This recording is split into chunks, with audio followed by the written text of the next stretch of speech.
What's up, ladies and gentlemen? Omni-sensei here with What If I Were Reborn in Teen Wolf as Scott McCall? The True Alpha, Part 4. If you enjoy this type of content, please smash the like button. Subscribe to the channel if you haven't already. Don't forget to check out the original story linked in the description. Let's dive into the rise of a true alpha without further ado.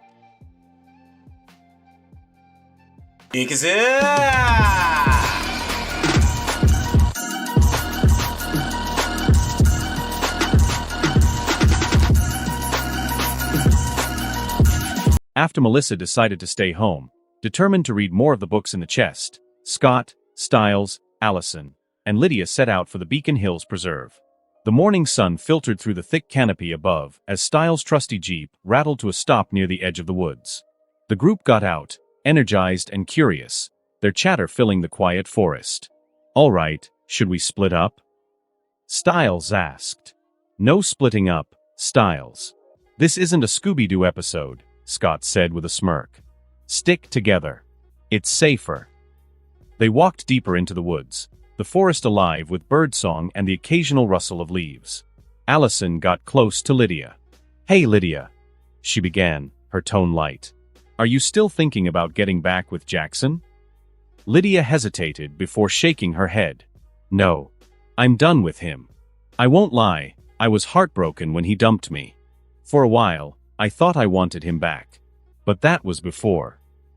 She glanced at the group. "Before all of you and Melissa.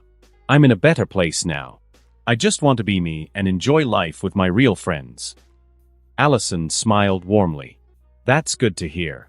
Honestly, Jackson doesn't deserve you anyway." Scott, walking ahead, chimed in. "I think Jackson's already gotten the bite from Derek.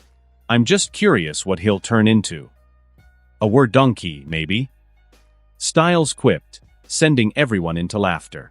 As they continued, their conversation shifted to myths and creatures. "You guys think herbivore shapeshifters exist?" Scott asked. Stiles stroked his chin theatrically. A were-rabbit, perhaps? The terror of all carrot patches." Lydia rolled her eyes but added, "What about a minotaur? I read about them in one of those books. But according to the book, they are known to eat people." "That's a comforting thought," Scott said dryly. "But yeah, minotaurs. I forgot about those. I wonder if we'll ever run into one." "What about centaurs?" Allison asked. "Half human, half horse. Do you think they exist?" "If they do," Stiles said, "then elves, dwarves, and dragons probably do too." Scott sighed. "I don't know about elves and dwarves. But I really hope dragons aren't real. Dealing with one would be difficult." As the banter continued, they approached a small pond nestled among the trees. Scott stopped abruptly, his expression turning serious. Lydia stepped forward, her gaze locked on the pond. "You feel it too, don't you?" Scott nodded. "Yeah. Something's definitely off." Allison and Stiles exchanged uneasy glances. "What's wrong?" Allison asked. "I don't feel anything." Scott explained. "My senses are sharper than yours." "And Lydia?" He glanced at her. "Well, you're a banshee. It makes sense." Stiles leaned closer to the pond. "What do you think it is?" "I don't know," Scott replied, his eyes narrowing. "But I think we're about to find out. Back up, guys. Something's coming." They barely had time to move before a long slimy tongue shot out of the water, aiming for Scott. With lightning reflexes, he sidestepped and grabbed the tongue, yanking hard. A massive, grotesque frog-like creature was pulled from the pond, landing on its back with a heavy thud. What is that?" Stiles stammered, his eyes wide. "It's a frog, if you can still call it that," Lydia said. The creature managed to flip onto its feet, its tongue shooting out again.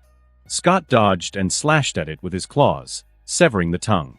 The frog croaked in pain, but to everyone's shock, its tongue began to regenerate. "Cool. It can regenerate," Stiles exclaimed. Scott grinned. "I'm definitely taking that power for myself." The frog crouched low, inhaling deeply, its body swelling. Move! Scott yelled. I think it's about to attack with sound. The group scattered as the creature unleashed a deafening croak, the sound wave tearing through trees and leaving destruction in its wake. Then the frog tried to retreat to the water. Scott leaped onto its back, delivering powerful blows to its head. The creature croaked in pain, struggling to escape. Finally, Scott plunged his claws into its body, absorbing its power. When the process was complete, he delivered a final punch, ending its life. That sound attack was awesome, Styles said as he and the others approached. Scott nodded. Lydia can do that too, once she's strong enough. Lydia smiled faintly. I can't wait. Did you get its regeneration ability? Allison asked. Scott flexed his fingers. I think so. I feel that my body is full of vitality, but I'm not testing it. What about the dead frog? Styles asked, eyeing the massive frog. Leave it. Scott said with a shrug. The coyotes will take care of it. As they headed back, Lydia suddenly stopped. I think we should go that way, she said, pointing in a different direction. Styles frowned. But the car's this way. I remember. Lydia hesitated. I just feel like. She trailed off. Never mind. Let's go. Scott stepped closer. You felt something, didn't you? Lydia hesitated again before nodding. Trust your instincts. Scott said gently. And remember, you're not alone. We'll never think you're weird or be scared of you. If you ever feel something, anything, tell us immediately. And promise me one thing. What? Lydia asked softly. Never go alone. Scott said firmly.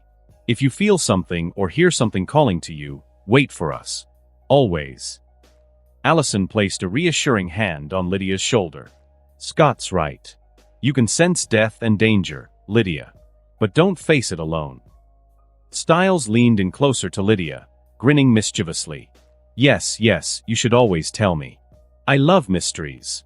So what are you feeling right now? Lydia smirked and lightly pushed him back. Thank you, guys. Her expression turned serious as she pointed toward a shadowy area deeper in the woods. I feel something bad over there, something ominous. Scott's demeanor shifted immediately. All right, let's check it out. The group walked cautiously until they reached the mouth of a small cave. The air grew colder, and a strange stillness surrounded the area. Inside, they found the desiccated corpses of deer, encased in spider silk-like sacks hanging eerily from the cave walls. Allison inspected one of the sacks and opened it. This one looks fresh. It probably died recently, but... She frowned. It's just skin and bones. Scott scanned the cave with narrowed eyes. Whatever did this isn't a spider like that frog. This is the work of a shapeshifter. Styles, standing behind him, tilted his head. How can you tell? Use your senses. Scott said, gesturing around. Smell in particular. The others sniffed the air a few times, but they all shook their heads. I only smell dirt, animals, and us, Allison said. Scott sighed, his heightened senses picking up more. I can smell her. She's a woman, and she was here yesterday or the day before. Allison crossed her arms, frowning. Why is it always women? Almost all the bad guys we've faced so far have been women. Styles raised a finger. Maybe it's because women are inherently evil. Scott turned to him with a deadpan expression. No wonder you're single.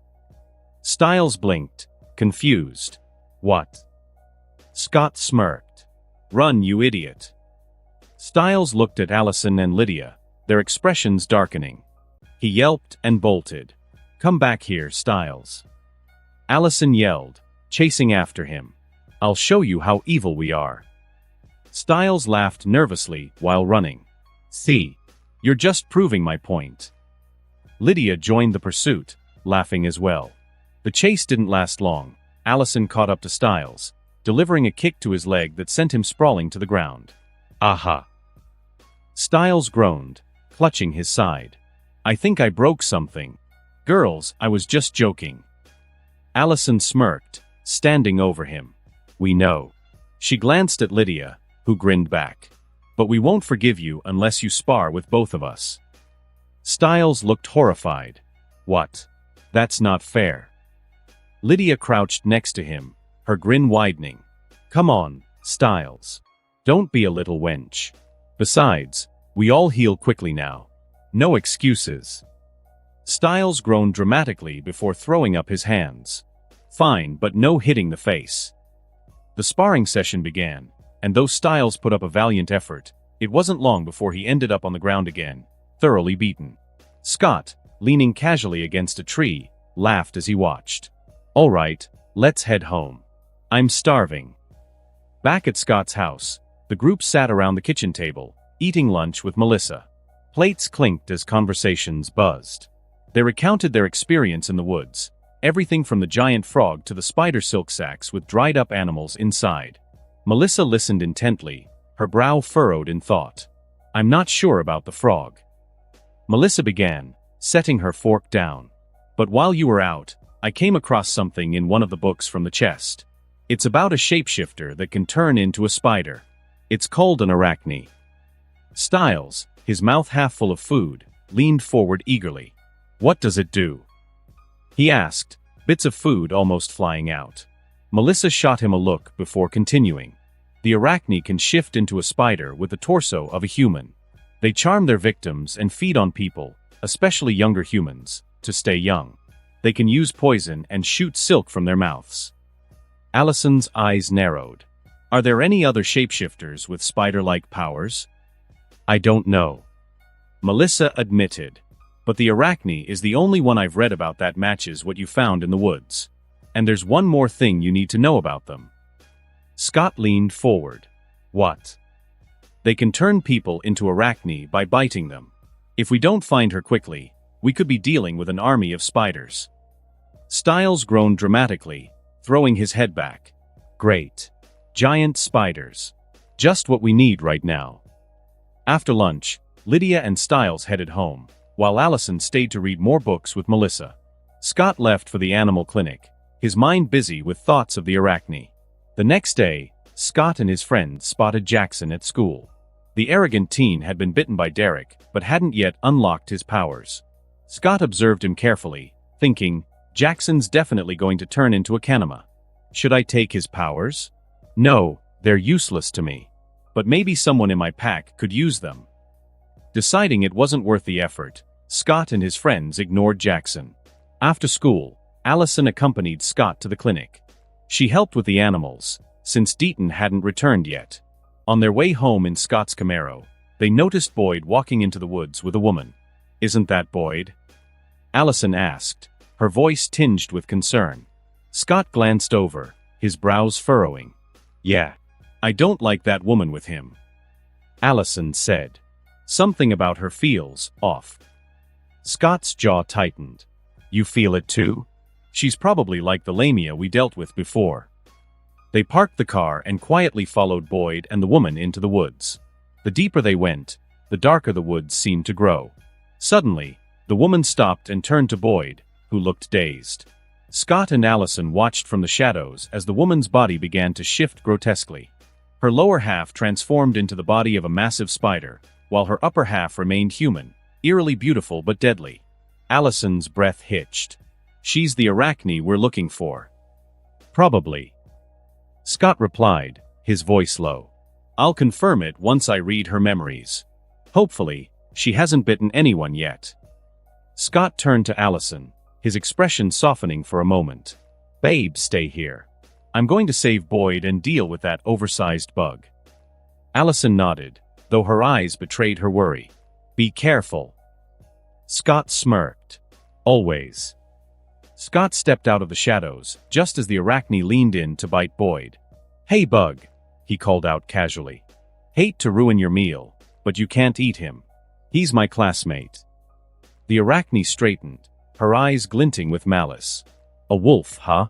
What do you want? This doesn't concern you. Scott's red eyes glowed. You're in my territory, trying to eat one of my classmates. Pretty sure it concerns me.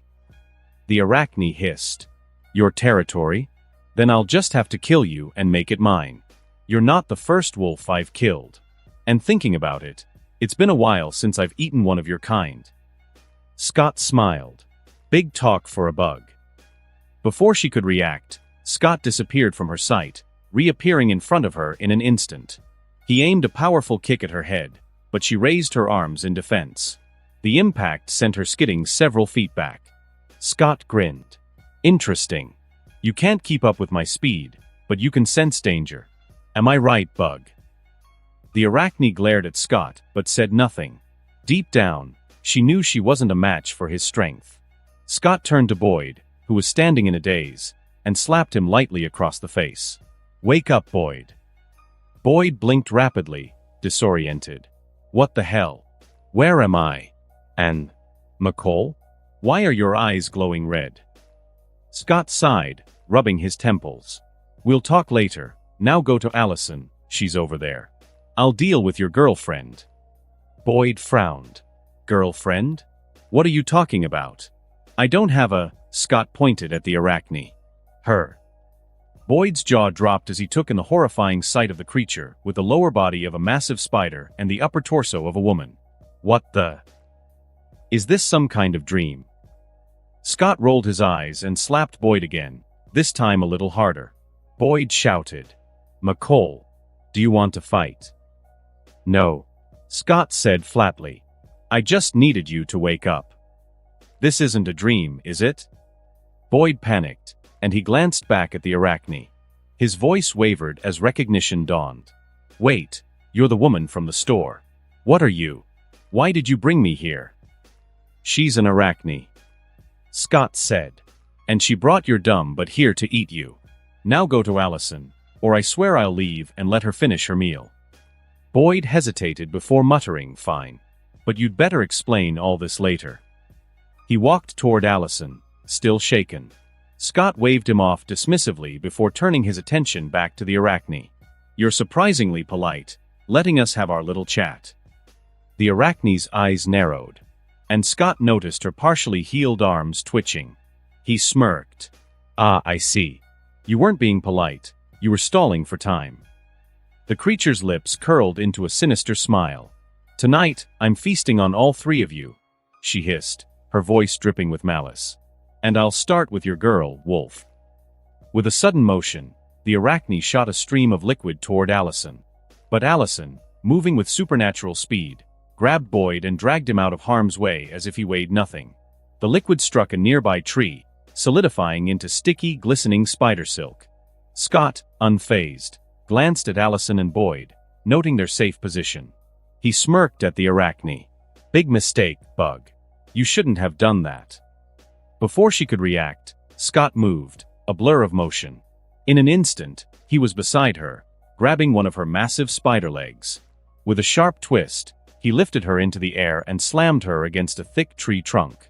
The arachne screeched in pain. After the violent impact, the arachne began to shift, her massive spider form shrinking into something more humanoid. From her back sprouted 6 spider legs, sharp and menacing.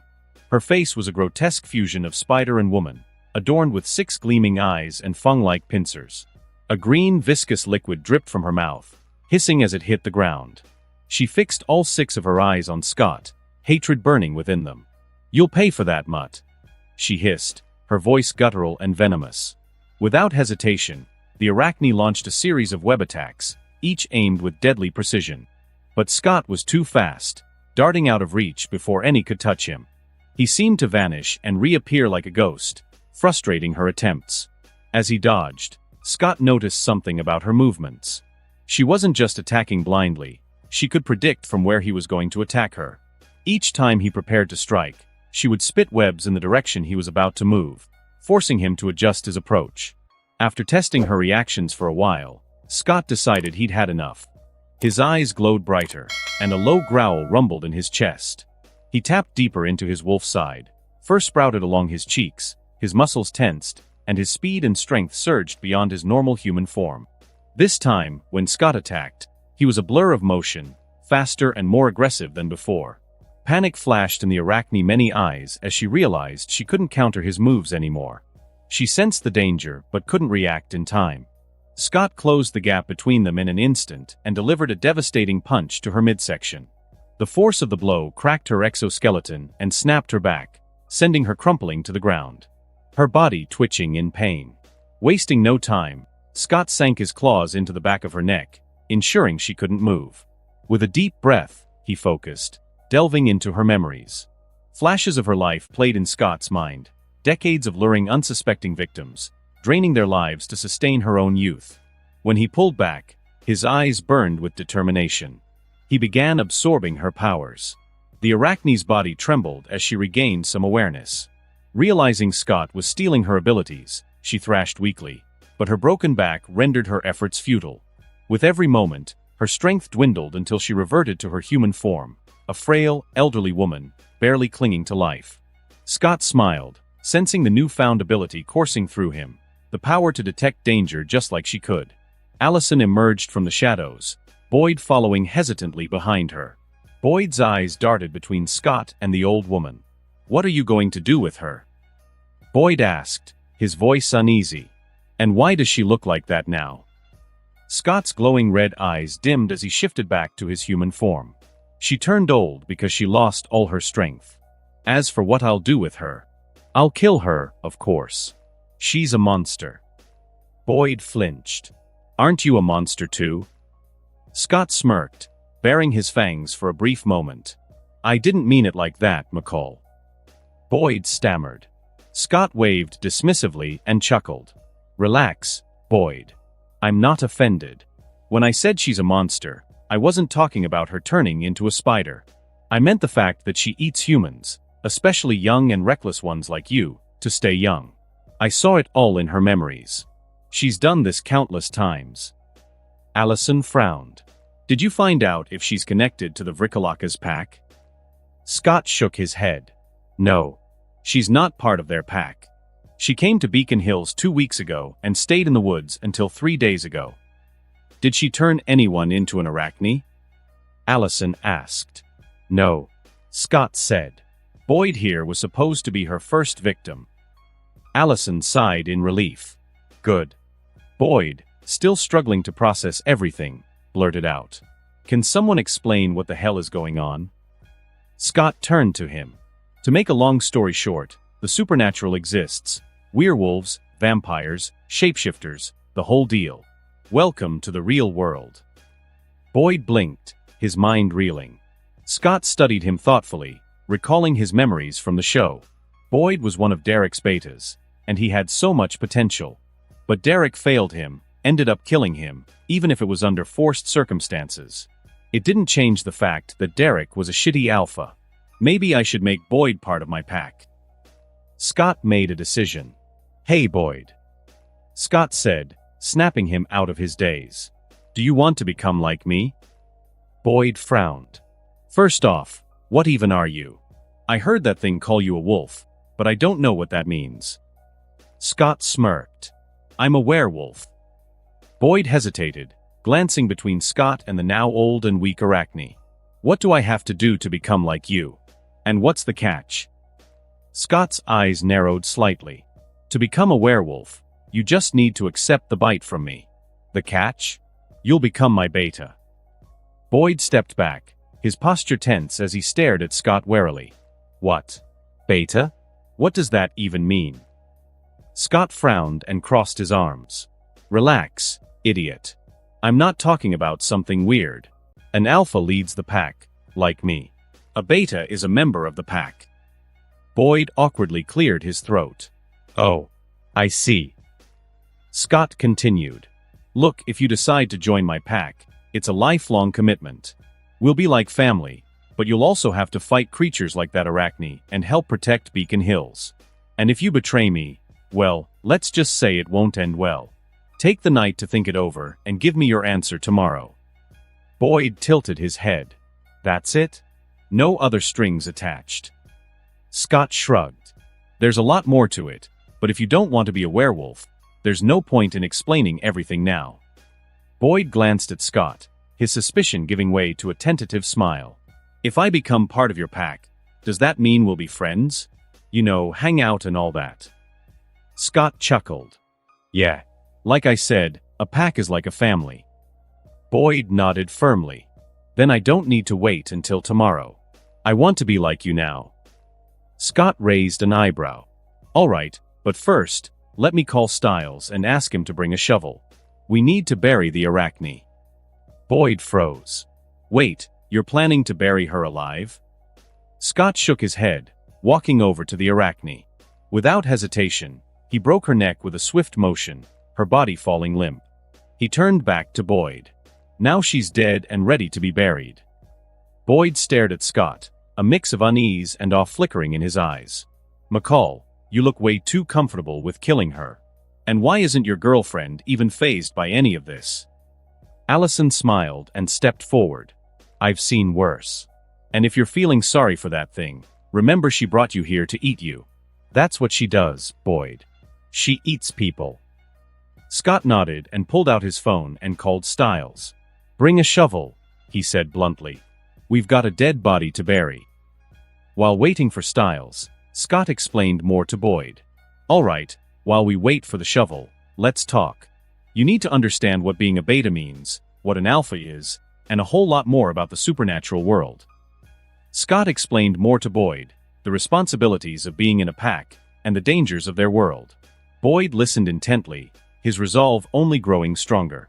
When Styles arrived, grumbling about being dragged into grave-digging duty, they buried the Arachne's body in a quiet spot in the woods. Afterward, Scott gave Boyd the bite, sealing his place in the pack. As the night deepened, Scott and Allison returned home, leaving Styles to drive Boyd back. The morning after his fight with the Arachne, Scott woke up with Allison sleeping peacefully by his side. He smiled, brushing a strand of hair from her face, but his mind was already spinning with plans. Since I've already brought Boyd into the pack, I might as well add Isaac and Erica too, he thought. And Malia. But before I find her, I need to test something. What happens if I bite another werewolf? Can I pass my special abilities to them? If I can, then Malia will be a great addition to the pack. But if I can't, she'll just be a liability, and I don't like weaknesses. Scott's thoughts shifted to the Omega that would soon arrive in town. He'll make the perfect test subject. I can see if the bite transfers my abilities and test what happens when I kick someone out of the pack. After that, well, he's a cannibal, so I'll put him down. His musings were interrupted when Allison stirred, kissing him softly as her eyes fluttered open. What are you thinking about? She asked, her voice still drowsy. Scott smiled. I was thinking about adding more people to our pack. With all the threats and the Nemeton drawing supernatural creatures here, we need more help. Allison nodded thoughtfully. That makes sense. But who are you planning to turn? They have to be trustworthy. I was thinking about Erica Reyes and Isaac Leahy. Scott replied. Why them? Scott paused, organizing his thoughts. Isaac's dad is abusive. It's made him afraid of everyone around him, and he doesn't have any friends. If he accepts the bite, we can be his family. Allison frowned but nodded. And Erica? She has a severe case of epilepsy. It's made her shy and insecure at school, and you've seen how the other girls treat her. If I offer her the bite, it could cure her. But like Boyd, I'll make sure she knows everything before she decides. Allison leaned back, considering his words. But what if they leave the pack after you turn them? You're not a normal werewolf. Everyone you turn will have your special abilities, and that could cause problems. Scott smirked and brushed a hand through her hair. I'm pretty sure that if someone quits or betrays me, they'll lose my special abilities and just become regular werewolves. Worst case, I can put them to sleep permanently. Allison rolled her eyes. Let's hope it doesn't come to that. Scott's tone grew serious. I actually want to test that theory. I'll find someone evil and see if they gain my abilities. Then I'll kick them out of the pack to see if they lose them. He gave a dark chuckle. And after I'm done with them, you know. Allison shook her head but laughed softly. That's dark, but I like the way you think. Now let's get ready for school. At breakfast, Scott looked across the table at his mom. Aren't you going back to work, Mom? Melissa shook her head, a thoughtful expression on her face. No, I've decided to quit. I've been thinking about learning from Deaton when he gets back. Scott's face lit up with a smile. Honestly, I'm glad to hear that. I don't want you working as a nurse anymore. Plus, I've been thinking about something else, Mom. We should buy a bigger house. I'm building a pack, and we're going to need more space. Melissa raised an eyebrow but nodded thoughtfully. A bigger house, huh? That's a good idea. How about a ranch? Something with plenty of land and privacy. Scott grinned. That sounds perfect if we can find one. Melissa pushed her chair back and stood. Well, I'm not doing much right now, so I'll start looking around and see if I can find something suitable. As she picked up her coffee cup, Scott added, while you're at it, see if you can find a building in town we can buy. Melissa paused mid-sip, giving him a curious look. A building? Why? Scott leaned forward, his eyes sparkling with excitement. We could turn the ground floor into a coffee shop. It'd be our hangout spot, somewhere the pack can gather. And for the rest of the building? Well, we can do whatever we want with it. Melissa chuckled. All right, I'll see what I can find. After finishing their breakfast, Scott and Allison said goodbye to Melissa and headed out for school. Melissa stayed behind, already planning her day of house and building hunting. At school, Scott and Allison met Boyd, Styles, and Lydia near the entrance. Allison greeted them cheerfully before pulling Lydia aside to talk. Scott turned to Boyd. How are you feeling? Boyd grinned. I feel amazing. Alive, like I can do anything. Thank you. Scott clapped him on the shoulder. Good. Let's get to class. At lunch, Scott gathered Allison, Styles, Boyd, and Lydia. I've been thinking about adding Isaac and Erica to the pack, he said. Lydia raised an eyebrow. Isaac and Erica? That's an interesting choice. Lydia, I need you to bring Erica to my house after school, Scott said. Lydia gave a small nod. Okay. That's manageable. Allison chimed in. I'll go with Lydia. Erica might feel more comfortable with me there too. Scott turned to Styles and Boyd. Styles, I need you and Boyd to bring Isaac to my house. Remember, he's terrified of his father, so you'll have to convince him carefully. Styles grinned. Or we could just kidnap him. Scott rolled his eyes. Boyd, make sure he doesn't do anything stupid. Boyd smirked. I'll do my best. Good. Once you've got them at my house, tell them everything they need to know. I'll join you after I finish up at the animal clinic. After school, Allison and Lydia spotted Erica near the parking lot. Lydia approached her first, flashing a friendly smile. Hey, Erica, do you want to be friends with us? Erica looked up, her expression cautious. Why would the two most popular girls in school want to be friends with someone like me? She asked timidly. Lydia shrugged with a casual air. Because we feel like it. Erica's eyes narrowed. Please, I don't want any trouble. Can I go now? My mom is waiting for me. Allison stepped forward, her voice calm and sincere. Don't worry, Erica. We're not here to make fun of you. We really do want to be your friends. Erica hesitated, her tone sharp with bitterness. You want to be friends with the sick girl? To make yourselves look good? To feel better about yourselves? Her voice cracked slightly. I don't want your sympathy. Just leave me alone. Allison said softly, All right, what if I told you we can help you heal completely? Not just to be a normal girl, but to become something more than normal. Erica hesitated, skepticism clear on her face. She didn't believe them. How could she? But a small part of her, buried under years of pain and insecurity, whispered, What if it's true? Unable to stop herself, she asked, How? Allison leaned in slightly, lowering her voice. What if I told you the supernatural is real? Werewolves, vampires, shapeshifters, they're not just myths. Erica frowned, shaking her head. You're lying. You're just trying to prank me, aren't you? I'm leaving. She turned to walk away. Allison's voice stopped her. I can prove it. Erica froze mid-step and turned around. Prove it, she challenged, though her voice trembled slightly. Allison looked around to make sure no one was watching. All right. Look at my hand. Erica's eyes followed as Allison's hand shifted, white claws extending from her fingers. Her mouth opened in shock. When Allison retracted her claws, She met Erica's wide eyes. Do you believe me now? Erica nodded nervously. If I become like you, will I really be healed? Can I be normal? Allison smiled gently. Not just normal. Something better. But there's a lot you need to know before making this choice. Erica hesitated. Like what?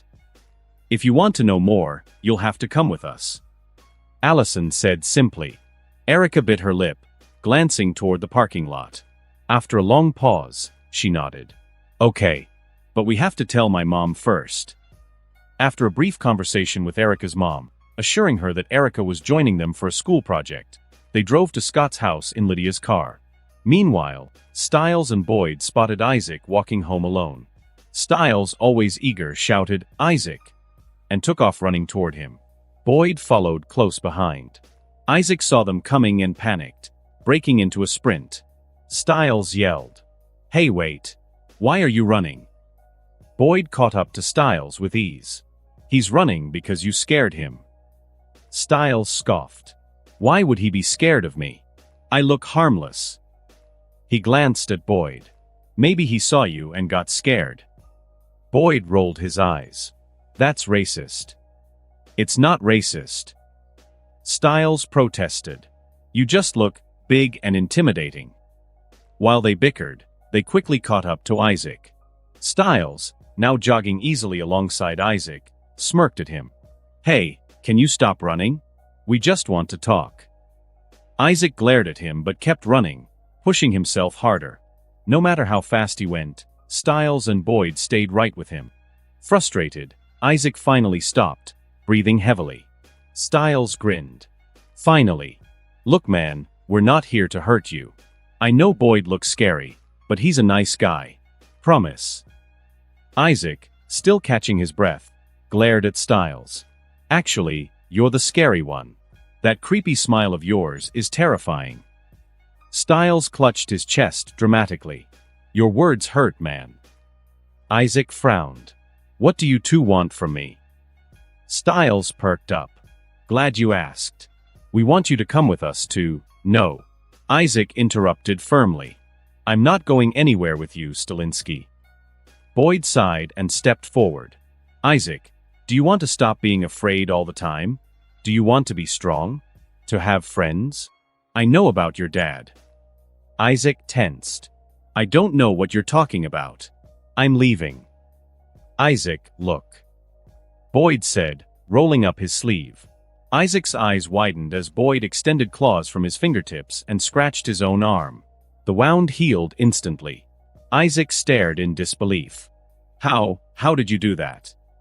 Boyd's voice was steady. "I'm a werewolf. Do you want to be like me?" "A werewolf?" Isaac stammered. "Yes." Boyd said simply, "Do you want to be like me or not?" Stiles couldn't resist grinning mischievously. "Maybe we should just kidnap him after all."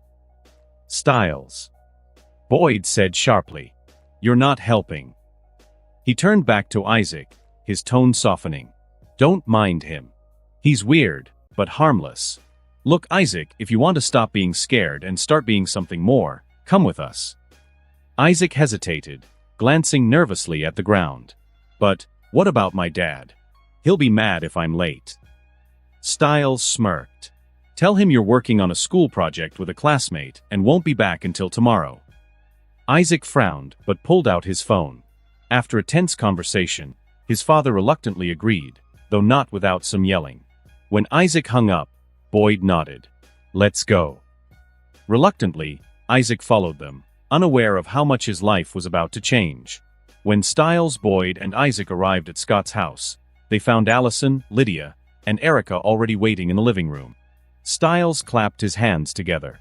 "Great, now that everyone's here, let's get down to business." The group gathered around in the living room, sitting in a loose circle on the couches and chairs. Scott wasn't home yet, but Allison and Lydia took the lead, explaining everything Erica and Isaac needed to know about werewolves, packs, and the supernatural world they were about to enter. By the time they finished, Erica looked pale, though determination glimmered in her eyes. "So, we really have to fight evil people? Monsters? And kill people?" Styles leaned forward, his tone serious but not without his usual humor. Bad people, Erica. Only bad people. We're not going to hurt anyone innocent. That's not who we are. Isaac hesitated before asking, "Who's going to give us the bite?" Lydia's lips curled into a knowing smile. "Scott will. He's the alpha." Isaac blinked in surprise. "You mean McCall? Where is he?" Styles leaned back, throwing an arm over the couch. "He'll be here soon. Probably wrapping up at the clinic or something." After a while, the door opened, and Scott walked in. His face softened as he spotted Allison, and he greeted her with a kiss before turning to Isaac and Erica. His eyes scanned them carefully. "They told you everything?" Scott asked. Erica and Isaac nodded. Scott crossed his arms. "You know this is a lifelong commitment, right? Once you're part of my pack, there's no backing out. If you betray me..." His eyes flashed a dangerous red. "It won't end well for you." Both Erica and Isaac swallowed hard but nodded again, their determination unwavering. Scott continued. "And what do you think about fighting, and killing if necessary?" Erica glanced at her hands, her voice shaky but resolute. "I'll do it, but it'll take some getting used to." Isaac nodded in agreement.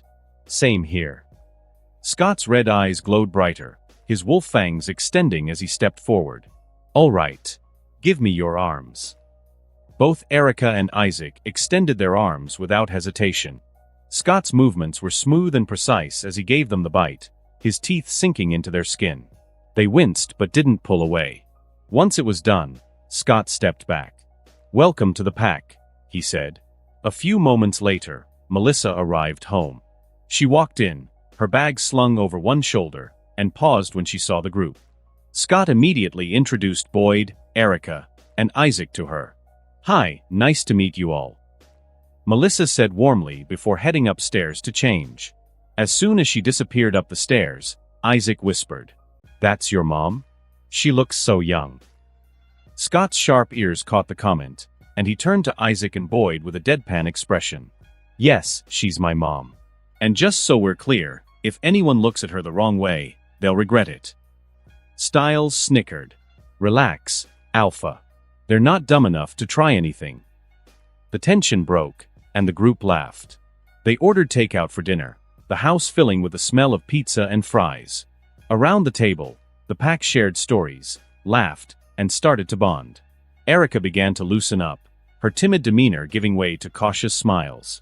Isaac, too, seemed more relaxed, occasionally joining in the banter with Styles and Boyd. Later that night, Scott arranged sleeping spots for everyone. "All right," he said, stretching as the group started winding down. "I'll see you all tomorrow. Get some rest." The next day, Erica woke up and immediately felt it, the changes in her body. She sat up, her hands trembling as she touched her face, her skin smooth and alive with energy. Tears filled her eyes, and before she knew it, she was sobbing out loud, overcome with joy and relief. Melissa, hearing the cries, quickly entered the room. She sat beside Erica, rubbing her back gently and coaxing her to calm down. Hey, it's okay, sweetheart. Just take a deep breath." Erica wiped her tears, looking up at Melissa with watery eyes. "I don't know how I can ever repay Scott for this," she whispered, her voice trembling. Melissa gave her a kind smile. "That's easy," she said warmly. "Just don't betray him, Erica." Erica sat up straighter, a determination shining in her eyes. "Never," she said firmly. "I have friends now, and I'll never betray them." Melissa smiled wider and patted her shoulder. "That's what I like to hear. But now, young lady, you need to take a shower." Erica blinked and looked down at herself, realizing she was drenched in sweat from head to toe. She blushed furiously, tugging at the blanket to cover herself. Where's the bathroom?" Melissa chuckled softly and stood up. "Come with me. I'll show you where it is." Meanwhile, Scott woke up and grabbed a change of clothes before heading to the room where Isaac had spent the night. He opened the door to find Boyd and Isaac arm wrestling on the floor. Scott leaned against the doorframe, smirking. "What are you two doing?" Boyd grunted as he held Isaac's arm steady. Just seeing who is stronger. Scott rolled his eyes and tossed the clothes to Isaac. Here, man, go take a shower. Isaac caught the clothes. Thanks. Scott looked at Boyd. Hey Boyd, can you cook? Boyd stood up, stretching his muscles. Yeah, I know my way around a kitchen. Good. Come help me make breakfast. Scott said, motioning for him to follow. Scott and Boyd worked together in the kitchen, quickly preparing breakfast. By the time everything was ready, the smell of pancakes, eggs, and bacon filled the house, drawing everyone to the table. They all sat down eating together. Allison looked at Scott. Scott, you go ahead to school. Lydia, Erica, and I are skipping the morning period. Scott raised a brow. Skipping school? Since when do you guys become delinquents? Allison smirked. We're taking Erica shopping. She needs some new clothes after everything. Scott nodded. All right. Scott turned to his mom. What about you, Mom? Still house hunting today? Melissa nodded as she sipped her coffee. Yes. I didn't find anything yesterday, but I'll keep looking. We'll find something perfect. Take your time. Scott said. We're not in a hurry. Melissa smiled fondly. I know, but honestly, I have nothing else to do. After breakfast, Scott drove to school with Isaac while Boyd hitched a ride with Styles. In the car, Scott glanced at Isaac, who stared out the window. You know, Isaac, you need to stand up to your dad now. Scott said casually. You can't let him scare you anymore. And I'm not saying you should beat him or anything. He's still your dad, for better or worse. But you need to make him understand that you're grown now. You're not going to let him abuse you anymore. Isaac sighed, his shoulders slumping. That'll just make him angrier. Then leave. If he doesn't get it, come stay at my place. If he tries anything, we'll tell Styles' dad. The guy's the sheriff, he'll handle it. Scott said. Isaac turned to Scott, surprised. I thought you'd say you'd deal with him yourself. Scott shook his head. Nah, man. He's your father. Family's complicated. Like they say, blood's thicker than water. It's not my place to get between you two. That wouldn't end well for anyone. Isaac fell silent for a moment, looking out the window. Finally, he muttered. He wasn't always like this, you know. After my mom died, he got bad. But when my brother died too, that's when he turned violent. That's not an excuse. Scott said. He let his grief turn him into someone you're afraid of. He lost your mom and your brother, yeah, but you lost them too. Instead of holding on to what he had left, he hurt you. That makes him a prick. Isaac blinked, then let out a small, unexpected chuckle. Yeah, he is a prick. When they arrived at school, Scott, Isaac, Styles, and Boyd were walking together when they came across Jackson. Jackson stood near his locker with 3 other students. Scott could tell immediately that they were newly turned werewolves. As they passed by, Scott smirked and said, You don't look so good, Jackson. Jackson stiffened, but didn't dare look Scott in the eyes. He still remembered that terrifying beast Scott turned into at the Hale house. I'm fine, Scott. Don't worry about it. Jackson muttered quickly, avoiding eye contact. One of the new werewolves, an arrogant-looking guy, stepped forward and sneered. Are you Scott McCall? I don't know why Derek and Peter are so scared of you. You don't seem that special to me. Jackson's face paled. Josh, let's go, he said quickly, panic in his voice. But Josh ignored him, his confidence boosted by his new powers. His claws extended as he reached for Scott's collar. Before he could touch Scott, his arm was caught, held in an iron grip by Boyd. Josh struggled, but no matter how much he pulled, he couldn't break free. Jackson stepped forward, desperate. Scott, he won't do it again. Derek told me to keep them out of trouble. Please, just let him go. Scott smiled coolly. Don't worry, Jackson. I'll let him go. Then, turning to Boyd, he added, Boyd, let him remember to keep his hands to himself. Boyd grinned, his smile a little too wicked for comfort as he leaned close to Josh. Don't worry, it'll heal soon. Then, with a sharp twist, he broke Josh's arm. Josh screamed, his face contorted in pain, but Jackson quickly clamped a hand over his mouth and wrapped Josh's jacket around the injury. "Come on," Jackson hissed, dragging Josh away as fast as possible. Scott turned his attention to the two remaining students who stood frozen with wide eyes. One of them, a guy with brown hair, looked especially nervous. Scott pointed at him. "You're Matt, right? You're on the lacrosse team." Matt nodded quickly. "Why, yeah. And this is Tracy. We're both in Derek's pack." Scott's gaze sharpened. "I don't care whose pack you're in, but here's a warning. If I ever see you taking pictures of Allison again, you'll regret it." Matt swallowed hard and nodded. "Got it." Scott didn't say anything more. He just turned and walked away, his pack following him. While sitting in class, Scott leaned back in his chair, deep in thought. So after I made Boyd, Erica, and Isaac my betas, Derek still chose students to build his pack. And of all people, he picked Matt, a psychopath who, in the show, tried to kill everyone at that party at Isaac's house, where he nearly drowned. Then there is that idiot Josh who was the chimera that ran around town chewing on electrical cables. And Tracy, another chimera. And then there's Jackson, of course. Scott's eyes narrowed slightly as he tapped his pen against the desk. And let's not forget Peter. They mentioned he's with Derek again. I swear, Derek's pack is like a ticking time bomb. I almost feel sorry for him. He could lose his alpha spark, or worse, end up dead. But as long as they stay out of my way, I don't really care. His gaze darkened for a brief moment. But maybe I should get rid of Matt. I don't like him. At lunch, Scott sat with Stiles, Boyd, and Isaac at their usual table. They were eating when Allison, Lydia, and Erica walked into the cafeteria.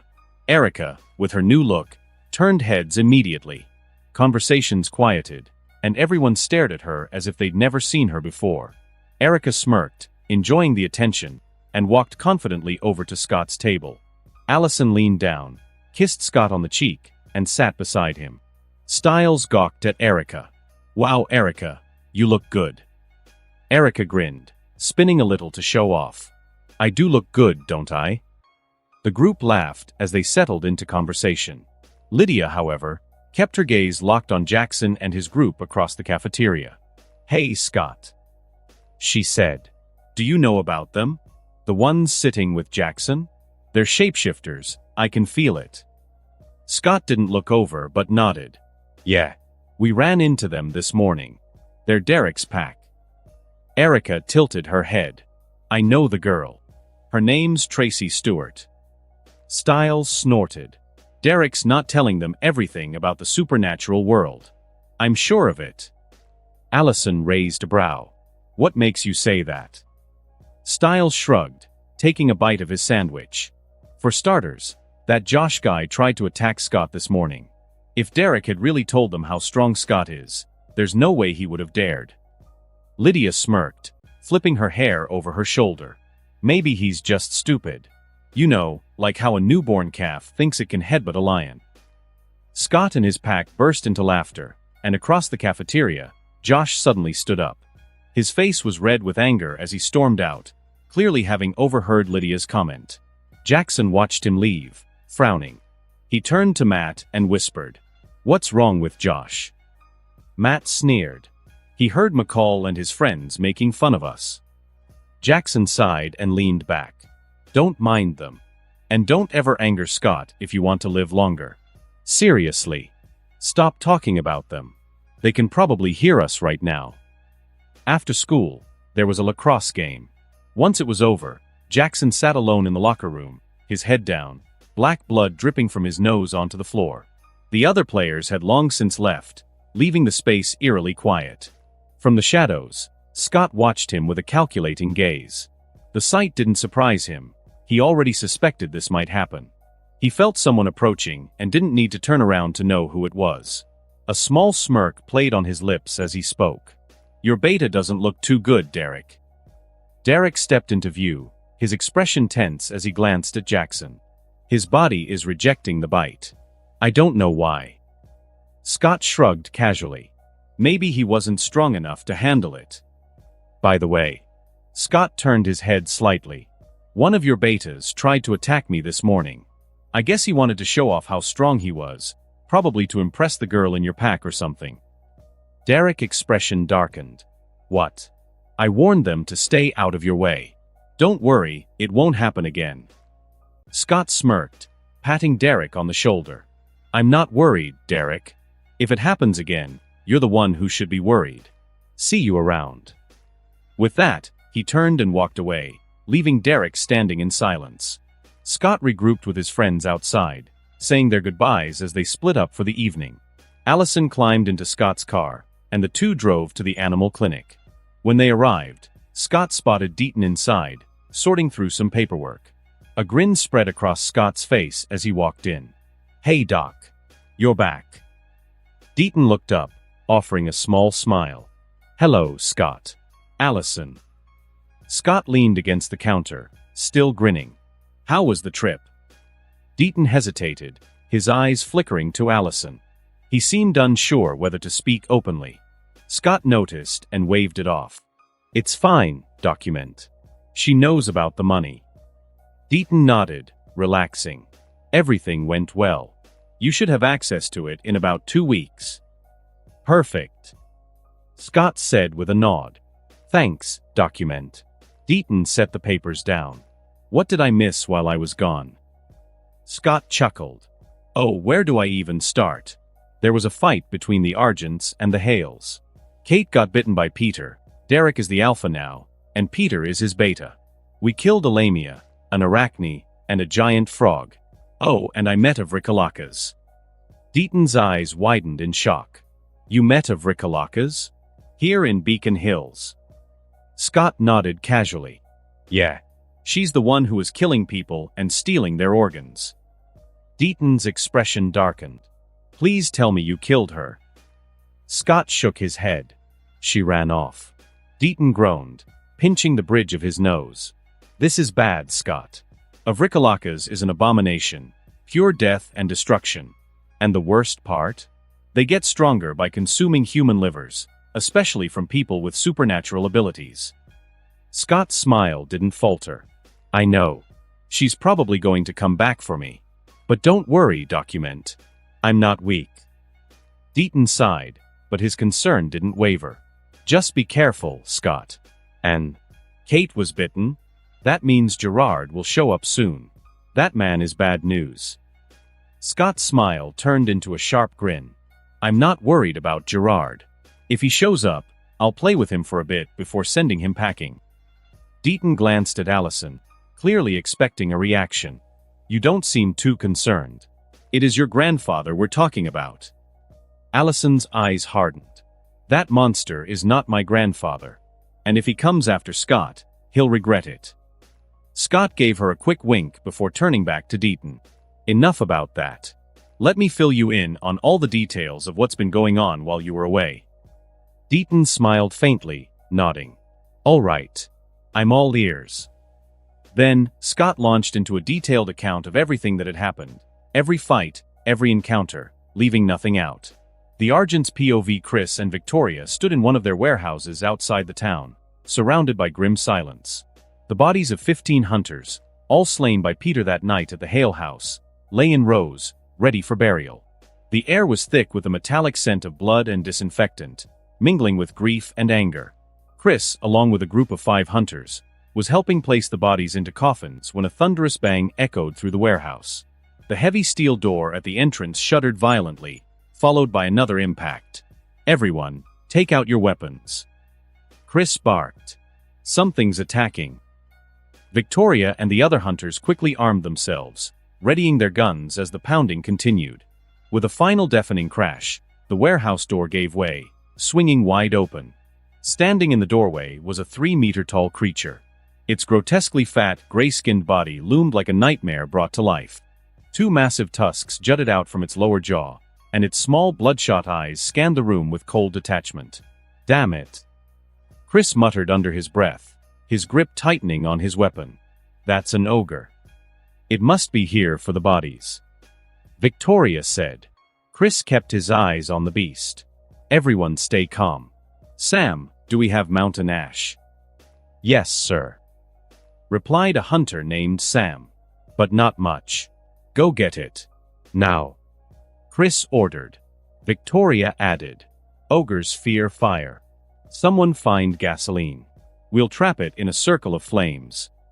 While 2 hunters scrambled to follow their orders, Chris, Victoria, and the remaining 3 hunters opened fire on the ogre. Bullets ricocheted harmlessly off the creature's thick hide, not even leaving a scratch. The ogre, initially focused on the rows of bodies, turned toward them. Its expression shifted to one of annoyance as it roared and charged forward, the ground shaking beneath its weight. Scatter! Chris yelled. The hunters dived out of the way just as the ogre barreled through, smashing into a nearby office, reducing the walls to splinters. Moments later, the 2 hunters returned, one carrying 2 cans of gasoline, the other clutching a glass jar of mountain ash. Quick, pour the gasoline around it. Chris instructed. When it comes out, light it up. The ogre emerged from the destroyed office, its rage palpable. Chris shouted and waved his arms, drawing its attention, while the hunters worked quickly to pour a circle of gasoline around the beast. As soon as they lit the fire, flames roared to life, encircling the ogre. The creature roared in frustration, backing into the center of the fiery barrier. Sam now. Victoria shouted. Trap it with the mountain ash. Sam hurried to sprinkle the mountain ash, completing the barrier around the flames. As the ogre clawed at the air and slammed against the barrier, the hunters knew it wouldn't hold forever. Chris turned to Sam. Do we have any .50 caliber rifle here? Yes, sir. There's a Macmillan TAC-50 in the armory. Go get it. Fast. Sam dashed away as the flames began to die down, leaving only the glowing embers and the relentless pounding of the ogre against the ash barrier. Victoria frowned. This barrier won't hold much longer. Sam returned moments later, bringing the rifle. Chris assembled it with practiced precision, loaded the magazine, and took aim at the ogre's head. The shot rang out, deafening in the enclosed space. The bullet hit its mark, blowing a massive hole through the creature's skull. The ogre staggered, swayed, and collapsed to the ground with a heavy thud.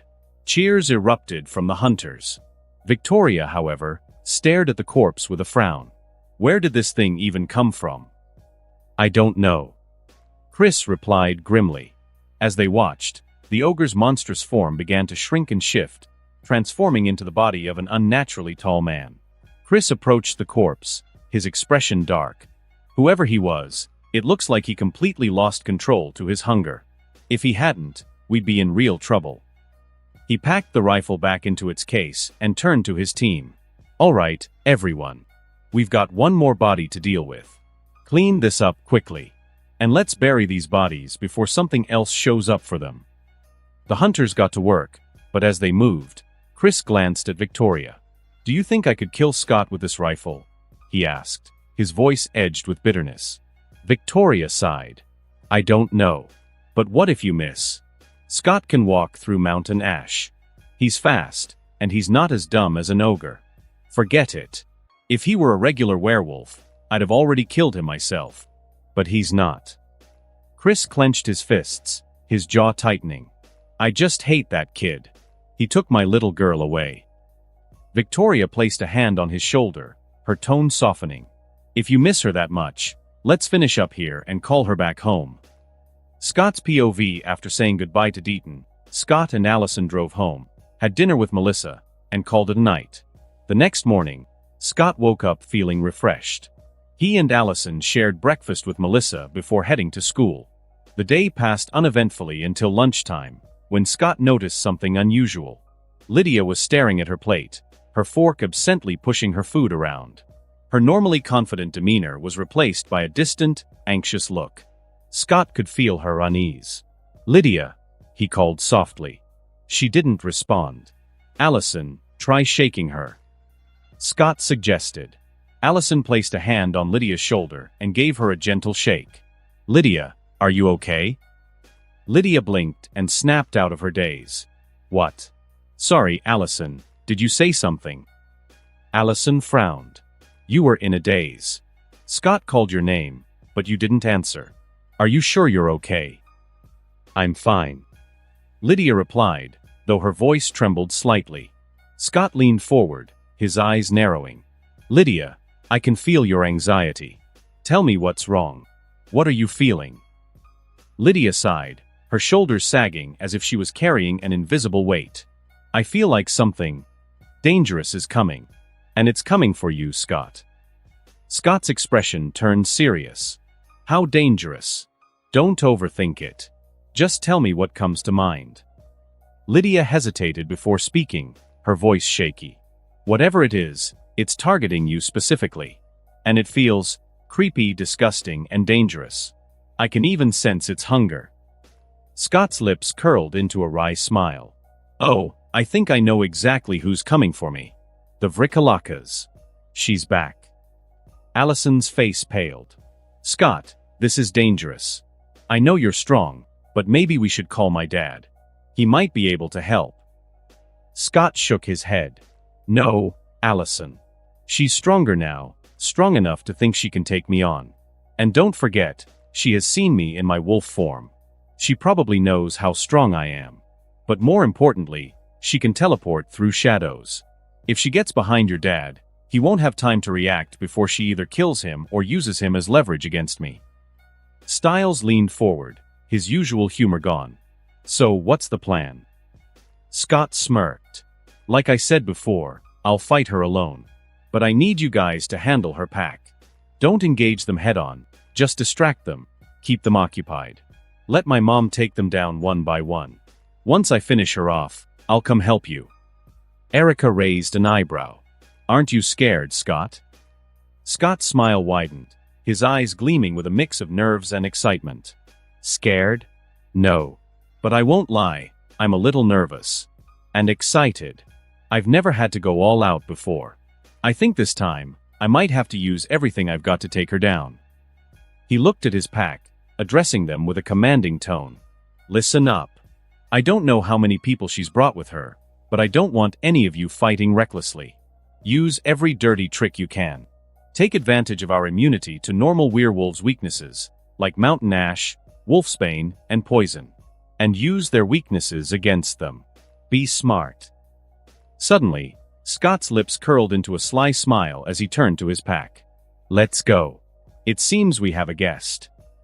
The group walked to the lacrosse field, where they found Peter, wounded, bruised, and slumped against the bleachers. Scott raised an eyebrow. You don't look so good, Peter. Peter groaned, his voice laced with frustration. It's because of you.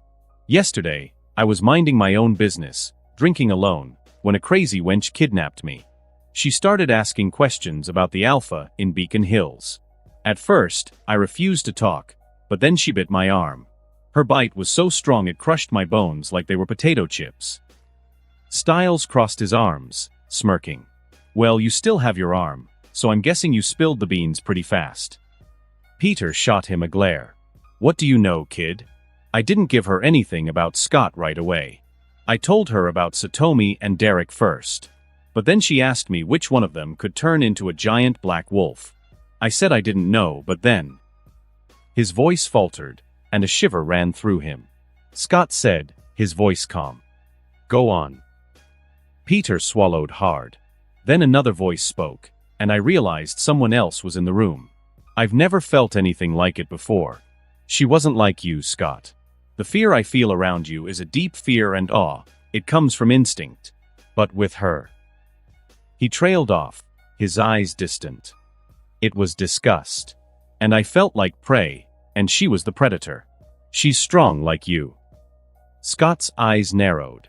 What did she say? Peter hesitated before continuing. She said, you lied. You know who I'm looking for. And then... Scott asked. Peter exhaled shakily. I knew she'd kill me if I lied again. So I told her I knew who she was looking for. Scott tilted his head, his curiosity piqued. And what does she want? She wants to fight you.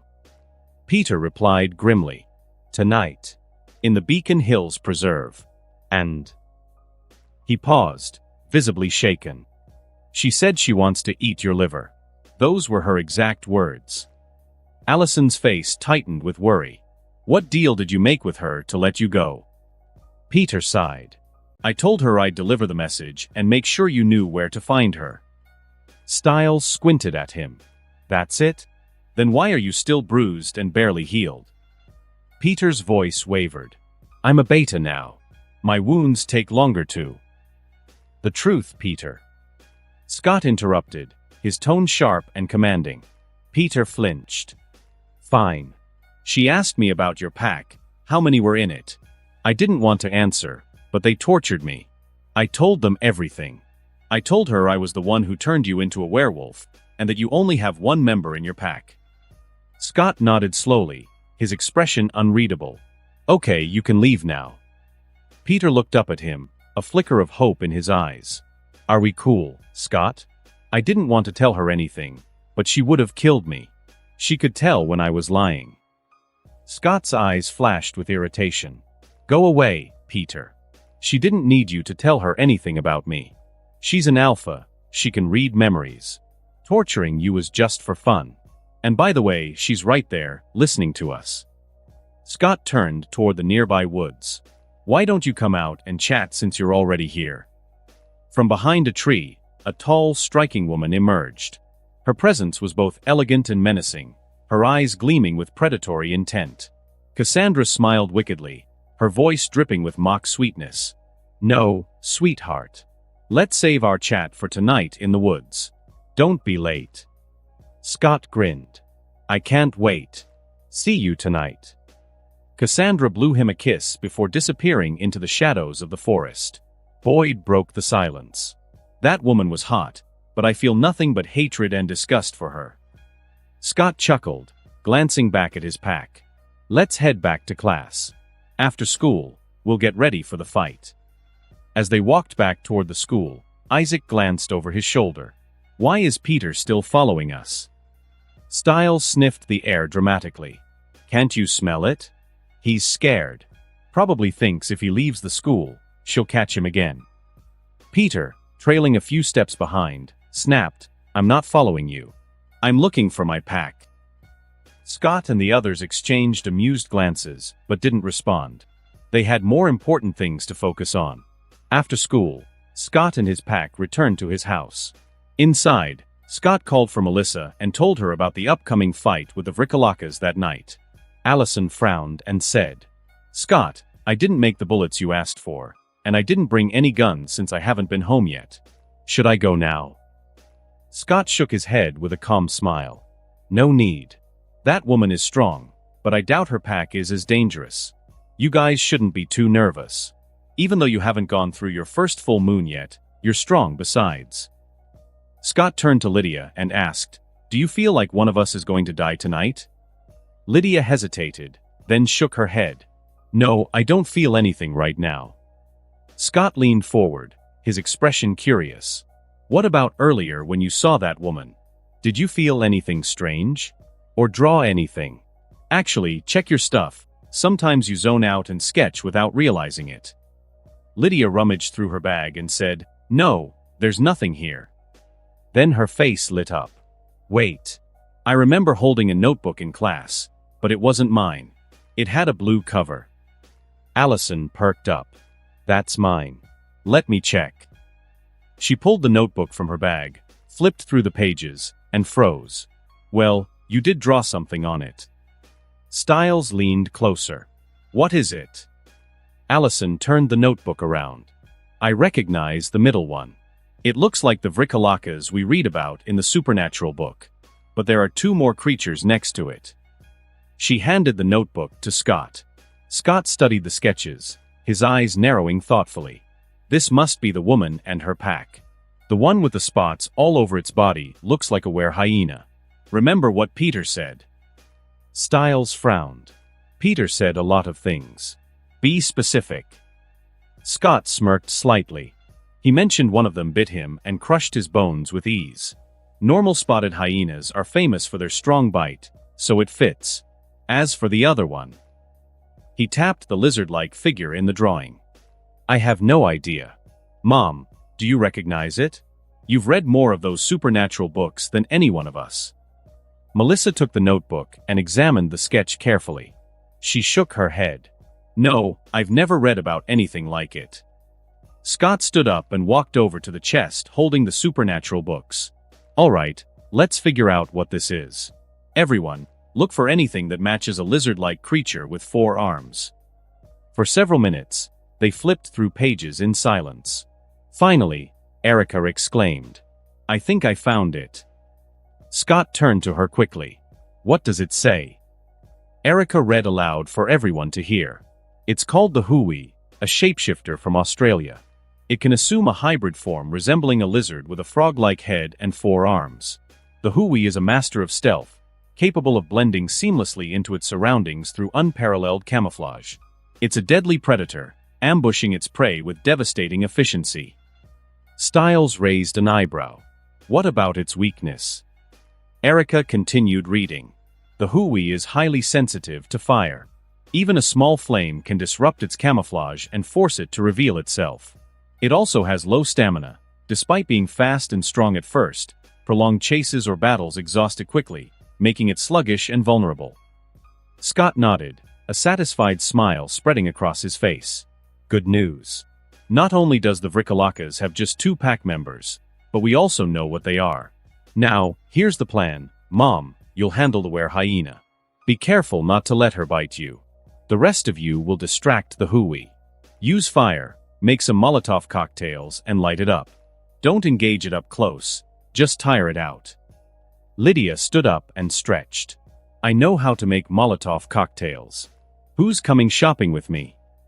Scott pointed at Styles and Isaac. "You two go with her." When night fell, Scott and his pack stepped out of the house, ready for the confrontation. They split into their assigned vehicles. Scott drove with Allison, while Lydia and Erica joined Melissa. Boyd and Isaac rode with Styles. The drive to the Beacon Hills Preserve was quiet, tension hanging in the air.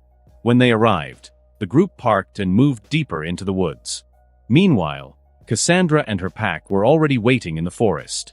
Malika, a tall, striking black woman, glanced at Cassandra. "Are you sure about this?" Cassandra's lips curled into a sinister smile. "I'm sure. I can kill him tonight." Malika hesitated. "What about his pack? What if they're strong like him?" Cassandra waved her off dismissively. "Don't worry. I saw him with some wolves earlier. They're just kids, not even close to his level." Malika bit her lip, thinking, "Shit. She's completely obsessed with that werewolf. All she's talked about the past few days is eating his liver. I should run. But if I try, she'll kill me. Everyone warned me about her, but I didn't listen. Damn it." Suddenly, Cassandra's cold fingers gripped Malika's chin, forcing her to look into glowing red eyes. "You're not thinking of escaping, are you, Malika?" Malika's breath hitched.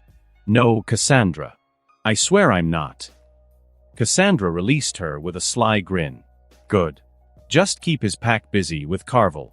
After I kill him, I'll help you. Then Beacon Hills will be ours." Moments later, Cassandra's senses sharpened. She felt Scott's presence nearby and turned to the man beside her. "Carvel, go hide." Carvel said nothing, moving silently to a nearby tree. His skin shimmered, transforming into scaly, lizard-like skin. With a flicker of camouflage, he blended seamlessly with the bark and disappeared from sight.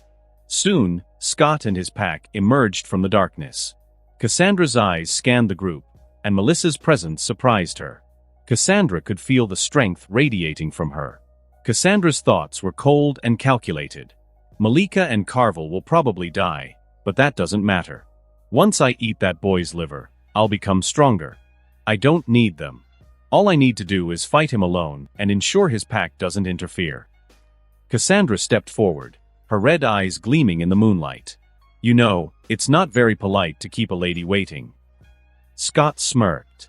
"And here I thought I was being polite by letting you live a few extra minutes." Cassandra's smile widened, her voice dripping with mock sweetness.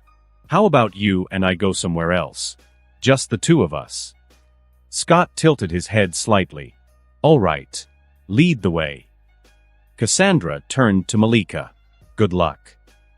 She whispered with a wink before walking deeper into the woods.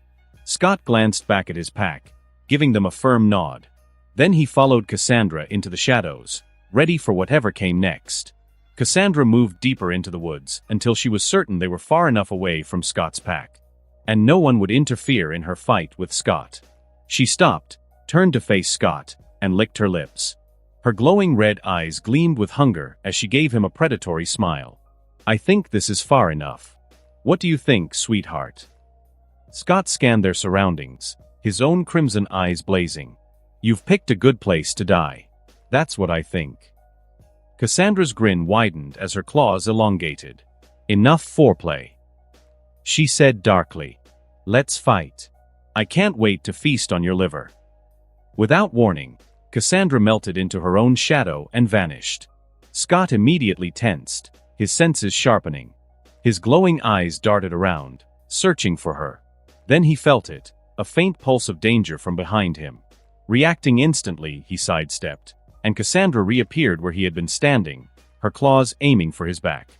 Cassandra's eyes flickered with surprise as Scott avoided her attack, but she recovered quickly. Before she could retreat, Scott retaliated with a powerful kick aimed at her midsection. In response, she unleashed her own kick with lightning speed. Their attacks clashed with a loud thud, sending both of them sliding back. Cassandra steadied herself, her expression serious. "You're strong." Before she could finish, Scott was already on the move. Using his incredible speed, he closed the distance in an instant, aiming a punch straight at her face. Cassandra ducked under his fist at the last moment and countered with a punch of her own. Scott tilted his head, narrowly dodging it, and drove his knee toward her stomach. But Cassandra blocked it with her elbow. The fight grew intense. Scott's strength and speed were undeniable, and Cassandra could feel it in every blow he delivered. Yet, she was no amateur. Her years of fighting allowed her to weave through his attacks with skill, countering with precision. Scott lunged at her again, his claws slashing through the air.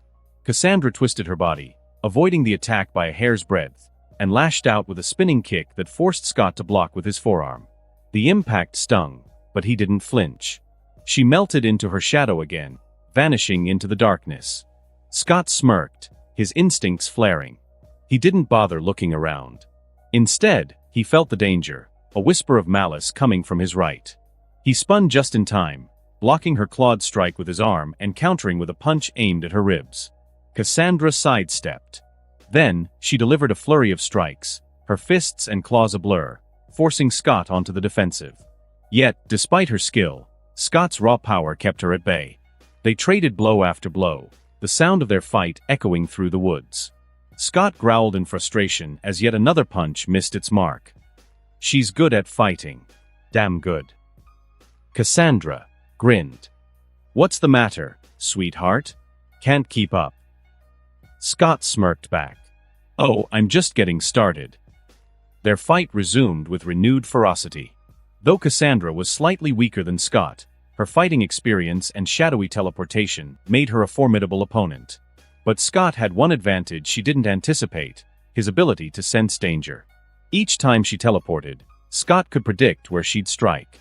It didn't make hitting her easier, but it kept him one step ahead, frustrating her at every turn. After fighting for a while, Scott and Cassandra stepped back from each other. Scott thought to himself, "Good thing I got that danger sense ability from that arachne. Without it, her teleportation would have been a nightmare. But this fight has shown me one thing: I need to learn some martial arts. This woman might not be as strong as me, but she can keep up with me because she knows how to fight." Before Scott could make his next move, Cassandra began to shift. Her transformation was grotesque and terrifying. When she was done, she looked like a werewolf with a wolf-like head, but her skin was bare, devoid of fur. Her pointed ears twitched, her long fangs gleamed, and her crimson eyes glowed with malice. Standing at 2 meters tall, her slender yet muscular body radiated danger. Her gray skin shimmered under the moonlight, and her claws were longer and sharper than before. She fixed her glowing eyes on Scott and disappeared into her shadow once again. This time, when she reappeared, Scott sensed the danger but couldn't fully avoid her attack. Her claws tore into his lower back, leaving a deep, bloody wound. Scott turned swiftly, aiming a kick at her, but to his shock, she didn't budge. Her new form had made her stronger, and she easily resisted his attack.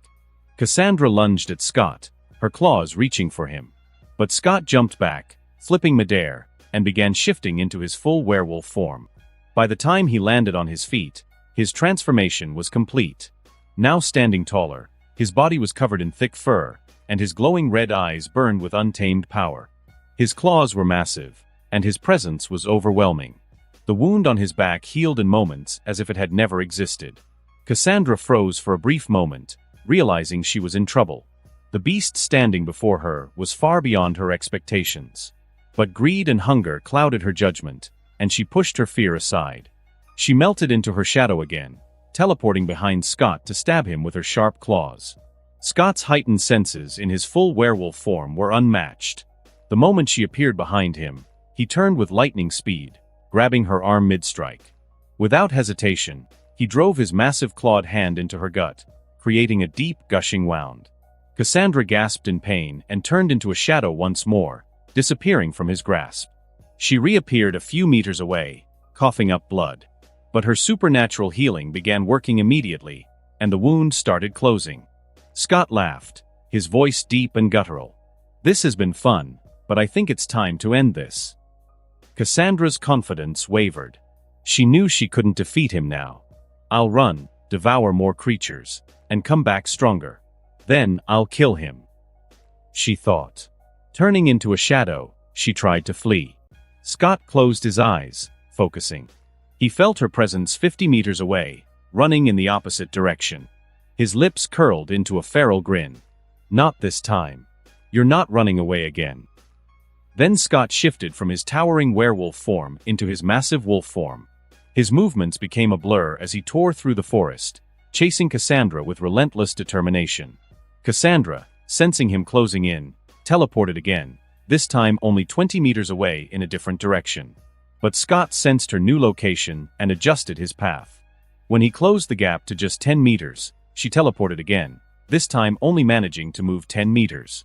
Scott relentlessly pursued her, closing the distance with each teleportation until she could no longer teleport at all. Scott lunged at her, his jaws clamping down on her thigh. The force knocked her to the ground, and she screamed in pain. Scott placed his massive paw on her back, holding her down, before ripping her leg clean off and tossing it aside. Before she could recover, Scott shifted back into his werewolf form, towering over her. With brutal efficiency, he broke her spine with a crushing blow, then shattered both her arms, leaving her utterly defenseless. Cassandra reverted to her human form, her body battered and broken. Despite her condition, she looked up at Scott, a faint smile on her bloodied lips. There was no anger or hatred in her eyes, just an eerie calm. "It seems my time has come, huh?" Scott shifted back into his human form, his piercing gaze locking onto hers. "You don't seem too worried about dying," he said, curious. Cassandra chuckled weakly, her voice raspy. "I knew this day would come eventually." She paused, coughing up more blood, then continued. "You've probably guessed my teleportation ability has limits. I can only teleport 50 meters at most. But if I teleport that far, I need 5 minutes to recover. If I don't wait, I can only manage shorter distances, 20 meters, then 10 meters. After that, my ability goes into a cooldown period for 15 minutes. Scott crossed his arms, his expression cold but thoughtful. "I see. But you were teleporting a lot during our fight." Cassandra gave a faint smile. "That's different. Shorter distances let me teleport 3 times each minute." Scott nodded. "Good to know." Cassandra looked at Scott, her crimson eyes dimming with an eerie calm. "I was once like you, kid," she said, her voice low but steady. Scott raised a brow, curiosity laced with caution. "What do you mean?" She gave a bitter smile. "Originally, I was just a normal werewolf. I lived in a small town in Italy as its guardian. I had a husband, a sweet little boy. I was happy." Her voice faltered, the weight of her memories pressing down. "Go ahead, read my memories. Maybe you'll learn something from them." Scott watched her for a moment, gauging her sincerity. Cassandra sat up, her spine already healed. Turning her back to him, she let out a sigh, seemingly indifferent to the pain of her missing leg. Scott said nothing. He stepped forward and inserted his claws into the back of her neck, diving into her memories. Scott found himself in a picturesque village surrounded by lush green hills. He could feel the warmth of the sun and the sound of laughter from children playing in the streets. Among them was Cassandra, smiling as she embraced her husband and lifted her giggling son into her arms. The memories shifted to nights of vigilance. Cassandra and her pack patrolled the territory, protecting the townsfolk from supernatural threats. Her husband stood by her side, a strong and capable werewolf. Her son, just 10 years old, showed early signs of becoming like them, fearless and loyal. But then, a wave of dread washed over Scott as the scene changed. Cassandra was patrolling alone one night when she felt a searing pain in her chest. Panic gripped her as she rushed back to the village. The sight that greeted her was a nightmare. Her entire pack lay slaughtered, their bodies torn apart, hearts missing. Among them were her husband and son, their lifeless forms drenched in blood. Cassandra collapsed to her knees, her anguished cries echoing into the night. She knew who had done it, a vampire. The scent was unmistakable. Fueled by rage and heartbreak, she hunted the creature, finally finding him lurking in a forest. Their battle was vicious, but she was no match for him. The vampire impaled her with his arm, leaving her for dead before fleeing to heal his own wounds. Broken but alive, Cassandra crawled back to her home. She buried her family and pack with trembling hands, grief consuming her. Desperation led her to recall an ancient legend, the Vrikalakas. Driven by vengeance, she turned on the very people she had once sworn to protect. She slaughtered the entire town, both humans and supernaturals, devouring their livers and spleens to complete the horrific transformation. Now of Vrikalakas, she hunted relentlessly, finally tracking down the vampire and killing him. Devouring his liver granted her the power to teleport through shadows, but her revenge came at a cost, an insatiable hunger for human livers. From then on, she became a creature of pure instinct, her humanity eroded. Cassandra roamed, hunting and devouring, drawn to Beacon Hills by the Nemeton tree, 3 months ago. And she sought Scott's liver not out of hatred, but because his strength tempted her hunger. Scott withdrew his claws, his face unreadable. He stared at Cassandra, who sat quietly, her back still to him.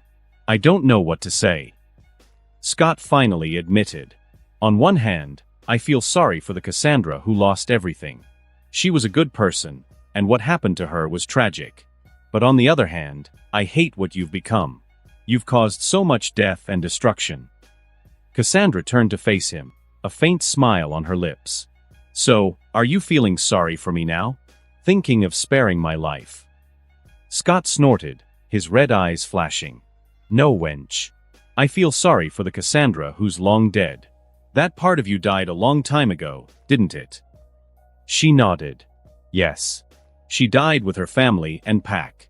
Now, kid, end this. Send me to my husband and son." Scott's lips curled into a smirk. "All right, but first, I'm taking your powers." Without hesitation, Scott plunged his claws into her chest. Cassandra didn't resist.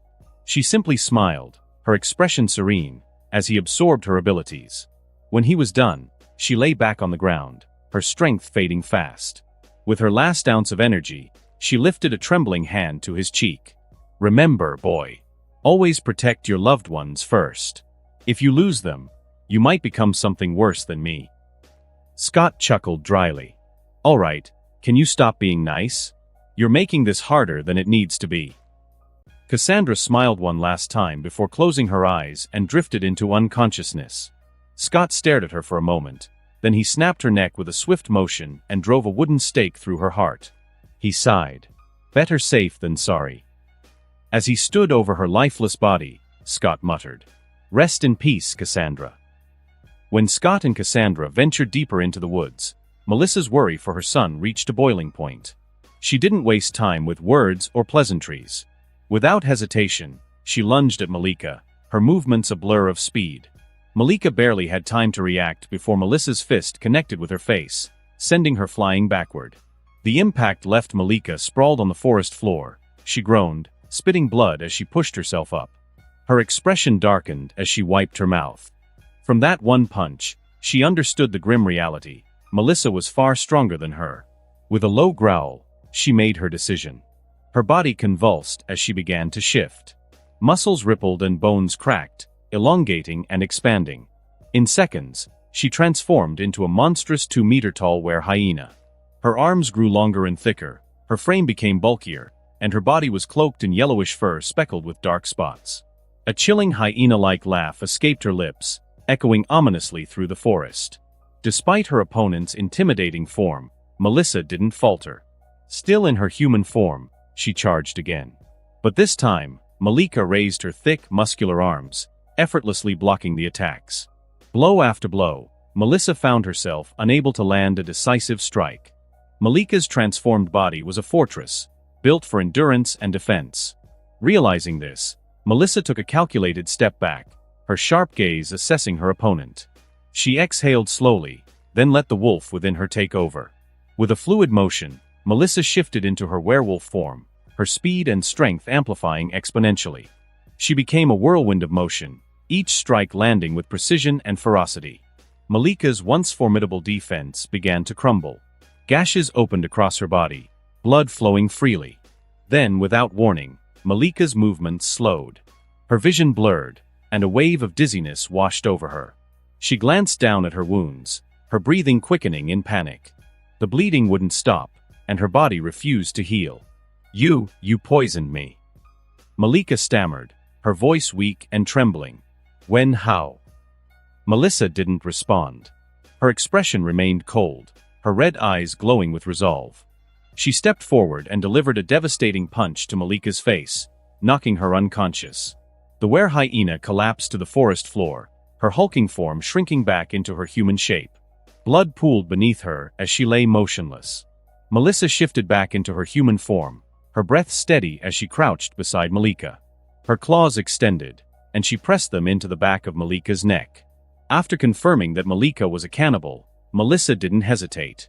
After Melissa absorbed Malika's power. Her voice was quiet, almost a whisper. "For the lives you've taken." Then, with a final twist, she broke her neck, ensuring the threat was permanently eliminated. While Scott and Cassandra disappeared deeper into the woods and Melissa clashed with Malika, Allison and the rest of the pack, Stiles, Lydia, Boyd, Erica, and Isaac, set out to hunt the Hui.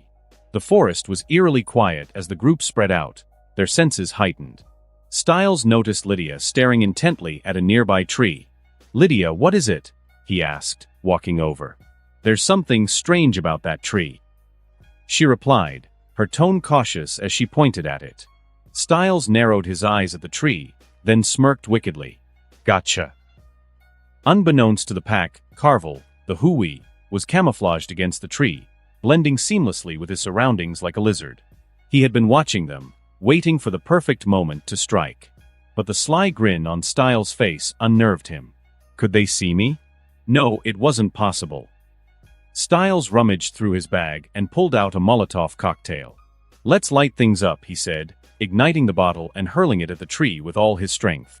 Carvel's eyes widened in panic as the flaming bottle shattered against him, setting him ablaze. He let out a guttural roar, his camouflage breaking as he flailed and rolled on the ground, trying desperately to extinguish the flames. "Bullseye!" Stiles shouted, laughing triumphantly. Allison's voice rang out. "Don't let him put the fire out. Keep throwing." The pack sprang into action, pulling more Molotov cocktails from their bag and hurling them at the burning creature. Realizing he was moments away from being burned alive, Carvel roared in frustration and began shifting into his Hui form.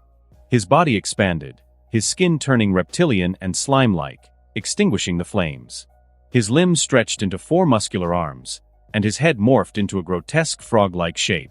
Carvel glared at the group with pure hatred, his gaze locking on Stiles. "How did you know what I am? And that fire forces me out of camouflage," he growled. "No matter. I'll kill all of you, starting with you, punk." With a powerful leap, Carvel lunged at Stiles, who yelped and darted away. "Damn it, you ugly bastard. Why are you chasing me? They all threw bottles at you." Stiles shouted, weaving through the trees. Carvel growled in frustration, realizing he couldn't catch Stiles. He switched tactics, shooting his long lizard-like tongue at Stiles with bullet-like speed. Stiles barely evaded, rolling to the ground just in time. Before Carvel could strike again, Boyd appeared, wielding a thick tree log. With a mighty swing, Boyd smashed the log into Carvel, sending him sprawling to the ground. "Boyd, you're a genius." Stiles cheered. Seizing the opportunity, Stiles snapped off a thick branch from a nearby tree and began whacking the downed Carvel. Erica and Isaac followed suit, each grabbing branches and joining in. For a moment, it seemed like they had the upper hand, but Carvel roared and regained his senses. With 3 of his 4 arms, he grabbed the branches mid-swing, snapping them like twigs. "Run!" Styles yelled, letting go of his branch and bolting. Erica and Isaac quickly followed suit. Boyd stepped forward, hefting his log for another swing, but Carvel shattered it with a punch and snarled, "Damn brats. I'll kill every one of you." Carvel lunged at Styles again, who threw up his hands in exasperation as he ran. "Why is it always me, you ugly bastard?" But the prolonged chase took its toll. Carvel's breathing grew labored, his movements sluggish. Allison, observing from a distance, saw her chance. "He's getting tired. Scott warned us to keep our distance, but he's not as strong as he looks. I think we can take him." "I think so too." Boyd agreed. Lydia added, "His strength lies in ambushes. Without the element of surprise, he's vulnerable." "All right," Allison said decisively. "Let's do this. Stay sharp and watch out for each other." The pack nodded, and Boyd was the first to strike. He sprinted forward and delivered a powerful kick to Carvel's back, sending him sprawling. As Carvel tried to rise, Isaac darted in and kicked him square in the face. The Hui lashed out, attempting to grab Isaac's leg, but Allison and Lydia flanked him, slashing his back with their claws. Carvel howled in pain and turned to retaliate, only for Erica and Styles to strike his exposed back with their claws.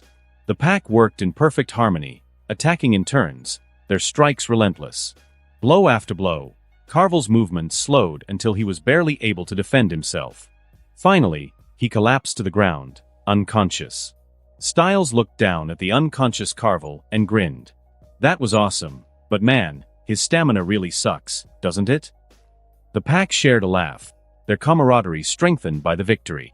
Melissa stepped into the clearing, having arrived earlier but choosing not to intervene. She smiled at the group. "Good job, kids." Boyd crossed his arms and smirked. "I could have taken him alone." Melissa chuckled. "I know you're strong, but wait until you've gone through your first full moon before making claims like that. Even then, it's always better to have someone from the pack by your side. Remember, we're wolves, and wolves hunt in packs." Allison asked, "Should we go find Scott? What if he's in danger?" Melissa shook her head. "Don't worry. He told me his fight is over, and he's on his way back." Elsewhere in the woods, Scott shifted into his wolf form and dug a grave. Carefully, he buried Cassandra, honoring her in silence despite her deeds. Afterward, Scott decided to test his newly acquired shadow teleportation ability. His black fur blended seamlessly into the surrounding darkness as he vanished, reappearing 100 meters away. Nodding to himself, he thought, "Unlike Cassandra's 50-meter limit, my range is limited to 100 meters. If I want to teleport that far again, I'll need to wait for a while." She mentioned needing 5 minutes to recover, but I think I only need 2. And for short distances, I can teleport 6 times in a single minute.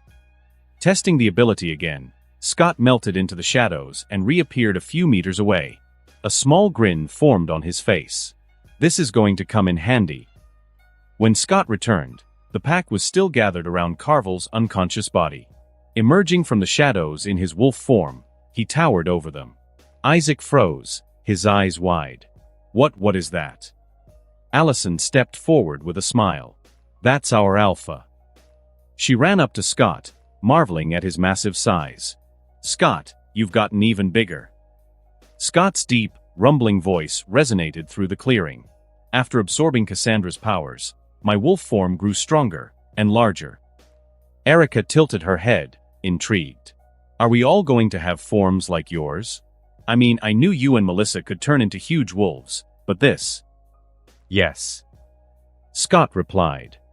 "The stronger you become, the larger your wolf form will grow." Turning his attention to Carvel, Scott said, "Let's deal with him and head back." Shifting into his werewolf form, Scott knelt over Carvel and absorbed his abilities. Moments later, he snapped Carvel's neck with grim efficiency. Styles, always curious, asked, "So what did you get from him?" Scott stepped to a nearby tree, his black fur shifting until he blended perfectly with the bark. "Camouflage," he said simply, stepping out of the shadows. Scott then returned to his wolf form, dug graves, and buried both Carvel and Malika. "Let's go home," he said. The pack returned to their cars, and Scott grabbed a change of clothes from his trunk since his earlier ones had been destroyed during the fight with Cassandra. After changing, he drove with Allison home. Once back at the house, they gathered in the living room. Melissa, sensing Scott's unease, asked gently, "What's wrong, son? I can feel your sadness." Scott sighed heavily. "It's Cassandra's memories." Then Scott told them about Cassandra's memories. Lydia frowned. "That's tragic, but it's no excuse to become a monster." Allison added, "Exactly. Think of how many tragedies she caused, how many happy families she destroyed." Melissa placed a comforting hand on Scott's shoulder. "They're right, Scott. There's no need to feel sad for her." Scott gave them a wistful smile. "I'm not sad for her. I'm just thinking, what would I do if I lost one of you? And I didn't like the answer to that question. Don't get me wrong, I won't hurt innocent people, but I can't deny that I'd probably start a carnage." The pack exchanged worried glances, but Scott's smile reassured them. "Don't worry," he said. "I'm just tired and need some sleep. I won't lose any of you. We're strong, and we have a telepathic bond. If anyone's in danger, they can call for help immediately.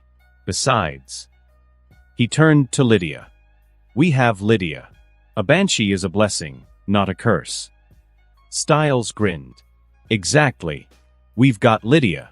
And by the way, I'm going to start reading all your books and journals from now on, Lydia." Lydia shot him a glare. "You know, Styles, I just had a vision of you dying, at my hands." Styles raised his hands defensively. "Calm down. I'm just saying, what if you write something important in a trance and forget about it?" Lydia rolled her eyes. "Fine, I'll double-check my notes. And Allison and Erica can help. Why does it have to be you?" Scott chuckled. "Don't worry, Lydia. After your first full moon, I think you'll have much better control over your abilities." After dinner, Scott bid everyone good night and retreated to his room. Allison followed him, and they shared a warm, intimate shower together. Afterward, they climbed into bed, cuddling under the covers and finding comfort in each other's presence. Soon, they drifted off to sleep, their breathing steady and peaceful. The Argent's POV while Scott and his pack were battling Cassandra and her pack, Gerard Argent arrived in Beacon Hills. He wasted no time and headed straight to Allison's house. The moment Gerard stepped inside, he looked at Chris and demanded, "Where is Kate?" Chris narrowed his eyes. "What do you want with her, Gerard? She's your daughter." Gerard's expression hardened. "She's not my daughter anymore. She's one of those rabid mutts now. And you know what we do to rabid dogs, Chris. We put them down." Behind the wall, Kate overheard every word. With a heavy heart, she stepped out of her hiding spot. "Do you really want to kill me, Dad?" she asked, her voice trembling. "I'm like this because I did what you told me to do." Gerard glared at her, his voice laced with venom. "No, you're like this because you're weak. We are hunters. The moment you were bitten, you should have done the honorable thing, ended your life." Tears welled up in Kate's eyes. "I broke the code, killed innocent people, and became a monster, all to make you proud of me. But now, you can't even break your own stupid hunter code to spare my life. You know what, Gerard? I'm not even surprised. You've always been a monster. The worst part is, Allison hates me now." Gerard sneered. "Stop crying like a child, Kate. You want to make me proud? Then take your gun and end it yourself, like a real Argent." Kate wiped her tears and straightened. "No, Gerard. I'm not killing myself. And I'm done trying to please you." Gerard's face twisted with rage. He pulled out his gun and aimed it at her.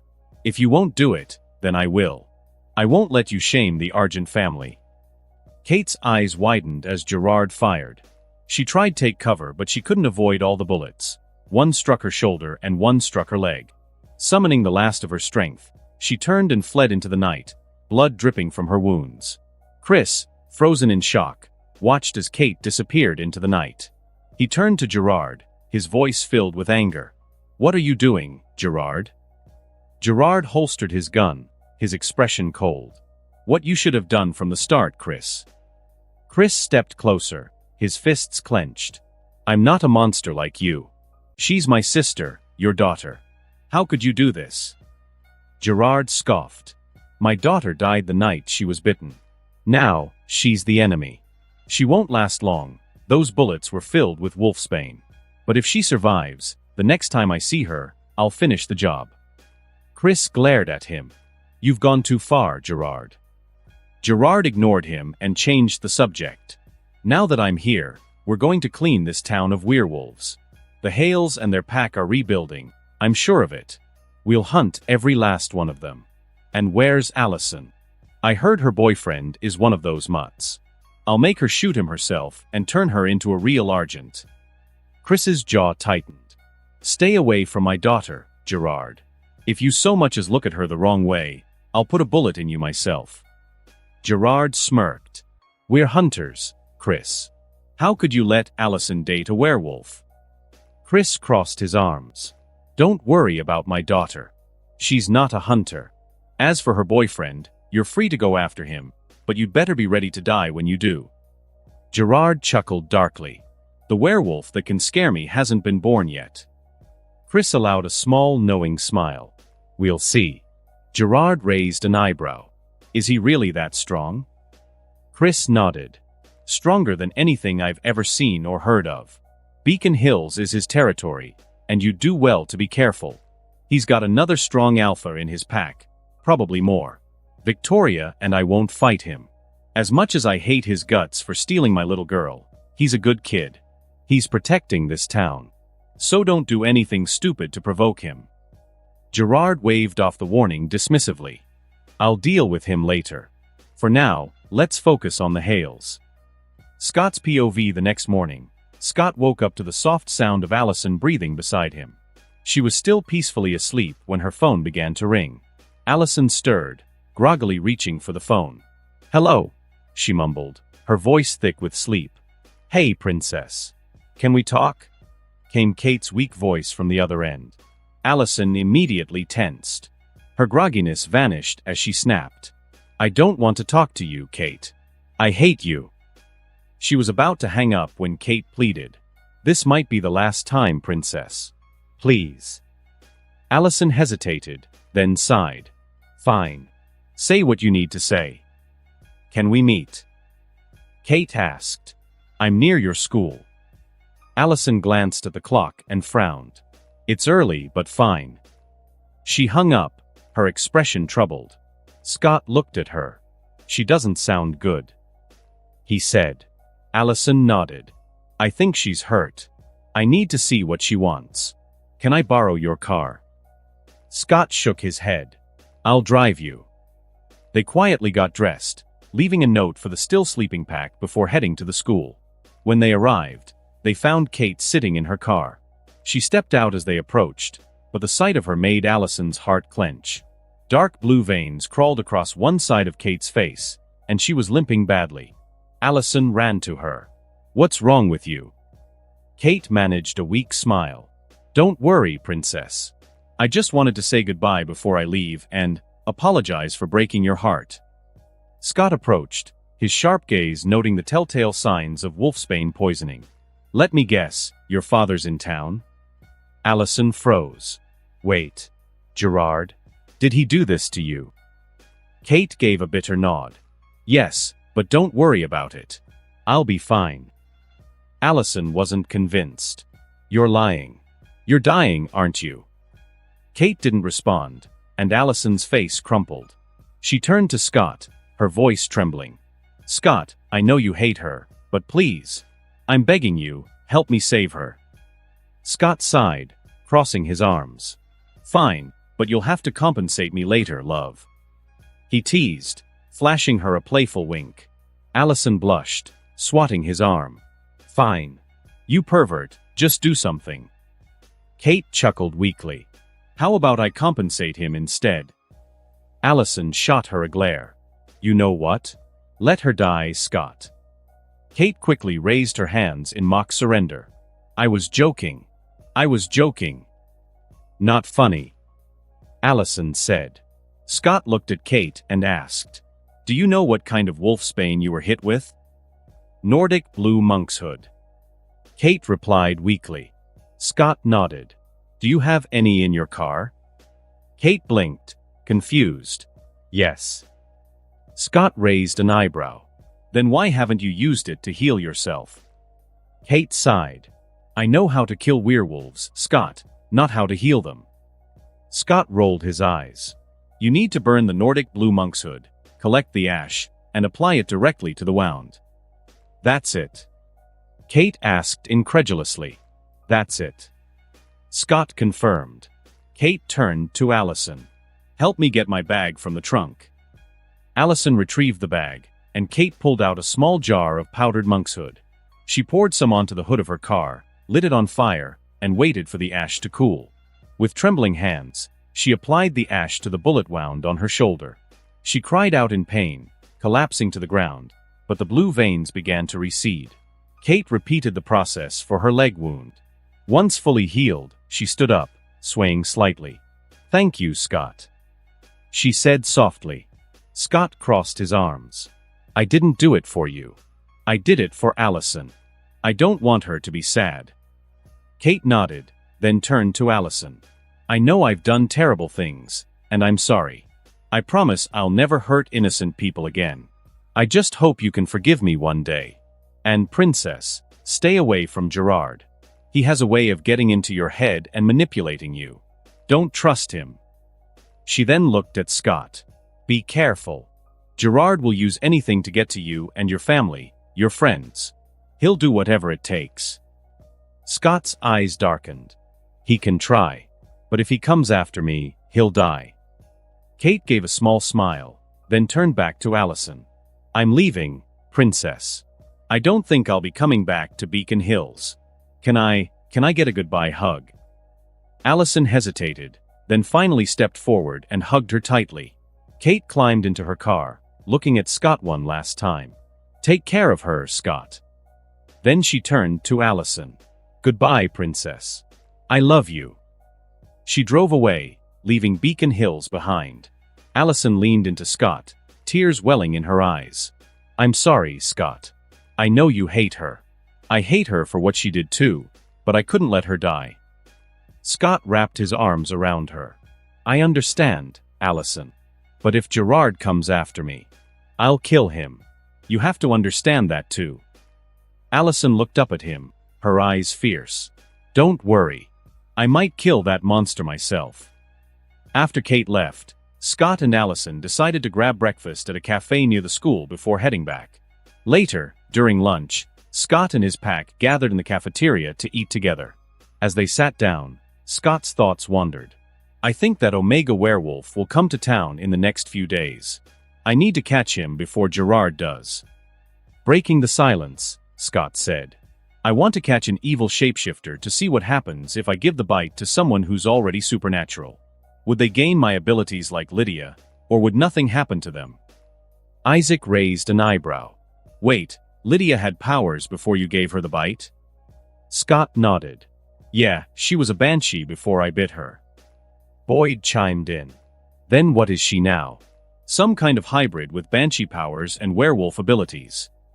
Styles, holding up his tray of food, interjected. "Nope, she's not a werewolf.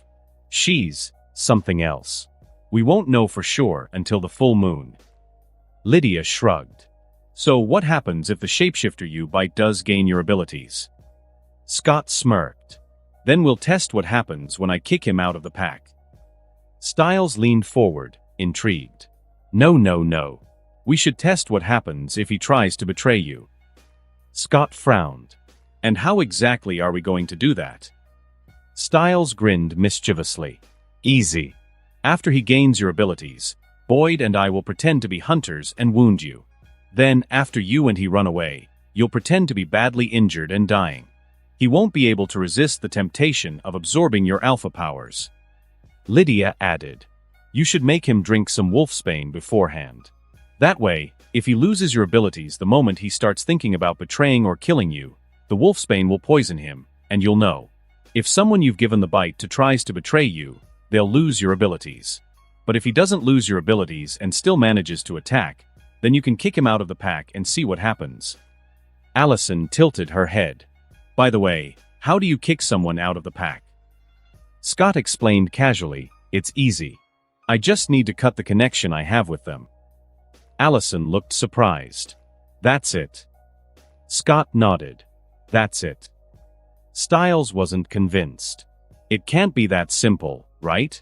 That sounds like magic. Scott leaned back, amused. Styles, I can turn into a giant wolf and teleport through shadows. How do you explain that? Styles laughed. Fair point.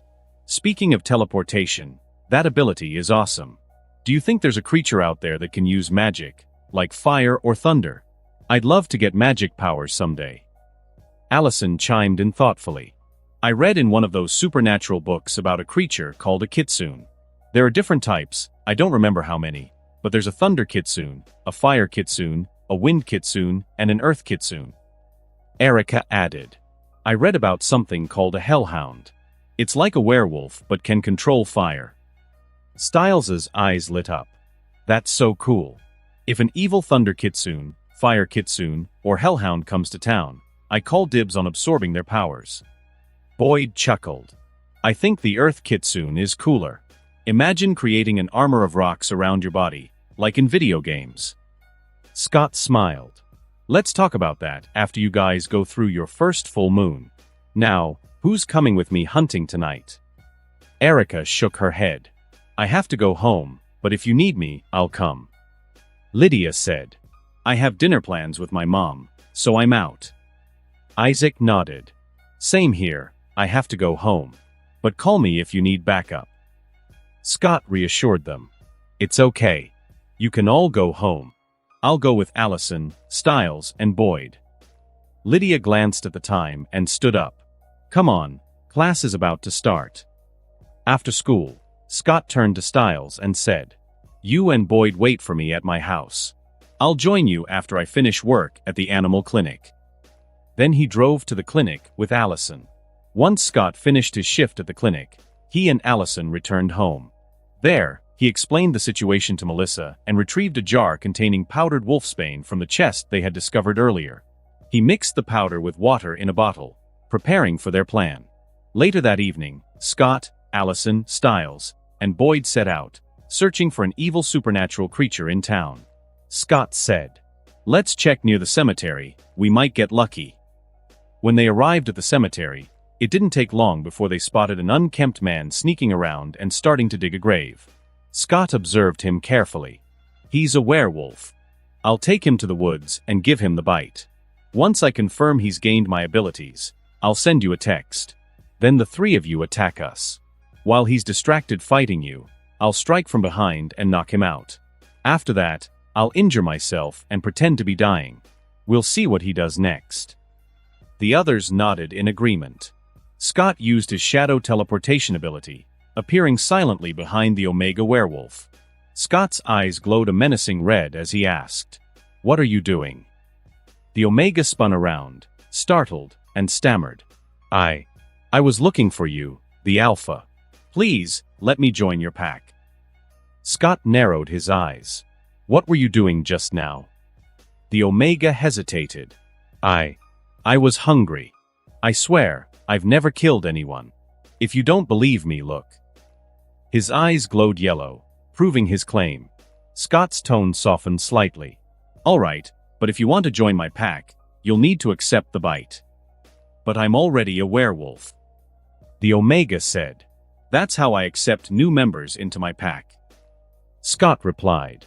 The Omega asked, How many werewolves are in your pack? Including me, 8. Scott answered. The Omega extended his arm. All right, here, bite me. Scott wrinkled his nose in disgust. First, let's get you cleaned up. I'll buy you some soap and water. Scott went to a nearby store, purchased soap and a bottle of water, and returned to the Omega, who was waiting at a safe distance from the store. They headed into the woods, where Scott instructed the Omega to clean his arm. Once it was clean, Scott gave him the bite. At first, nothing happened, But soon the Omega collapsed, writhing in agony as black liquid oozed from his mouth, eyes, and other parts of his body. His screams echoed through the woods for over an hour before the pain subsided. When he finally stood, the Omega looked at Scott, bewildered. "What did you do to me?" Scott smiled. "I made you stronger. Check your body."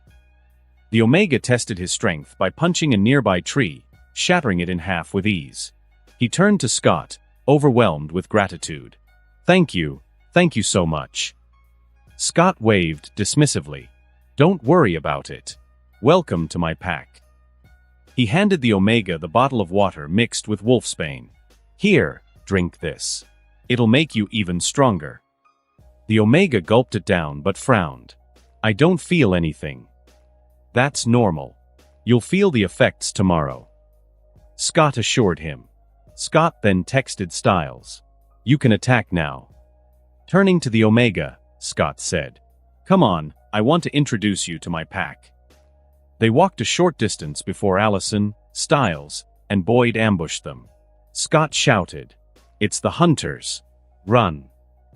The Omega panicked, shifting into his werewolf form, but as he prepared to attack Styles and Boyd, Scott appeared behind him and knocked him out with a powerful blow. "Let's go," Scott said. "We'll take him to the old Hale house." Once there, Scott instructed his pack to stay back, ensuring the Omega wouldn't catch their scent. He dragged the unconscious werewolf inside, tearing his own shirt and clawing his hand to smear blood across his body. He lay down near the Omega, feigning weakness. When the Omega regained consciousness, he groaned. "Where are we? What about the hunters?" Scott coughed weakly. "I managed to fight them off and drag you here after they hit you with a tranquilizer. But they'll be back, and in greater numbers. I don't think I can make it. I've been poisoned. I can barely run. You need to go. I'll hold them off and buy you time." The Omega looked at Scott and said, "You're poisoned and weak now." Scott bit his tongue, gathering blood in his mouth. Pretending to cough violently, he spat it out and said, "Yes, run before they get here." The Omega's yellow eyes glowed as he suddenly lunged at Scott, snarling, "Then let's not waste your alpha spark. Let me take it." Scott immediately felt their connection sever. Strangely, it didn't hurt. Maybe because I don't care about him at all. Scott thought to himself. Just as the Omega was about to strike, he began losing strength. He fell to his knees, his body trembling.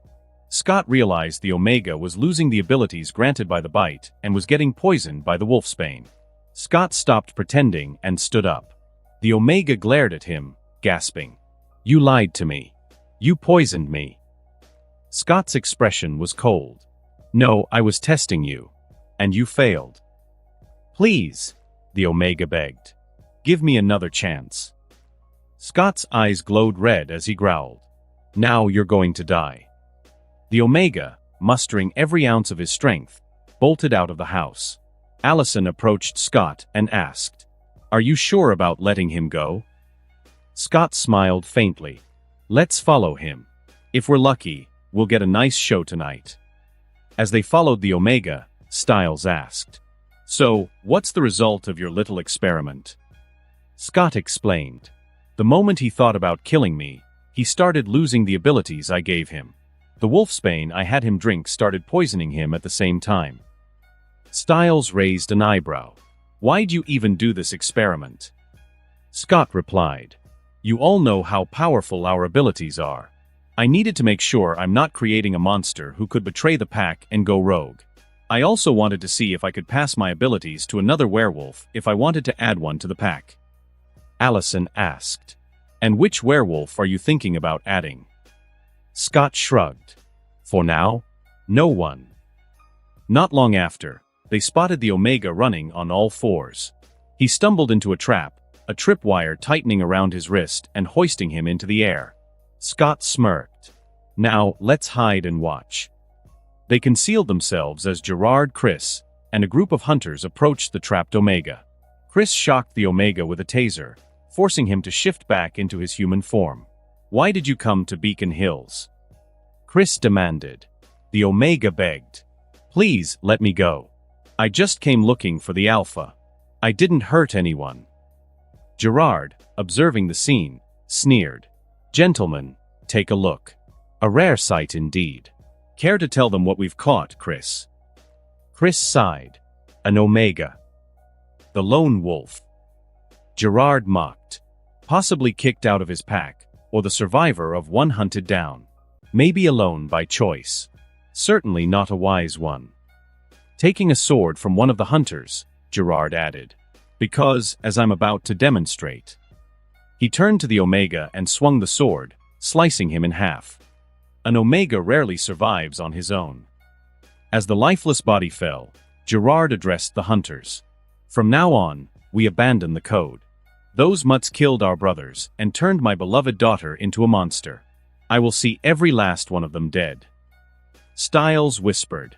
Is that old guy your grandfather, Allison? Allison snorted. No. That monster is not my grandfather. Scott's gaze hardened. Looks like I need to teach him how to behave. Scott stepped behind a tree, removed his clothes, and shifted into his werewolf form. Handing his clothes to Allison, he said in a deep, growling voice, "Wait here." Gerard, admiring the dead omega, froze at the sound of a guttural growl. The hunters turned, panicking as a massive werewolf stepped into the clearing. One hunter raised his gun and fired, but Scott vanished into shadow. A moment later, he reappeared behind the shooter, grabbing him by the head and tossing him like a rag doll into a tree. The man hit the trunk with a sickening crack, slumping unconscious to the ground. "Hold your fire!"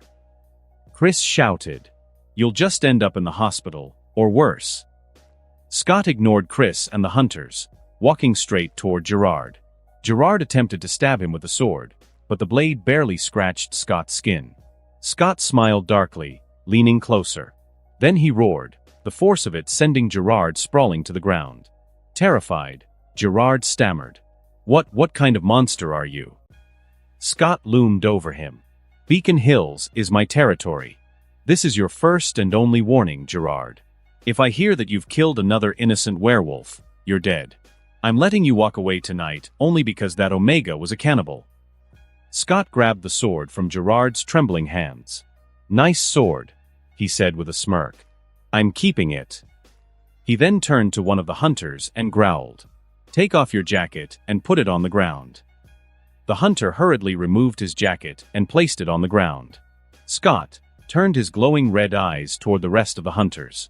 "Now, put all your guns and rifles in the jacket, or I'll do it myself. And trust me, you won't like how that ends." Gerard, seething with rage, raised his gun loaded with wolfsbane bullets, aiming at Scott's back. Without even turning, Scott spoke in a deep, menacing voice. "Pull that trigger, Gerard, and it'll be the last thing you do on this earth." Gerard froze, panic flashing across his face, and slowly lowered his gun. Scott turned to another hunter and barked. "You. Bring Gerard's gun and put it with the others." The hunter hesitated, glancing nervously at Gerard, but Chris intervened. "Do it," he ordered. The hunter approached Gerard, who refused to let go of the gun. Chris stepped forward, his voice firm. "Gerard, give him the gun." Gerard glared at Chris but reluctantly released it. Once all the weapons were piled onto the jacket, Scott growled. "Take the Omega's body with you and bury it. Now get out of my sight." Chris echoed the command. "Take the body and go." The hunters retreated, carrying the Omega's corpse and the unconscious hunter. Gerard lingered for a moment, glaring at Scott, but Scott's red eyes locked onto him as he said, "Remember to behave, Gerard. Otherwise, don't blame me for what happens next." Gerard said nothing, walking away in silence. Chris stayed behind, studying the massive werewolf before him. "You know he's still going to come after the Hales, right?" Scott crossed his arms. "I know. I just don't like him and felt like teaching him a lesson." Chris sighed. "He'll do everything he can to get to you, Scott. He might even try to hurt Allison." At that moment, Allison approached with Styles and Boyd. She overheard Chris's words and said coldly, "Then Gerard will die." Chris turned to his daughter, his expression pained. "Allison, he's not my grandfather." Allison interrupted sharply. "I saw what he did to Kate this morning. If Scott hadn't stepped in, she'd be dead. He's a monster, and you just admitted he'd try to hurt me to get to Scott. Chris nodded solemnly. If he really tries to hurt you, I'll end him myself. Allison hugged her father tightly. I've missed you. How's Mom? She's fine. Chris replied. But I don't want you coming home until Gerard's gone. I don't want you anywhere near him. Tell Mom she can visit me at school or at Scott's house. Allison said. Chris nodded. Okay, I will. Now I have to go, sweetheart. As Chris turned to leave, Scott called out. Hey, Uncle Chris. You forgot to leave your guns. Allison rolled her eyes. Don't mind him, Dad. Just go. Once Chris left, Allison looked at Scott and asked, Why do you even want their guns? Scott grinned mischievously. I want to play with them. I've never shot a gun before. Scott took his clothes from Allison, went behind a tree, shifted back into his human form, and got dressed. He emerged and said, All right, let's play. Scott, Boyd, and Stiles began firing the confiscated guns, laughing as they experimented with the weapons. Even Allison eventually joined in. After a while, Allison sighed. I think that's enough. What if we need these later? Scott nodded. All right, let's pack these up and head home. A week had passed since Scott's encounter with Gerard. During this time, Scott finally received the bank card with $90 million from Deaton, giving him full access to the money without any issues. However, Melissa still hadn't found the ranch or building they were searching for. Scott also took the initiative to sign himself and his entire pack up at a local MMA gym. They had begun training in mixed martial arts, learning new skills to strengthen their fighting abilities. Now, Scott and his pack were enjoying a free period, sitting on the bleachers at the empty lacrosse field. I can't wait. Stiles said excitedly. Tomorrow's the full moon, and I'll finally be able to shift for the first time. Me too. Allison added with determination. I want to get stronger as soon as possible, just in case another dangerous shifter shows up in Beacon Hills. Scott leaned back and smirked. Out of all of you, I'm most curious to see what Lydia will turn into. Lydia smiled slyly. I just hope it's something pretty. Boyd raised an eyebrow. What does being pretty have to do with anything? Isn't strength the most important thing? Lydia shot him a look. Strength is important, but looking cool and pretty while kicking is just as important. As the group laughed, Derek appeared, walking toward them. He nodded at Scott. Scott greeted him with a smile. What's up, Derek? What brings you here? I'm checking on my pack. Derek said. You know the full moon is tomorrow. Scott nodded. You'd better make sure they don't cause trouble. Oh, and by the way, Gerard Argent is in town. He's definitely going to come after you, Peter, and the rest of your pack. Derek hesitated, glancing at Allison. If Gerard attacks you, Allison said firmly, you can fight back, or even kill him. But don't hurt my parents, or you'll have to deal with me. Derek frowned. What if your parents attack me first? Then you run. Allison replied without hesitation. Derek snorted. See you around, Scott. He said before turning and heading toward the school. Once Derek was gone, Stiles broke the silence. Speaking of parents, I've been thinking. Maybe I should tell my dad about the supernatural side of the world. Scott gave him a supportive look. It's your choice, man. Stiles nodded. I'll tell him after the full moon. Oh, and Scott, what do you think about giving him the bite? Scott shrugged. As long as you explain everything, the pack, what it means to be part of it, and the fact that there are some creatures we can't just lock up in jail. If he agrees to all of that, then yeah, I'll give him the bite and make him part of the pack. Great. Thanks, buddy. Stiles said with a grin. After school, Scott headed to the animal clinic.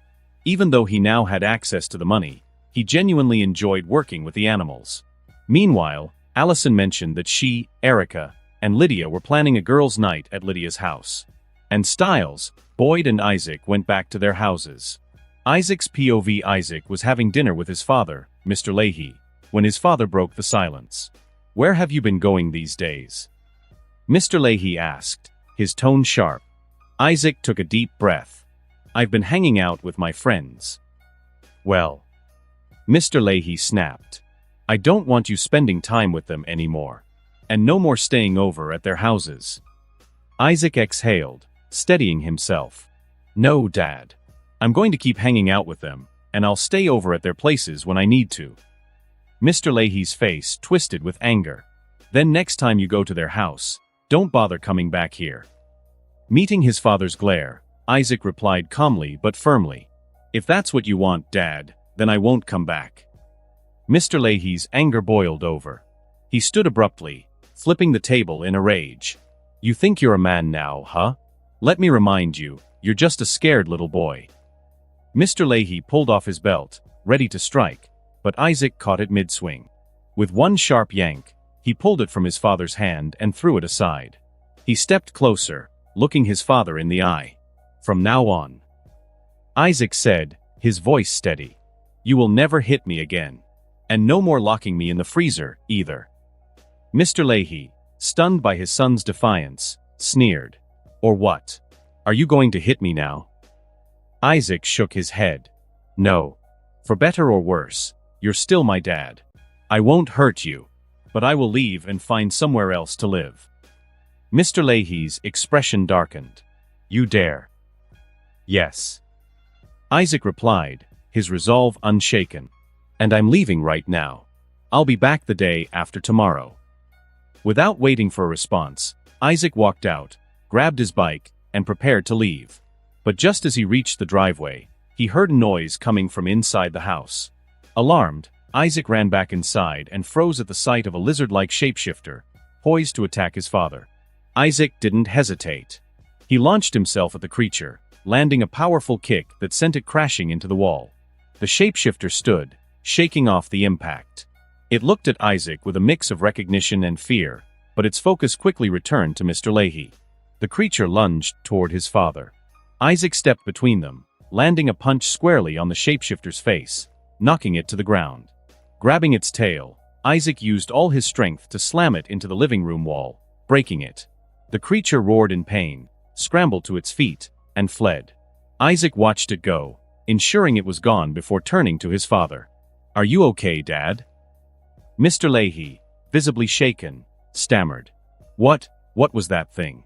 It looked like it was here for me. Don't worry, Dad. Isaac said, his voice calm. It's gone. You're safe now. Safe. Mr. Leahy repeated, his voice trembling. That thing is evil. It'll come back. Son, we have to leave Beacon Hills. Isaac shook his head.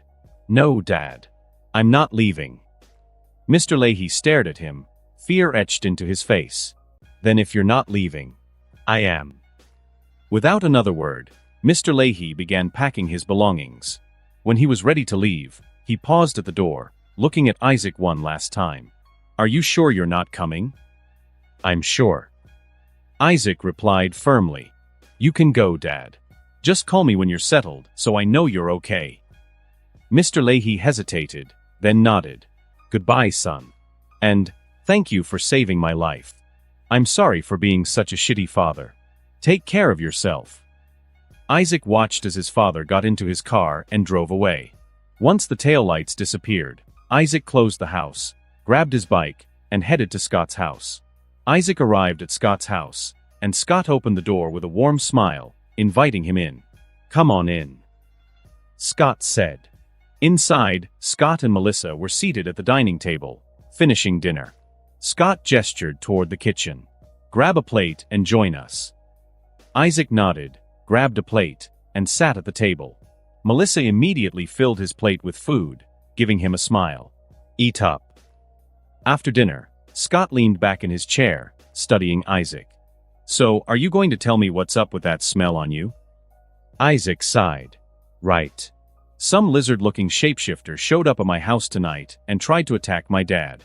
Even while I was fighting it, it only focused on him, like it didn't care about me at all. Melissa's eyes widened in concern. Is your dad okay? Isaac gave her a wistful smile. Yeah, he's fine. Scott frowned. You don't seem too happy about that. Isaac hesitated before speaking. Well, after I saved him, He got scared out of his mind and said we should leave Beacon Hills. I told him I wasn't going anywhere, so he packed his bags and ran off, leaving me behind. Melissa reached out, placing a reassuring hand on Isaac's shoulder. Scott told me about how your dad treated you. Him leaving might be a blessing in disguise.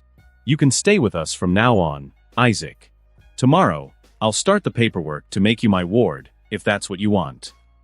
Isaac's eyes lit up with gratitude. I'd appreciate that, Melissa. Thank you. Scott grinned. Welcome to the family, Isaac. Isaac chuckled softly. Thank you. Scott leaned forward, his expression turning serious. Now that we've got that out of the way, can you tell me more about the lizard thing? Isaac nodded. It was about my size, with dark green reptilian scales, a long smooth tail, and yellow eyes with slits. Do you know what it is? Scott tapped his chin thoughtfully. When I was reading through the supernatural books, I came across descriptions of creatures like that. It could be a hui, like the one we fought before, or maybe a were-crocodile. Can you tell me anything else about it? Isaac thought for a moment. Oh yeah, when it saw me, I noticed a flicker of recognition and fear in its eyes, but then it immediately turned its focus back to my dad. Scott asked, how would you describe the way it looked at your dad? Was it angry, hateful, or hungry? Isaac shook his head. No, none of those. Its eyes were empty, like it had no emotions at all. I couldn't sense anything from it. Scott asked, like it was sleepwalking or being controlled by something? Isaac nodded. Exactly. Melissa leaned forward. Do you know what it is, Scott? Scott exhaled and nodded. I think so. It sounds like a kanama. Melissa frowned. What's a kanama? Scott explained. The kanama is a human-animal hybrid, reptilian in nature. It's considered a mutation of the werewolf gene. Like werewolves, its power peaks during the full moon. But instead of seeking a pack, the kanama seeks a master to serve. It's essentially a weapon of vengeance. Isaac's eyes widened. So, someone's controlling that thing that attacked my dad. But why target him? And who is targeting him? Scott shrugged. The kanama is used to carry out its master's grudge. Whoever is behind this probably has a serious vendetta against your dad. Isaac sighed. That doesn't narrow it down much. My dad isn't a good man. A lot of people hate him. Scott tilted his head. But you said the kanama showed fear when it saw you? Isaac nodded. Yeah, and it seemed like it recognized me too. Scott nodded. I think I know who it is. It's probably Jackson. Isaac blinked in surprise. Jackson Whitmore? Isn't he part of Derek's pack? Scott nodded. Yeah, but he didn't turn into a werewolf after Derek bit him. Even Derek doesn't know why. And here's the thing, when someone gets bitten by an alpha, they either become a supernatural creature, or they die. But Jackson is still alive after 2 weeks, and this fits. Isaac leaned forward. So what do we do about him? Scott sighed. First, we tell the pack. Jackson's just a pawn in this. The real problem is whoever's controlling him. Isaac nodded in agreement. All right. After that, the three of them chatted for a while longer before calling it a night. The next day, after school, Scott and his pack gathered at his house. Scott rummaged through his supernatural books until he found the one describing the kanama. He shared its details with everyone, including his suspicion that Jackson was the creature. Styles raised an eyebrow. Wait, so this thing not only has paralytic venom, but can also grow wings? That's just unfair. Boyd crossed his arms. So, what do we do with Jackson after we confirm he's the kanama? Lydia's face paled. We're not going to kill him, are we? I mean, I'm not in love with him anymore, but I can't kill him or watch him die. Can't we help him? Scott gave her a reassuring look. Don't worry, Lydia. Jackson hasn't killed anyone, and even if he had, he's being controlled. We're not going to kill him. Allison leaned forward. So, what's the plan? We can't just let him keep hurting people. Scott nodded. After tonight, when you guys get through your first full moon, I'll have Lydia handle it. Lydia blinked in surprise. Me? How am I supposed to handle it? Scott explained. Jackson's going through an identity crisis. All you need to do is stab him with your claws when he shifts into a kanama to absorb his powers, then call him by his name using your banshee voice. That should turn him into a regular werewolf. Plus, you'll gain his paralytic venom ability. It's a win-win. Erica raised a hand. Why call him by his name, though? Scott shrugged. There's an old myth that says if someone who truly loved a werewolf calls them by name, it can bring them back to their human self. And Lydia loves, or loved Jackson. Erica tilted her head. Okay, but is that actually true? Scott smirked. We'll find out, won't we? Styles spoke up. But what about the person controlling the kanama? How do we find them? Scott's eyes gleamed. That's the easy part. I'll read Jackson's memories. That should tell us who's behind this. Styles slapped his forehead. Oh right. I forgot you can do that. Scott stood and stretched. All right, let's head to the woods so you guys can experience your first full moon. Styles frowned. Why can't we just do it here? Melissa cut in, crossing her arms. Because I don't want the neighbors asking me tomorrow if I heard wolves howling and growling in my house.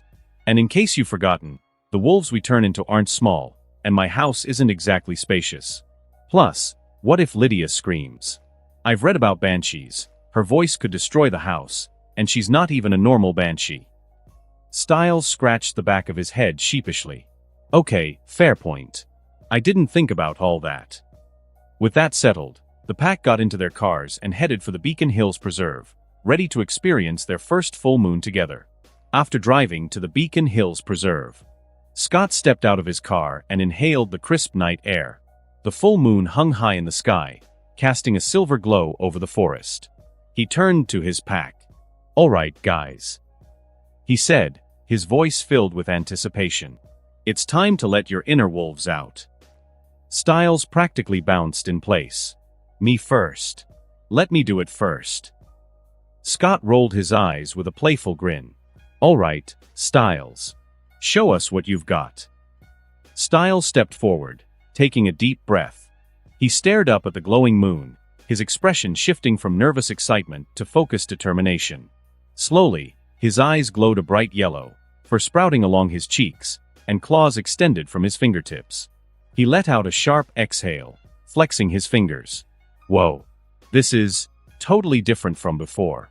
I feel amazing. And I think I can go even further. Scott nodded, encouraging him. Focus. Let that feeling take over completely. Styles nodded and closed his eyes, taking a moment to center himself. When he opened them, his transformation surged forward. His clothes ripped apart as fur spread across his body. Moments later, he stood in his full wolf form, a massive brown wolf, easily the size of a tiger. When Styles tried to speak, a bark escaped his mouth instead. Lydia, standing nearby, burst out laughing. You did end up as a dog after all. Styles growled, then spoke, his voice deeper and rougher than usual. What dog? Oh wait, I can talk now. This is harder than I thought, but this is so cool. He turned to Scott, his yellow eyes glowing brightly. I can finally feel that connection you and Melissa were talking about. It's like I'm part of something bigger now. Scott nodded. Welcome to the pack, Styles. Boyd stepped forward, cracking his neck. All right, my turn. He shifted seamlessly, his eyes glowing fiercely as fur grew along his cheeks. His transformation continued, and moments later, he stood as a dark gray wolf, slightly larger than Styles. Isaac followed next, stepping forward without hesitation. His shift was smooth and graceful, his wolf form emerging as a striking mix of gold, gray, and white. Scott felt the bond between them grow stronger with every transformation.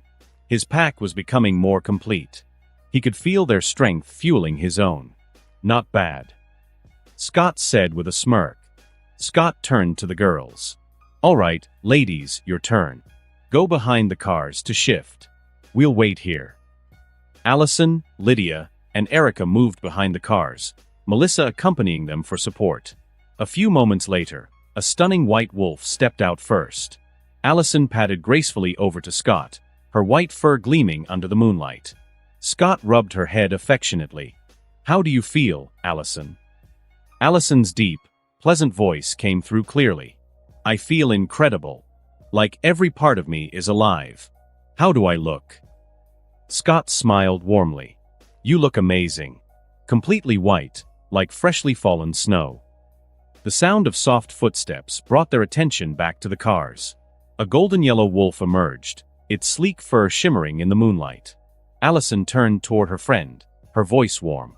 Erica, you look beautiful. Erica replied. You look gorgeous too, Allison. All right. Scott said, his voice cutting through the moment. We're not done yet. Let's see how Lydia's transformation goes. She's been quiet back there. Lydia. He called out. What's the holdup? Why aren't you coming out yet? A nervous voice came back. Give me a moment. Behind the cars, Lydia stood with her arms crossed over her chest, her shirt shredded from her transformation. She looked at Melissa, her golden eyes filled with embarrassment. What do I do? I can't let them see me like this. Melissa chuckled softly. Don't worry, I've got you. She grabbed the torn remains of Lydia's clothes and tied them securely around her chest. There. That should work for now. By the way, can you use those? Lydia glanced at the massive black wings now unfurled behind her. Let me try. With a tentative flap, she managed to lift herself slightly off the ground. Her confidence grew, and soon she was airborne, albeit a bit unsteady. She flew towards Scott and the others. Styles let out a bark that shifted into a deep, awestruck voice. Whoa! Lydia, you've got wings. Scott watched her with admiration. Can you fully shift into an animal form, Lydia? Hovering above them, Lydia looked down at him, her glowing eyes narrowing in concentration.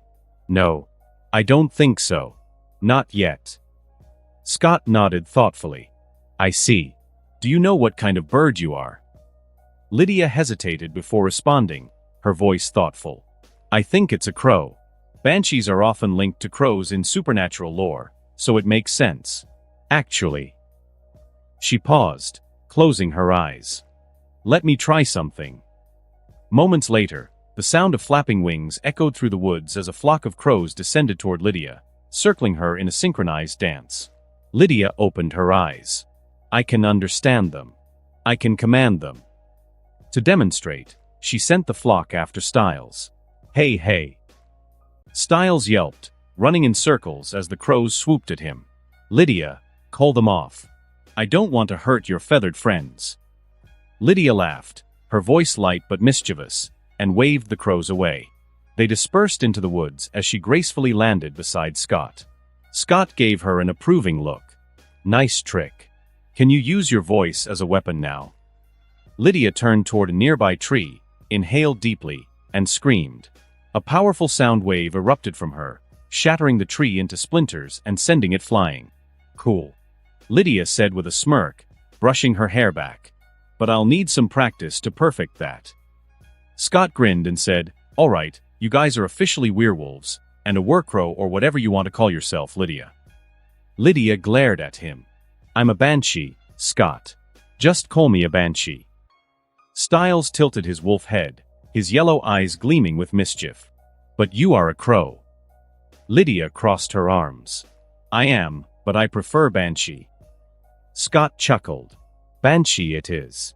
Now the next step is for you to absorb powers from other creatures, evil ones of course, and become alphas.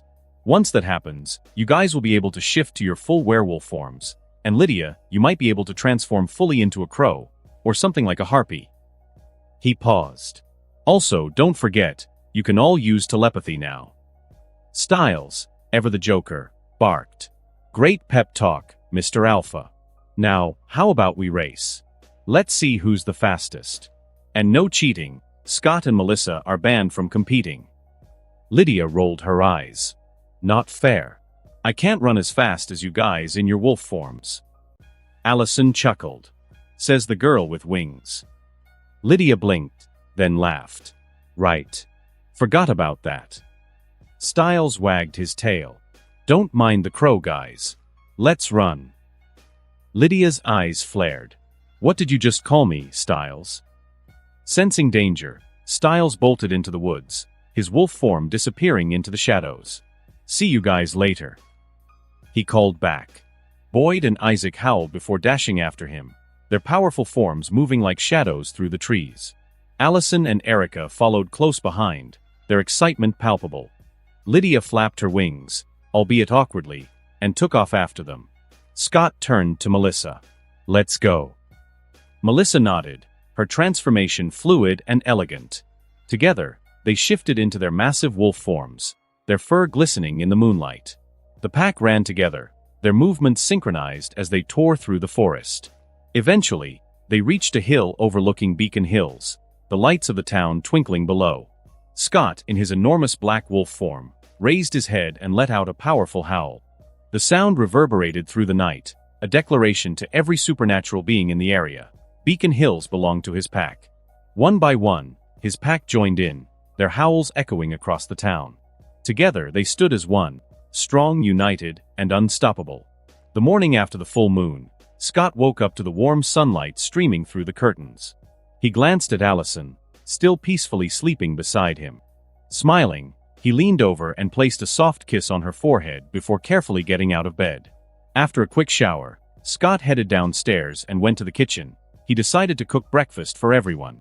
He grabbed the pancake mix and started flipping the batter onto the sizzling pan, enjoying the calmness of the morning.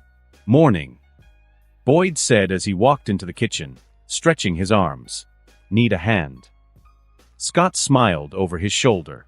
"Morning. Yeah, you can handle the bacon and eggs." As the smells of cooking food filled the house, one by one, the rest of the pack stumbled into the kitchen, drawn by the delicious aroma. They settled at the table, chatting and laughing as Scott and Boyd finished up breakfast. While everyone ate, Lydia spoke up. "By the way, there's no school today. So, what's everyone planning to do?" Scott leaned back in his chair, a playful grin on his face. "I'm taking Allison out on a date. It's been way too long since it was just the two of us. And honestly, every time I turn around, Styles is there, staring at me with one of his creepy smiles." Styles gasped dramatically, clutching his chest. "Hey man, my smile is not creepy." Isaac chuckled, shaking his head. "Actually, Styles, it kind of is. I still remember when you and Boyd showed up that night to ask if I wanted the bite. I saw that grin, and I ran. You scared me, dude." Styles threw up his hands. "Come on. I was just excited." The pack erupted into laughter, the light-hearted moment setting the tone for the day. Scott grinned at them and said, "All right, what about the rest of you? What's the plan?" Lydia sipped her coffee, her eyes sparkling. "I need to go shopping for clothes.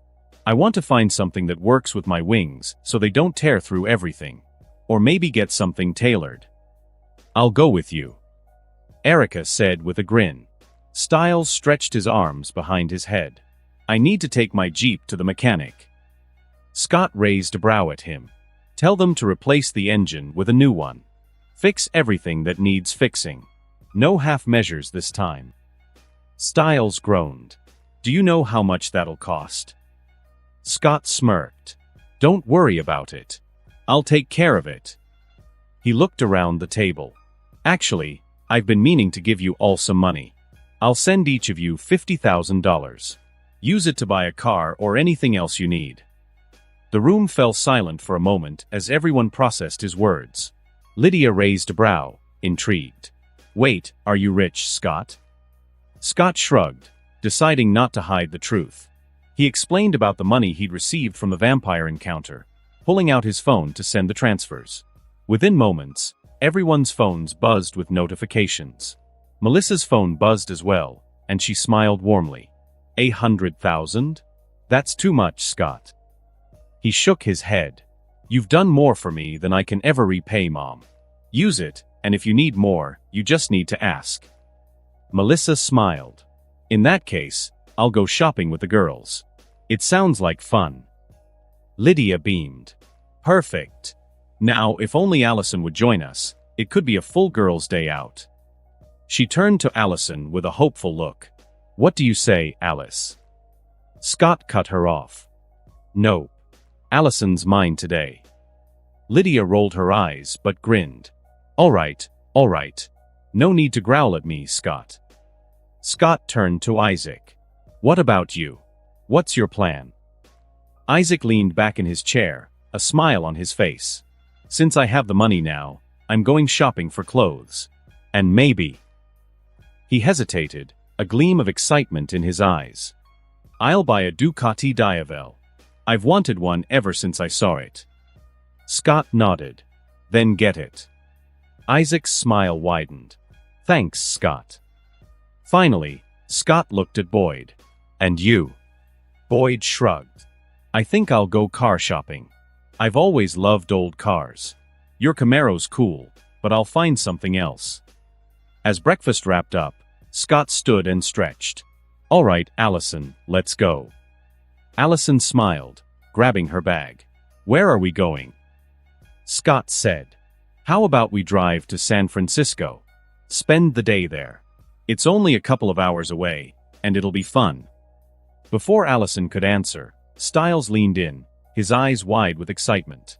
That sounds amazing. Take me with you. Scott pushed him away with a laugh. Not happening, Stiles. Go take care of your Jeep. Laughing, Scott and Allison ran to his Camaro and sped off, the open road stretching ahead.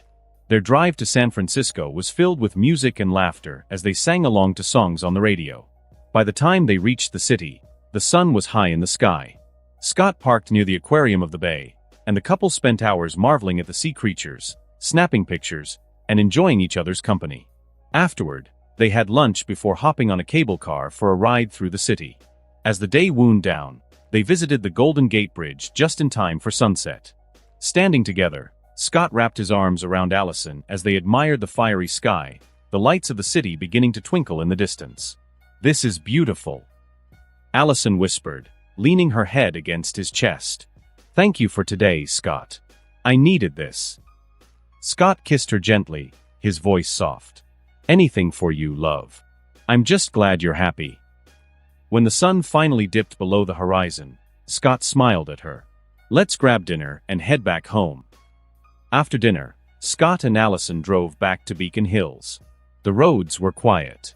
As they neared Beacon Hills Preserve, Scott suddenly slammed on the brakes, the car screeching to a halt. A man had bolted out of the woods and stood directly in their path, his eyes filled with terror. Scott and Allison exchanged a quick glance before the man sprinted toward the car, pounding on the hood. Help me, please. Someone's chasing me. They're trying to kill me, he screamed, his voice desperate and shaky. Allison wrinkled her nose and muttered. I don't like him. He gives me a disgusting feeling, and he reeks of blood. Scott chuckled softly, his lips curling into a knowing smirk. Well, he's not lying. Someone is chasing him. He nodded toward the trees. Look over there, it's your parents. Allison squinted into the woods, her sharp senses kicking in.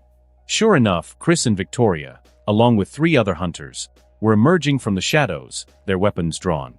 Oh, it's really them, Allison said. I was so focused on this guy that I didn't even hear them. Scott opened his door. Let's get out and see what's going on.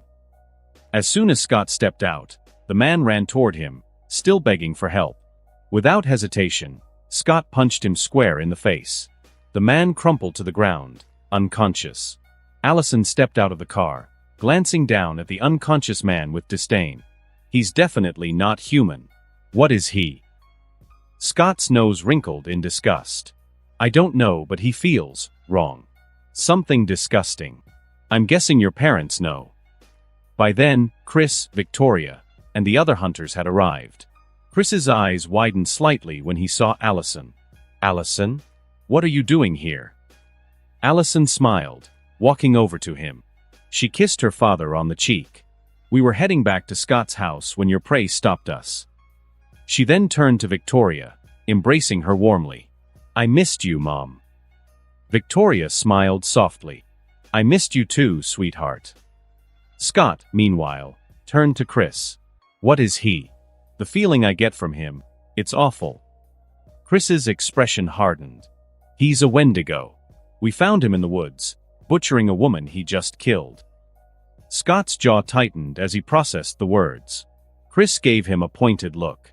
You're not going to stop me from killing him, are you? Scott shook his head. As long as you're not hurting innocent creatures, I won't stop you. And for something like a Wendigo? I'll even help if you need it. Chris nodded, his respect for Scott clear in his gaze. He turned to one of the hunters and ordered, "Drag him back into the woods and end it." The hunter moved to grab the Wendigo, but Scott raised a hand. "Wait." Chris frowned. "You just said you wouldn't stop us, Scott." Scott said, "I'm not stopping you. I just want to check his memories first, to see if there are more of his kind hiding in Beacon Hills." Scott's eyes glowed a fierce crimson as he stepped toward the unconscious Wendigo. The three hunters flanking Chris immediately raised their weapons, aiming at Scott in alarm. Victoria sighed and rolled her eyes. "Lower your weapons. He's not going to attack you. And even if he did, your guns wouldn't do anything to him." Reluctantly, the hunters lowered their weapons. Scott ignored them entirely, crouching beside the Wendigo. With a grim look, he extended his claws and plunged them into the back of the creature's neck. A moment later, Scott stood up abruptly and kicked the unconscious body. His face was twisted in disgust. "Disgusting bastard." Allison stepped closer, concern etched across her features. "What did you see, Scott? Is it bad?" Scott's glowing eyes dimmed as he turned to face her. "Yeah, it's bad. Really bad. This bastard has a wife and a son. They're Wendigos too. They've been living here in Beacon Hills for years. Their basement is a cold room, filled with human bodies." Allison's eyes widened. "How much?" 20 or more bodies." Scott said grimly. "Hanging like butchered cattle. They hunt outside of Beacon Hills to avoid suspicion, driving to other towns and cities to find their victims. Then they bring them back here alive, so they can kill them slowly.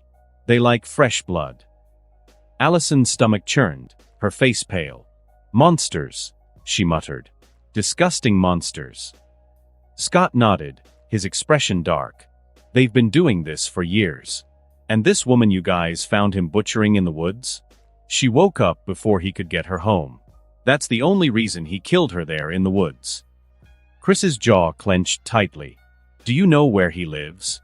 We can't let those monsters continue to exist." Scott nodded.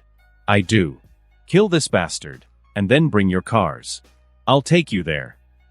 Chris didn't hesitate, barking orders to the hunters. "Finish him off and bring the cars here, quickly." One of the hunters approached the unconscious Wendigo, preparing to drag him into the woods, but Scott said, "Be careful. He's awake." The hunter froze, and in the next instant, the Wendigo stopped pretending, lunging forward. His eyes turned an eerie milky white, and his hands morphed into clawed weapons. Before he could reach the hunter, Victoria fired a single shot to the head, her aim precise and deadly. The Wendigo dropped lifelessly to the ground. Chris glanced at the shaken hunter. "Well, don't just stand there. Get moving, we don't have all night." The hunter snapped out of his shock and, with the help of his companions, dragged the Wendigo's body away. A short while later, the hunters returned with 2 vehicles. Scott climbed into his car, leading the way with Chris and the hunters following close behind. They drove in tense silence, the moonlight casting long shadows over the narrow forest road. When they reached the Wendigo's house, Scott parked and stepped out. Chris said, "Let us handle this, Scott." Scott nodded. "Go ahead." Chris and Victoria fitted silencers onto their guns before walking up to the front door, feigning the role of a lost couple. Chris knocked, his expression calm and unassuming. Moments later, the door creaked open, revealing a woman. She looked human enough, but the sharpness in her gaze hinted at something darker. Chris didn't hesitate. He shoved the door hard, sending her sprawling to the ground. The woman's eyes darted to the gun in his hand, and she hissed, her eyes turning white and her teeth sharpening into jagged points. She began to shift, but before she could fully transform, Chris fired a shot, silencing her permanently.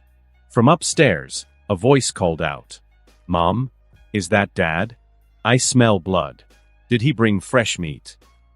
A teenage boy descended the stairs, his casual tone quickly turning into a snarl when he spotted his mother's lifeless body. His eyes shifted white, and he began to transform in rage, but Victoria's aim was faster.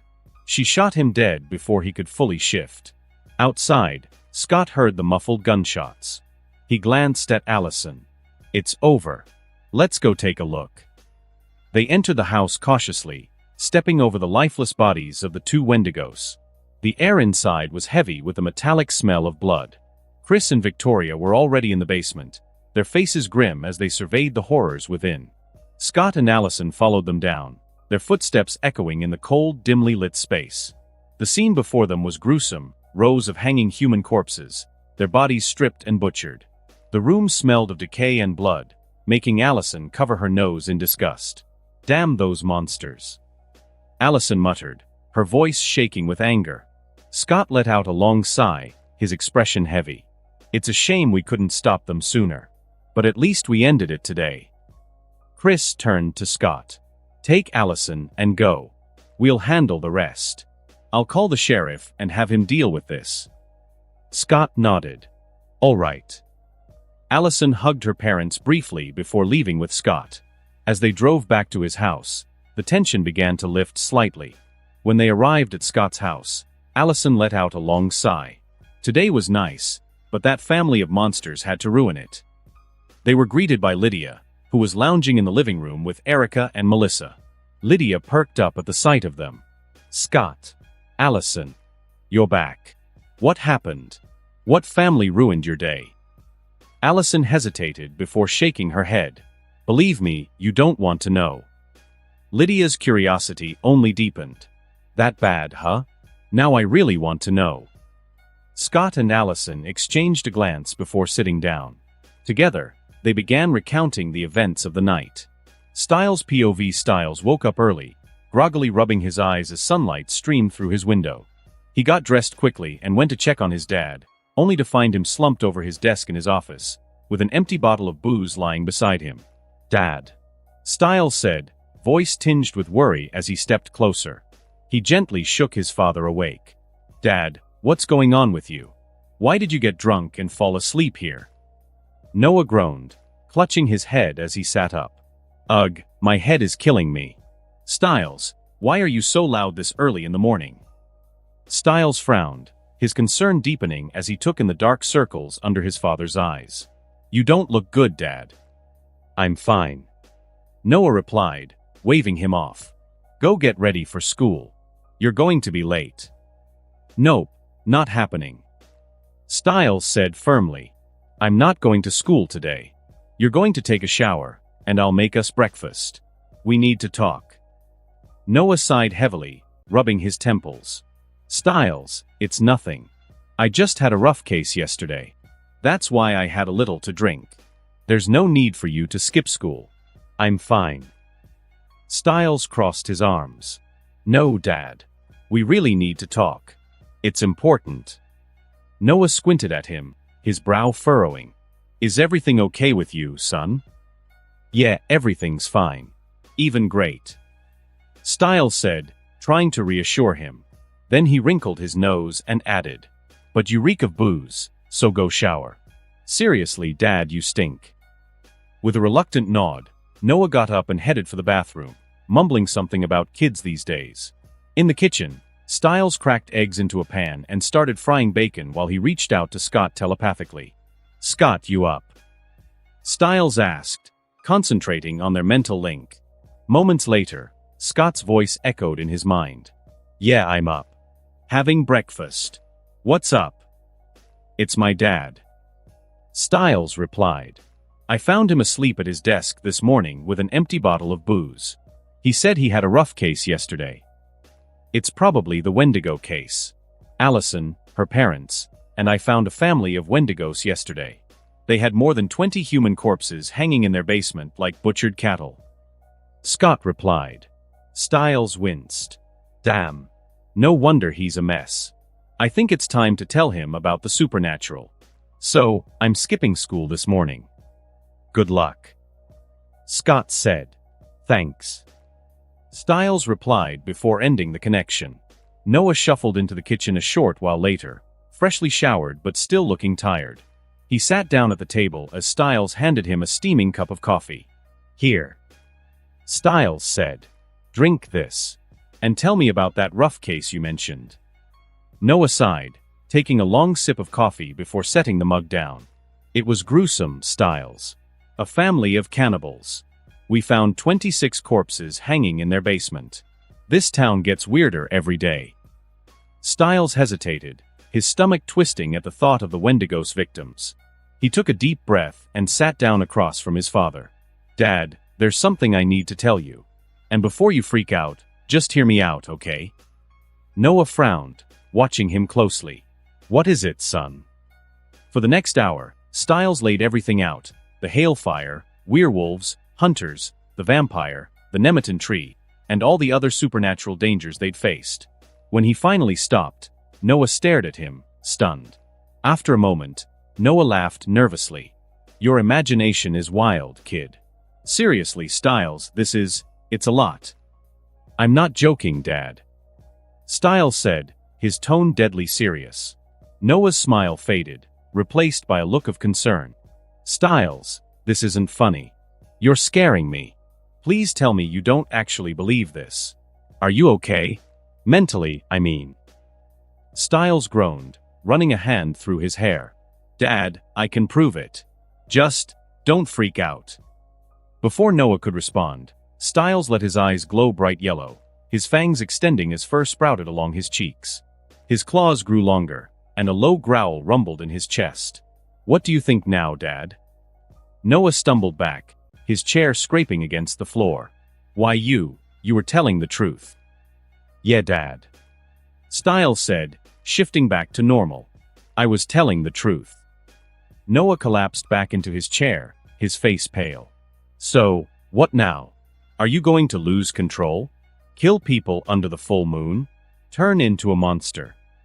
Styles shook his head, offering a reassuring smile. No, Dad. I don't lose control. He went on to explain how Scott and the pack worked to protect Beacon Hills from threats. Noah frowned. Have you killed anyone, son? No. Styles said firmly. Then, after a moment of hesitation, he added, not yet. Noah's eyes widened. Yet? What do you mean, yet? You're not going to kill anyone.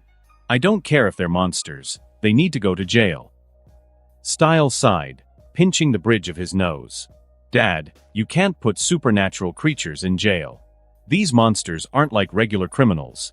They're strong enough to tear through holding cells like tissue paper. And they won't hesitate to kill your deputies to escape. Some can teleport, some control fire or lightning, others can mess with people's minds or use poison.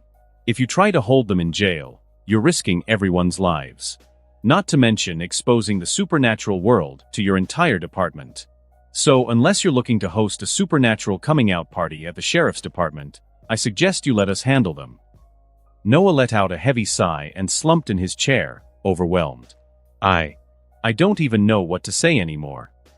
If you really want to help protect Beacon Hills, maybe you should consider taking the bite from Scott.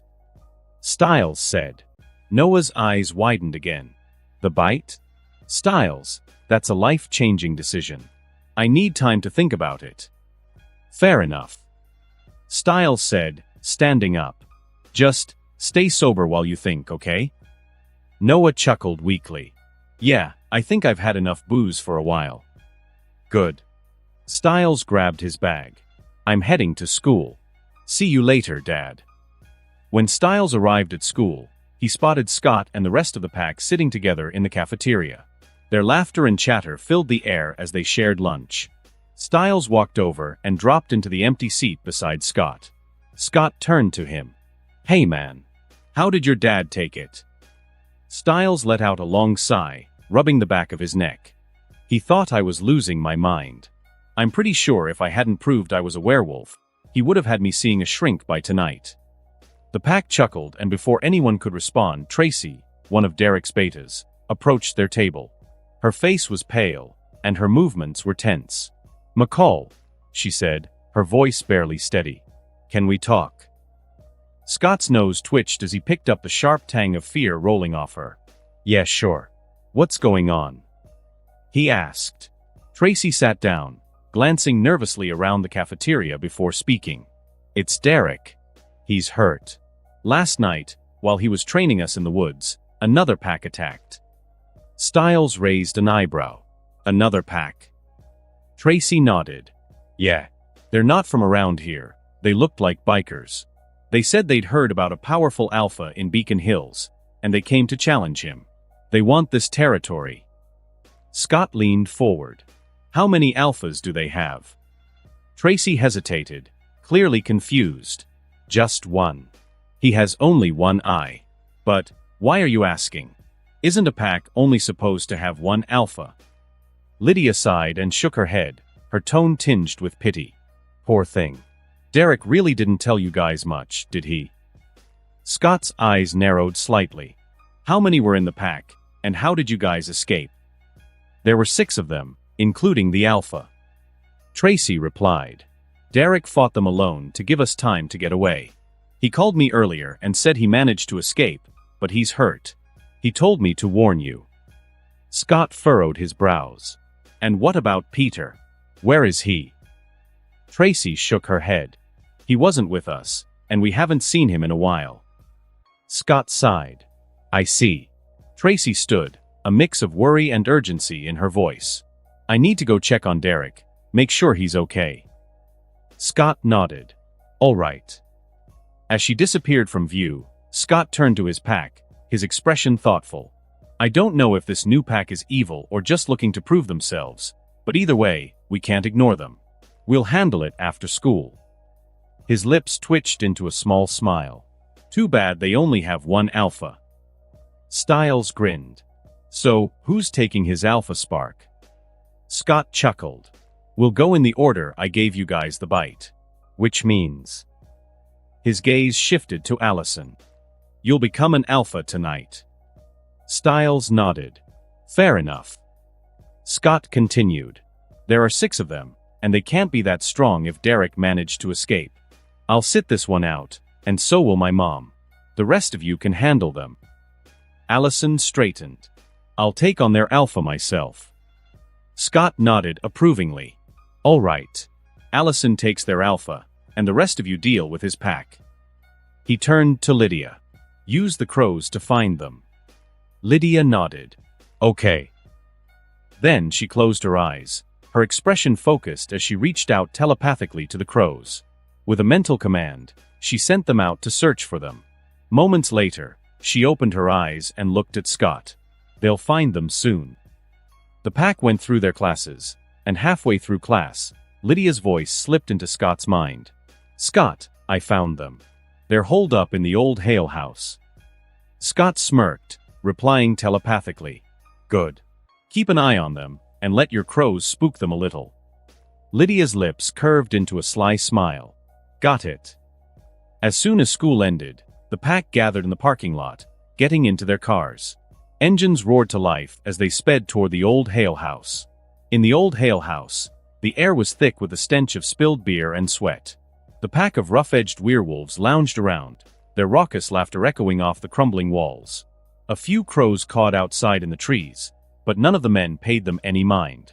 They were too busy talking and drinking, reveling in their victory over Derek Hale the previous night.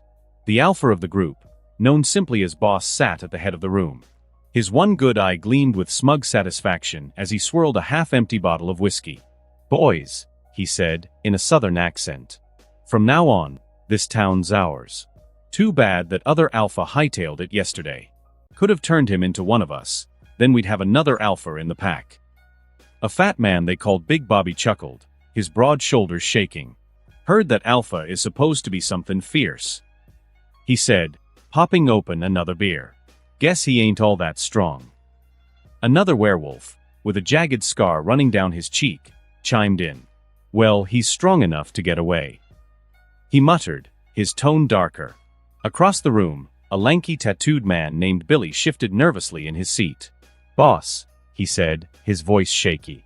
Them crows outside, they're giving me the creeps. Boss shot him a glare. Shut your mouth, Billy. They're just birds. Billy swallowed hard. Yeah, but there weren't that many at first. Now there's more, and I swear they're watching us. His hands trembled as he pointed to the shattered window.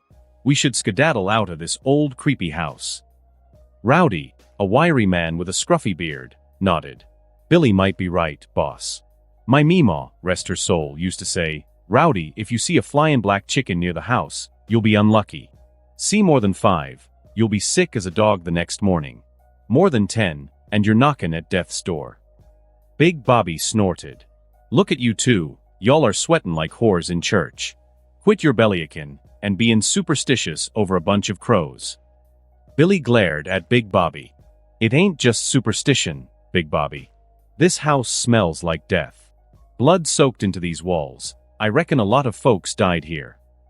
Before anyone could respond, the sound of shattering glass filled the room as a flock of crows burst through the windows. Feathers and shards flew everywhere, the sudden intrusion freezing everyone in place. Rowdy's face turned pale. Boss. He whispered, his voice trembling. This is bad. You know what they say. Boss growled. What do they say, Rowdy? They say if a bird enters a house or hits the window, death follows. Before Boss could dismiss the superstition, a long howl echoed through the forest, then 5 more distinct howls followed. Boss shot to his feet. Looks like that alpha from yesterday brought friends. There's 6 of 'em. Boys, let's show 'em our strength. The pack stormed out of the house, and they saw 6 figures approaching through the misty forest. The one-eyed alpha squinted, his sharp gaze locking onto the group. Y'all are just kids. Where's your alpha, the one from yesterday? Styles said with an arrogant grin. You mean Derek? He's not our alpha. He's not even in our pack. Scott stepped forward. He's not from my pack. Scott said calmly. But he told me you're here to take over my territory. Boss tilted his head, his lone eye narrowing. You tellin' me you're an alpha? This town belongs to you, kid. Scott smiled faintly. That's exactly what I'm saying. Then, Scott walked past the group, ignoring their growls and glares. He didn't stop until he reached the old Hale house, where he sat on the crumbling steps, completely unbothered. The casual display infuriated the pack. Big Bobby growled, his fangs elongating and fur sprouting along his jawline. You looking down on us, boy? He snarled before charging at Scott. Just as Bobby lunged, a swarm of crows descended, clawing and pecking at his face. When the birds cleared, he found himself face to face with Lydia, her black wings spread wide and her golden eyes glowing. WH, what the heck are you? Bobby stammered. Lydia smirked. If you want to fight our alpha, you'll have to earn it, big guy. She took a deep breath and unleashed a deafening scream. The sound wave struck Bobby, sending him hurtling backward into Billy, the two crashing to the ground in a heap. Billy groaned as he pushed Bobby off him. Dang it, Bobby. You trying to crush me to death with your fat butt. Big Bobby staggered to his feet, shaking his head to clear the ringing in his ears. Blood dripped from his ear canals, but within moments, his werewolf healing kicked in, and his eardrums repaired themselves. He turned to Lydia, his expression shifting from confusion to fear. The one-eyed alpha, still standing with an air of arrogance, tilted his head as he studied Lydia. Well, I'll be a monkey's uncle, he said, his voice laced with intrigue. The redhead girl is a banshee, I reckon. But I ain't never heard of one with wings or control over crows. Rowdy, still visibly shaken, muttered under his breath, this place is cursed. You know what they say, if you see a banshee, you're as good as dead. Lydia arched a brow and gave him a smile. That's a little rude, don't you think? Rowdy stiffened, his face draining of color. Don't look at me, witch. Styles doubled over in laughter. Oh man, these guys are too much, he wheezed. Allison stepped forward with a confident smile. Hey, One Eye, you'll be fighting me. The one-eyed alpha grinned, his lips curling into an arrogant smirk. Baby doll, he said, his voice dripping with condescension. How about you become my girl? I'll take care of you and... Before he could finish, a low growl rumbled from right behind him, sending a chill down his spine. His arrogant grin vanished as he froze in place. Allison glanced at Scott, who had silently emerged from the alpha's shadow, his glowing red eyes piercing into the back of the man's head. Scott, Allison said with a playful tone. You promised to let me handle this. Scott shrugged. Fine, but can I give him just one punch? Just one. Allison rolled her eyes. No. If you punch him, he'll be done for. Let me handle him. I promise I'll make him regret what he just said. The one-eyed alpha spun around, only to come face to face with Scott's glowing eyes and the unmistakable aura of dominance. Scott leaned in close, his voice a dangerous whisper. Lucky you. With that, Scott disappeared into the shadows, reappearing on the steps of the Hale house. He sat down casually and called out to his pack. All right, guys, let's wrap this up quickly. Styles cracked his knuckles, his grin widening. You heard him. In a fluid motion, Styles shifted, fur sprouting along his cheeks, his claws extending as his golden eyes blazed. He charged at one of the rival werewolves, his movements precise and feral. Isaac, Boyd, and Erica followed suit, their growls echoing as they tackled their opponents with calculated aggression. Even Lydia joined the fray, her black wings unfurling as she swooped down like a hawk, taking down her target. Allison's eyes glowed as she shifted, her claws extending into razor-sharp points. She stepped toward the one-eyed alpha. Your fight is with me, she said. The alpha sneered, still underestimating her. A beta, huh? This'll be quick. But when he raised his forearm to block her punch, his arrogant demeanor shattered. Allison's strike was so powerful it broke his arm with a sickening crack and sent him flying backward.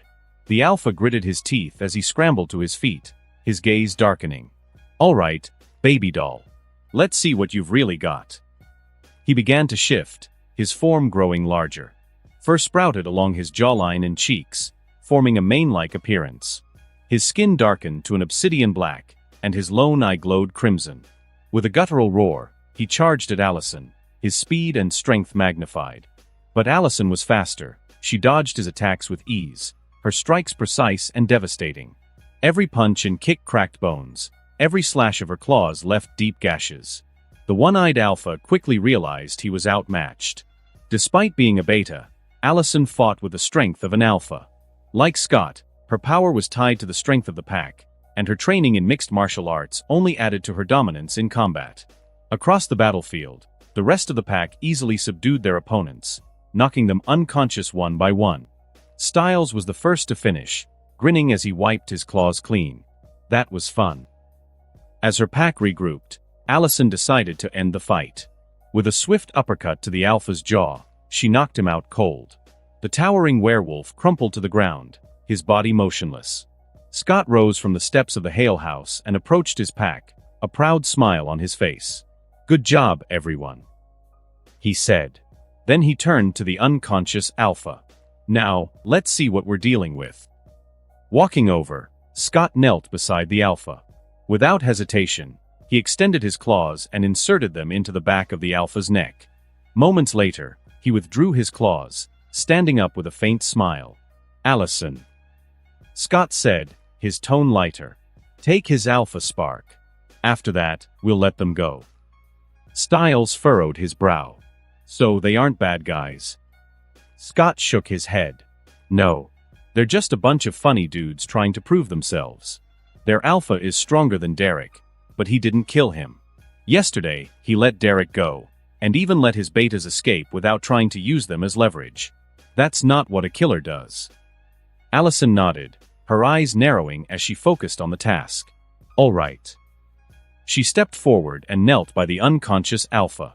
With a deep breath, she extended her claws and stabbed them into his chest. The alpha's body jolted as he woke up, his one eye widening in shock as he felt his alpha spark being drained. But he didn't fight back.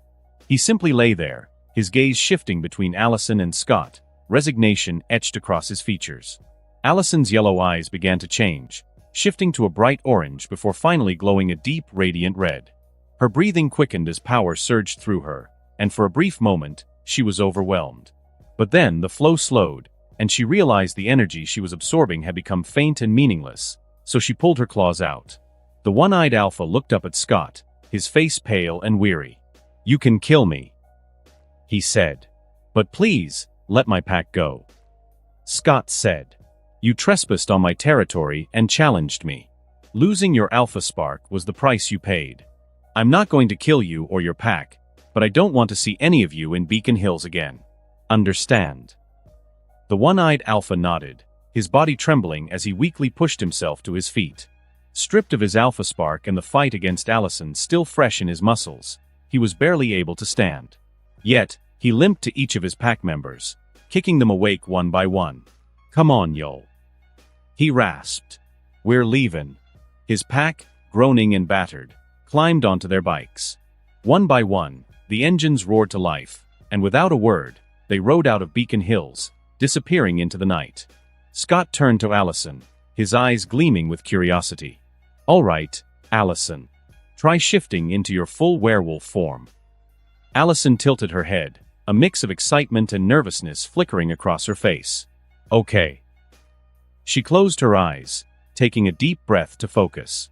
When she opened them, they blazed red, and her body began to transform. White fur sprouted across her arms and legs as she grew taller. Her head shifted into a wolf's, her sharp teeth glinting under the moonlight. Her clothes stretched but held together, and from behind her, a fluffy white tail emerged, swaying slightly. Scott's lips curled into a proud smile. "How do you feel, Allison?" Allison glanced at her hands, flexing her claws. "I feel strong. Really strong. And I have this deeper connection to my wolf side. It's like I can feel everything around me." Styles clapped his hands together, his grin wide. "Cool. Next, it'll be my turn to become an alpha. I can't wait." Scott chuckled. "All right, let's head home." Styles stretched, letting out a dramatic sigh. "Home sweet home. I wonder how my dad's holding up." Scott smiled. "With Uncle Noah's line of work, I bet he's seen weird stuff long before we were even born. Now, he's probably trying to piece it all together with the supernatural." Styles nodded, a small smile creeping onto his face. "You're right. He's probably going through all his old case files, connecting the dots. I should check on him, though." After that, everyone exchanged goodbyes. Then, they climbed into their cars and drove off, heading back to their homes. The next morning, following the battle with the One-Eyed Alpha's pack, Scott and Allison woke up to a calm breakfast with Melissa and Isaac. The smell of fresh pancakes filled the kitchen, the clatter of forks against plates blending with light-hearted chatter. It was a moment of normalcy in their otherwise chaotic lives. Soon after, they headed to school, hoping for a typical day. Upon arriving at school, Scott parked his car, and the pack gathered at the entrance and went to their classes. The first surprise came during their English class. As the students settled into their seats, a familiar figure walked into the classroom, Victoria Argent, her presence commanding attention. Lydia leaned over to Allison, whispering with curiosity, "What is she doing here?" Allison's expression was a blend of shock and unease. "I don't know," she murmured. "But I need to find out. My family has already pushed Scott too far. I don't think he'll tolerate much more, even for my sake." Scott, seated nearby, caught her words. Without turning his head, he reached out telepathically to Allison and Lydia. "Let's talk to her after class." Allison nodded subtly. "Okay." The class passed in a blur. Victoria's sharp gaze occasionally flitted towards Scott. When the bell rang, signaling the end of class, students left, leaving only Scott, his pack, and Victoria behind. Allison approached her mother, wrapping her arms around her in a brief hug before stepping back. "Mom, what are you doing here?" she asked, her voice tinged with both warmth and suspicion. Victoria smiled faintly. "I'm here teaching, sweetheart." "Why? Can't I work here?" Before Allison could respond, Scott stood up. "Cut the act, Victoria. We both know you're not here for just a job. Tell us the truth." Victoria's smile faltered. She folded her arms, meeting Scott's gaze head-on. "Fine. I'm here to monitor the growth of the supernatural. Derek is building his pack, and as hunters, it's our job to keep them in check." Scott nodded slowly. "I see. You can do that, but let me be clear, you're not hunting anyone without proof they're evil. No more attacking shapeshifters just because you think they're a threat or because they have blue eyes." Victoria said, her voice sharp. "Blue-eyed werewolves are killers, Scott. You're asking me to ignore years of training and instinct." Scott said, "Don't play dumb. We both know guilt can change a werewolf's eyes to blue. Not all of them are killers." I won't let you hunt out of paranoia. Victoria hesitated, her lips pressing into a thin line. We better be safe than sorry. Scott's gaze hardened, his patience wearing thin. Don't push me into doing something I'll regret, Victoria. I love your daughter, more than you can imagine. But my patience has its limits. If you're going to hunt supernatural creatures, make sure they're truly evil, like the Wendigos. Monsters like that? Hunt them. Kill them as soon as you find them. But for others? You better be damn sure they're killers before you decide to play executioner. Understand? Victoria sighed, relenting slightly. Fine. But we still have unfinished business with Peter and Derek. We can't ignore what they've done. Scott tilted his head, his voice cold. Is that your grudge, or Gerard's? The room tensed as Scott turned toward the door. Gerard, I know you're there. Come in and face me. The door creaked open, and Gerard Argent stepped inside, his face twisted in a smug grin. Well, well. Is this your pack, Scott? Scott smiled. It is. And if you want to die, go ahead and try to attack them. One more thing. Before anyone could react, Scott vanished into the shadows, leaving behind only a faint ripple of darkness. Victoria's eyes widened in shock as Scott materialized behind Gerard, stepping out of his shadow with his crimson-red eyes glowing ominously. Gerard froze, his confusion evident. He looked around, trying to process what just happened. When his gaze followed Victoria's stunned expression, he slowly turned, only to come face to face with Scott's piercing red eyes and a wicked smile. If I see you're wrinkly old but in school again, Scott said, his voice low and laced with menace. I'll make sure you don't leave alive. Gerard instinctively stepped back, fear creeping into his voice. What are you? You're not just a werewolf. I've never seen a werewolf do what you just did. Scott said. What I am doesn't concern you. Leave the school, Gerard. I spared Kate's life, but if you cross me, I promise you won't get the same mercy. Just then, Lydia's eyes glowed golden. Scott, he's dying. The old man in front of you, he's dying. Scott looked at Lydia. I know. I can smell it on him. Cancer. Gerard's face twisted in fury and humiliation as Scott turned back to him with an unsettling smile.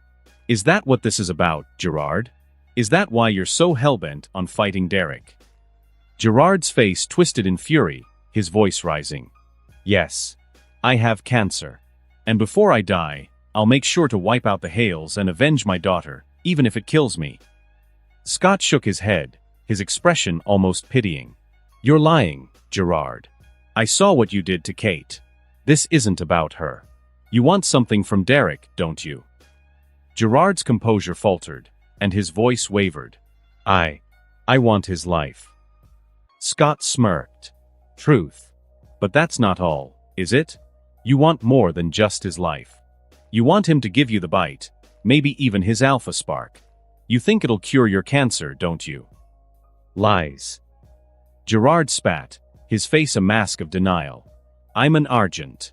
I would never stoop to becoming a beast. Styles chuckled from behind Scott. Oh, he's lying again. Scott smiled. You old hypocrite. You tried to kill your daughter because she was bitten, but deep down, you were just jealous. She got what you wanted, didn't she? What a twisted family. Gerard's face darkened, his hatred palpable, but he said nothing. Scott stepped toward the door. Victoria, get this old monster out of here. Let's go, guys. We're late for our next class. As the group was leaving, Gerard's voice cut through the air. Allison, aren't you going to say hello to your dear grandfather? Allison froze mid-step, and she looked at him with disgust. I don't want anything to do with a monster like you. She snapped. Feigning innocence, Gerard responded. You can't really believe all that nonsense Scott just said, can you? Allison's eyes narrowed. Even if Scott lied, which he didn't, what about Kate? You shot her. You tried to kill your own daughter. We are Argents. Gerard said with a cold detachment. Her being a werewolf would only bring shame to us. Allison snorted. Yeah, right. She turned away from him, fixing her mother with a softer look. I'll see you later, Mom. Without another word, she followed Scott and the pack. Back in the classroom, Gerard's mask of control cracked. His face darkened as he turned to Victoria. "We're going after the Hales tonight. And we should bring Allie." "Don't you dare finish that sentence," Victoria interrupted. "Stay away from my daughter, Gerard, or I'll kill you myself before Scott gets the chance." Her eyes glinted with warning. "As for the Hales, I'll go with you and Chris tonight. I'm still a hunter. Now, you'd better leave the school. You can't become the principal anymore." Gerard huffed, storming out of the classroom. His thoughts churned darkly. Damn Scott and his mutts for exposing my plan. I need Derek's bite. His alpha spark will cure me, and then I'll deal with Scott. He's strong, but everyone has a weakness. His mother, Allison. I'll find a way to make him kneel. I was fighting werewolves before his parents were even born. He'll learn who Gerard Argent really is. Later that afternoon, Gerard and a group of hunters tailed two of Derek's betas, Josh and Matt. They moved through a quiet, secluded part of Beacon Hills. Gerard gestured toward one of the hunters. "Are you sure they're part of Derek's pack?" The hunter nodded confidently. "Absolutely. The kid talks too much. After I noticed him shifting 2 days ago, I told him I know the Hales, and I asked about Derek. He spilled everything, how many are in the pack, where they gather, all of it." Gerard smirked coldly. "Good. Go capture them." The hunter, flanked by two others, approached Josh and Matt, who were walking ahead. "Hey Josh, wait up." Josh turned, recognizing the man. "Oh hey. What's up? By the way, what did you say your name was again?" The hunter stepped closer, smirking. "I didn't. But you can call me Hunter." Before Josh could react, the man whipped out a taser wand and jammed it into his side. Josh collapsed to the ground, convulsing. "Josh!" Matt shouted, instinctively turning to run. But the other two hunters were already on him, shocking him into submission with their own taser wands.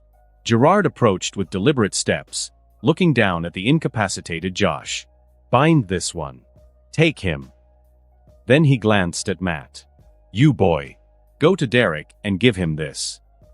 He handed Matt a folded paper with an address. "Tell him if he wants his beta back, he'll have to come here. Now go." Matt scrambled to his feet, his heart pounding as he ran. At the Argent home, Victoria relayed the day's events to Chris. Chris leaned against the kitchen counter, his brow furrowed. "If Gerard takes the bite tonight, I'll shoot him myself, just like he shot Kate." Victoria nodded. "I'll go with you tonight. Let's see what he has planned." They drove to one of the Argent warehouses, where Gerard had gathered a small army of 10 hunters. They were loading weapons and preparing for an ambush. Chris approached Gerard. "So what's the plan?" Gerard grinned. "We've captured one of Derek's betas. Soon Derek will come, and we'll capture him and his pack." Chris's eyes narrowed. "Capture them? Aren't we going to kill them?" Gerard's voice boomed in response. "No. They don't deserve an easy death." Chris raised a brow, his tone flat. "I'm right here. You don't have to yell." Meanwhile, at Derek's place, he gathered his pack and shared the news. "We've got trouble," Derek announced. "Josh has been taken." Matt delivered a message from Gerard. "An ambush is waiting for us. Jackson, you can't shift, so you're sitting this one out. Tracy, stay behind too. The rest of you, let's move." Peter crossed his arms. "We're walking into a trap, and I'm not an alpha anymore. I need weapons." Derek frowned. "Weapons? Where are they?" Peter smirked. "At my apartment, of course." "Fine." Derek grumbled. "We'll stop there first. Then we save Josh." That night, Derek and his pack entered the Argent's dimly lit warehouse. The air reeked of gun oil and fear. In the center of the room sat Josh, tied to a chair, his head slumped forward but visibly breathing. Across from him stood Gerard, flanked by Chris and Victoria. Derek's crimson eyes flared as he stepped forward, his voice a low growl. "Gerard, let him go." Gerard responded with a cold, calculated laugh. "If you want the boy, Derek, you'll give yourself up in exchange. One life for another." Fair trade, don't you think? That's not happening. Derek replied. Then we have nothing more to discuss. Gerard said, gesturing to his hunters. Take them down. Gunfire erupted, shattering the silence. Derek and Peter moved with inhuman speed, weaving through the chaos. Bullets ricocheted off metal beams as the hunters struggled to hit their targets. Peter, armed with 2 pistols, fired back with deadly precision, taking out 2 hunters in quick succession. Matt let out a cry as a stray bullet grazed his arm. Realizing the danger, he bolted for the exit, but he was hit by another bullet, collapsing with a pained grunt.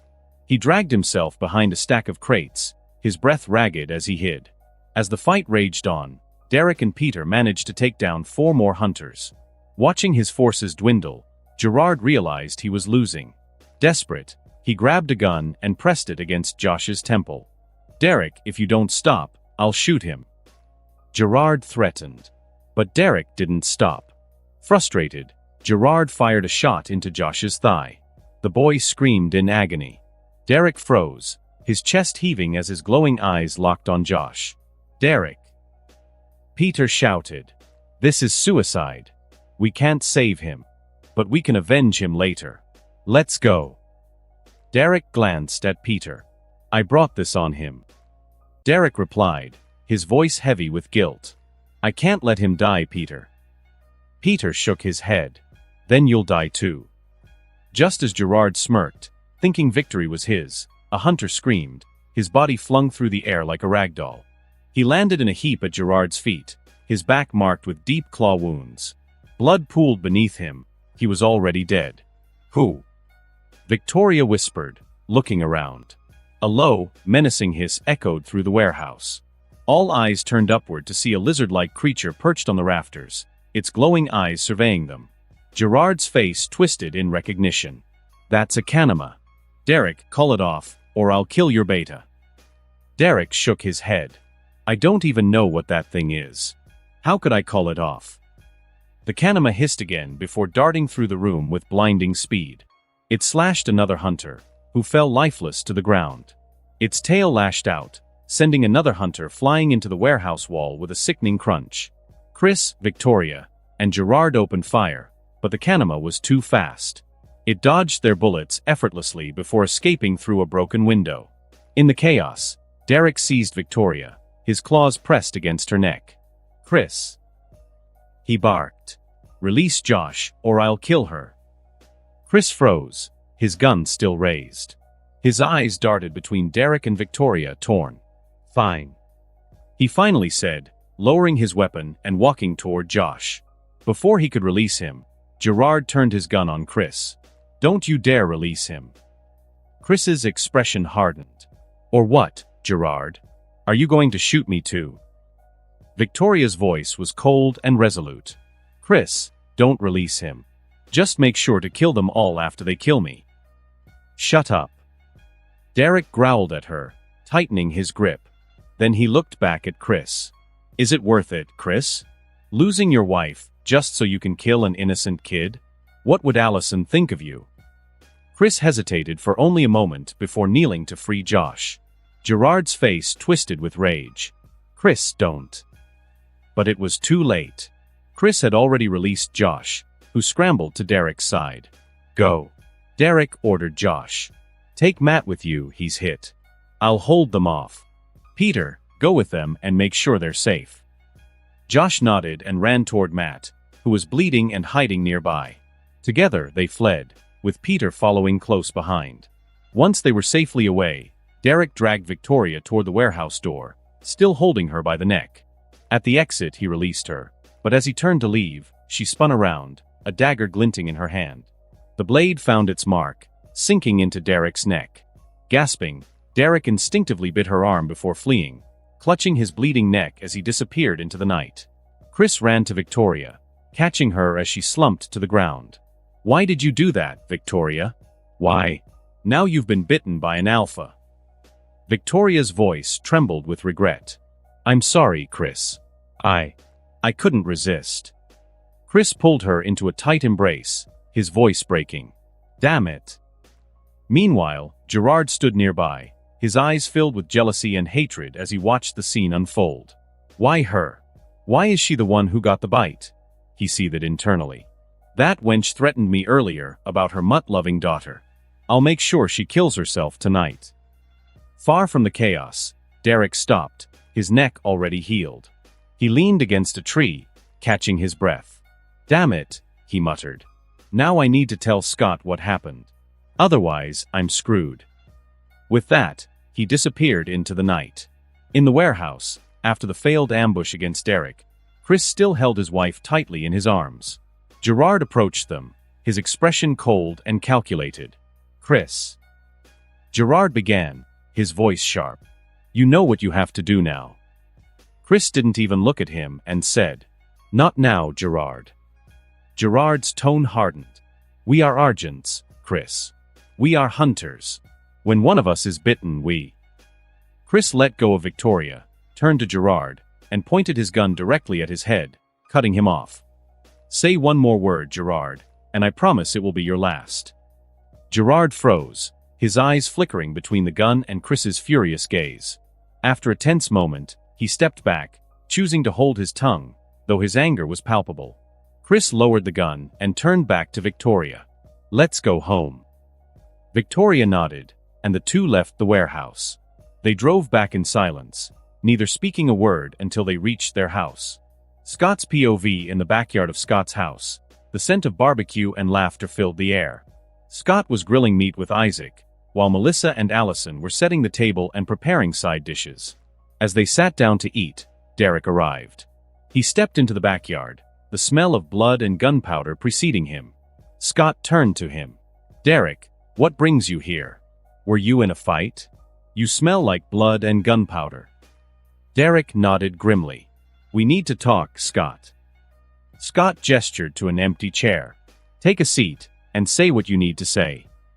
Derek sat down, accepted a glass of water, and took a long drink. Then he began to recount everything. Gerard's kidnapping of Josh, the ambush at the warehouse, and the sudden appearance of the Kanema.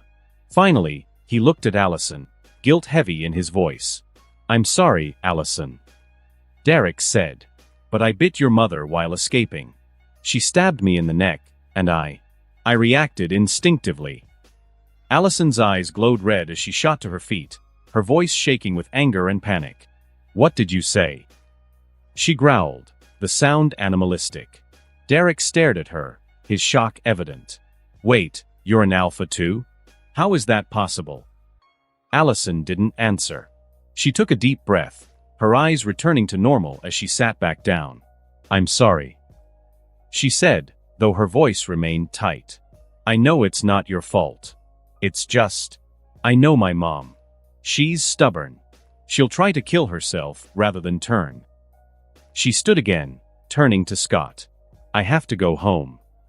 Scott rose with her. I'm coming with you. Before leaving, Scott glanced at Derek. Since you're here, why don't you grab a bite?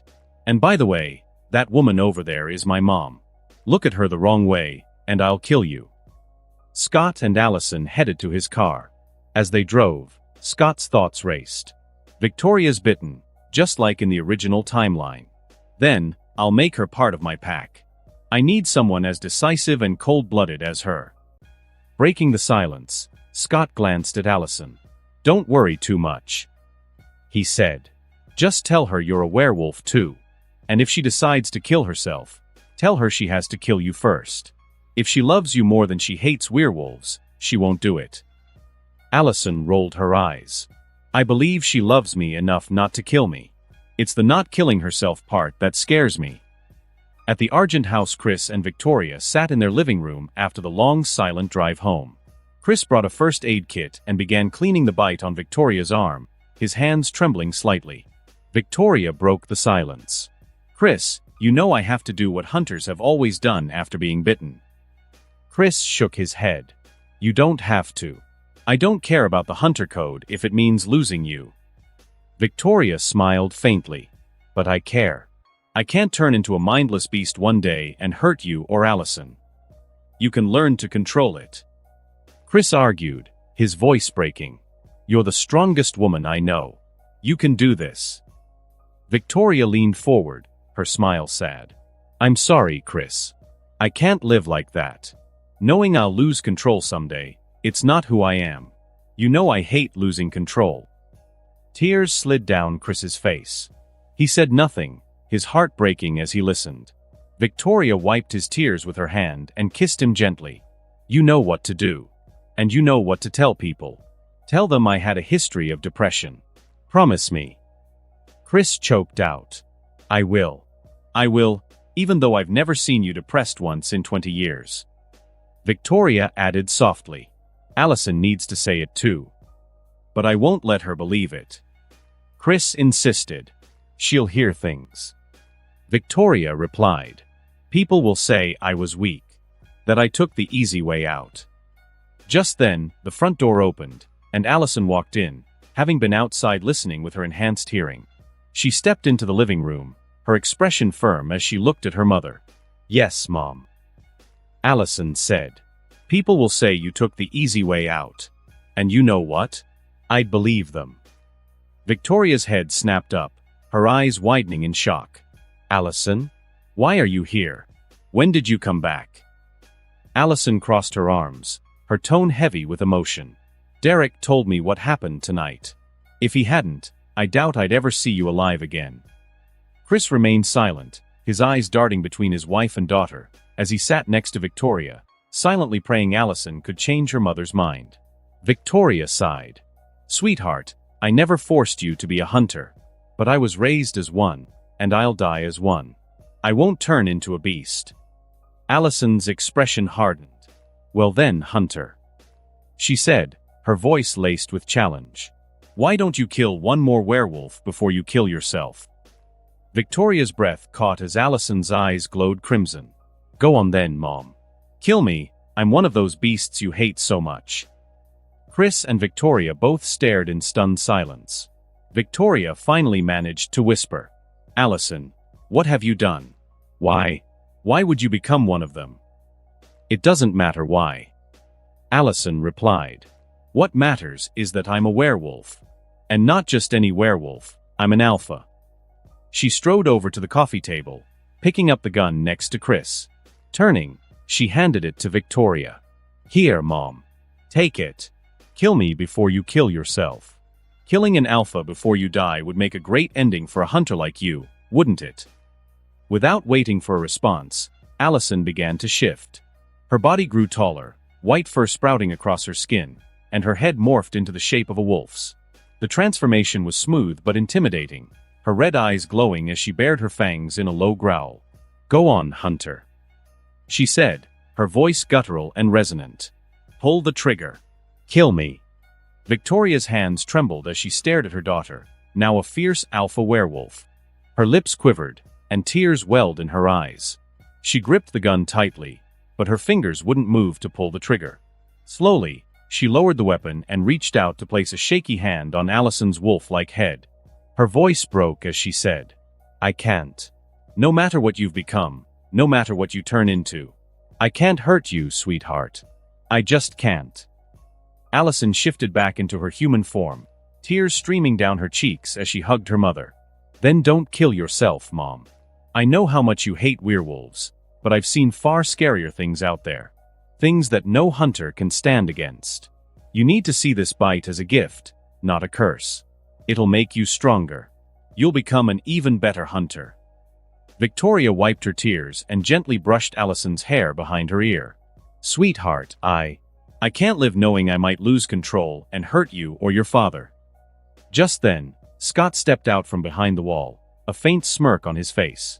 I can fix that, he said. Then, he glanced at Chris.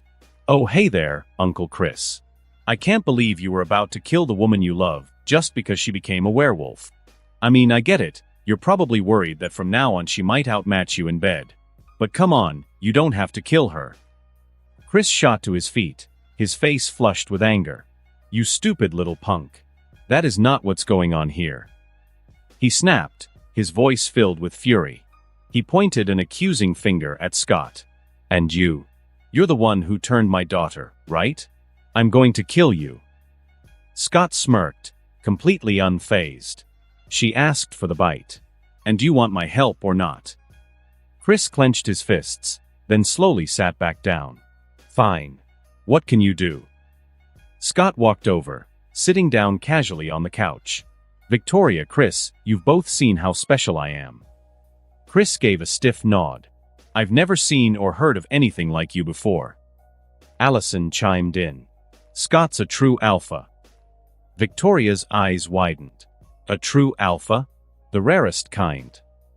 Scott nodded. That's right. But being a true alpha is just a small part of how special I am. Chris narrowed his eyes. What do you mean? Scott leaned forward. I don't have the typical weaknesses of a werewolf, including losing control. So I have complete control over my wolf side.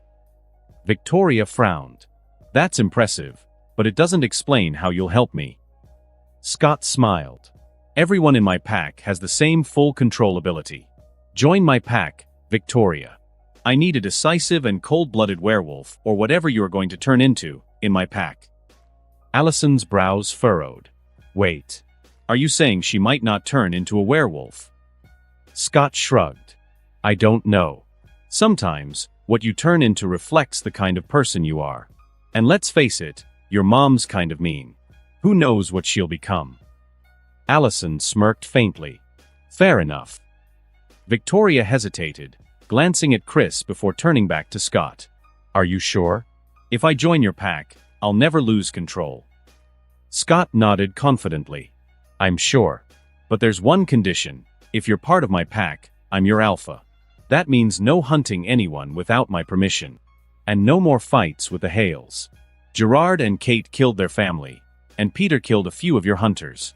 Let's call it even. Victoria stared at him, then at Allison, who gave her a hopeful nod. Finally, she took a deep breath. Fine. I can live with that. I may act tough, but to be honest, I don't want to die and leave my family. So, how do I join your pack? Scott replied. I'll give you the bite. Victoria frowned. But I was already bitten. Allison chimed in, explaining the experiment Scott had conducted on the Omega werewolf. After listening, Victoria nodded in understanding. I see. She extended her arm towards Scott. Scott's fangs elongated, and his crimson eyes glowed. You might want to head to the bathroom after I give you the bite. Since Derek already bit you, some black liquid will purge from your body. It'll be painful, but it's necessary. Then, he bit her wrist. Victoria grimaced but quickly went upstairs to the bathroom. As she left, Chris looked at Scott, his expression conflicted. As a father, I still hate you, he said. But as a husband, I'm grateful. Thank you for saving my wife. Scott grinned. Don't mention it, Uncle Chris.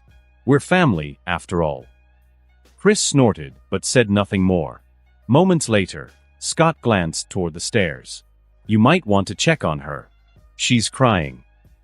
Chris's eyes widened. What? Allison added softly. Mom's crying, Dad. Go to her. Without another word, Chris hurried upstairs. Once alone, Allison turned to Scott and hugged him tightly. Thank you. Scott smirked. You don't sound sincere enough. She rolled her eyes before pulling him into a kiss. Their moment was interrupted when they overheard Victoria's tearful voice from upstairs. I was so scared tonight. She sobbed. I thought I was going to lose everything. Chris's voice was equally emotional. I thought I was going to lose you too. Then the sound of their voices gave way to kissing and other activities. Allison's face turned scarlet. I did not need to hear that. Scott burst into laughter. Maybe next year, you'll have a little brother or sister. Shut up. Allison snapped, her blush deepening. Let's wait in your car. Scott chuckled but followed her out. Once in the car, Allison cranked up the radio, and they sat there until Chris finally opened the front door looking for them. Back in the living room, Victoria cleared her throat. Allison, earlier, you said you've seen creatures scarier than werewolves. What did you mean? Still slightly red, Allison replied. I told Dad that Scott killed a lamia before. But what I didn't mention is that the lamia wasn't alone. The alpha of her pack was of Rickalacas. Have you two heard of it? Chris froze, his expression one of shock. Of Rickalacas? Here in Beacon Hills. Yes. Allison confirmed. Victoria's face paled. Allison, please tell me you didn't fight of Rickalacas. They're too dangerous. Allison smiled reassuringly. Well, we already fought her and her pack. They're dead. Scott and Allison then recounted the battle and shared stories about the other supernatural creatures they'd encountered. Hours passed before Scott finally stood and stretched. It's late. I should head home. Allison, are you staying here tonight? I'll stay, she said, glancing at her mother. I want to spend the night with Mom. Scott smiled. All right. He turned to Chris. By the way, do you want the bite? Because after tonight, you'll never beat her in bed again. Chris glared. Get out of my house, punk. I don't need your bite. Scott smirked mischievously. Whenever you change your mind, let me know. Oh, and one more thing, next time you decide to have fun with your wife, remember your daughter has super hearing now. Chris's face turned crimson. You heard that. Why do you think we went to the car? Scott quipped, grinning. Allison groaned. Scott, did you have to say that? You just made things so awkward. Scott said. All right, I'll shut up. I was going to mention how we heard your dad crying like a baby, but... Chris didn't let him finish. He leapt from his seat, chasing Scott out of the house. Outside, Scott stopped and turned serious. Chris, be careful of Gerard. He'll try to harm Allison and Victoria. Chris's expression hardened. If he tries anything, I'll deal with him. Scott nodded, said nothing more, and headed to his car and drove home. The next morning, Allison woke up to find herself hugging Victoria. She blinked, adjusting to the sunlight streaming through the window, and looked at her mother. Victoria was already awake, smiling softly at her. Good morning, sweetheart. Victoria said, brushing a strand of hair from Allison's face. I can't remember the last time you slept hugging me like this. Probably when you were 5 or 6, back when you used to get scared at night. Allison smiled, warmth blooming in her chest. Well, I don't mind hugging you to sleep from time to time, Mom. And we should hang out more. Victoria raised an eyebrow, her fingers gently combing through Allison's hair. Hang out more. Yeah, Allison said with a grin. Like going shopping, doing girl stuff together. Victoria chuckled, her smile widening. I see. I wouldn't mind that. And I want you to know, Allison, even though I may be tough on you sometimes, I love you more than anything in this world. I know.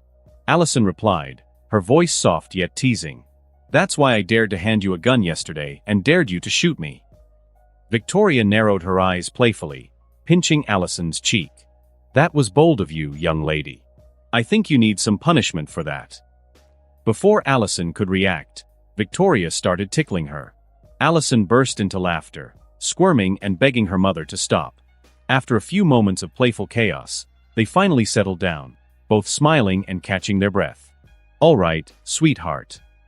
Victoria said, standing up. I need to take a shower. I sweated a lot last night. That's because your body was changing. Allison explained. How do you feel right now, Mom? Victoria paused, considering her answer. I hate to admit it, but I feel incredible. I can hear your father cooking breakfast downstairs, smell everything in the kitchen, and my body feels stronger than ever. Allison beamed. That's great. And this is only the beginning. Wait until you go through your first full moon and become a true shapeshifter. You'll be far stronger than you are now. Victoria's expression turned cautious. Are you sure I won't lose control during the full moon? Or if I get angry? You won't, Mom. Allison assured her. You'll have complete control, even during the full moon. And there's so much more you need to learn about our abilities. I'll tell you everything over breakfast with Dad. Victoria nodded. All right. But first, I need that shower. As she moved toward the bathroom, she paused, a mischievous glint in her eyes. Before Allison could escape, Victoria scooped her up and slung her over her shoulder like she weighed nothing.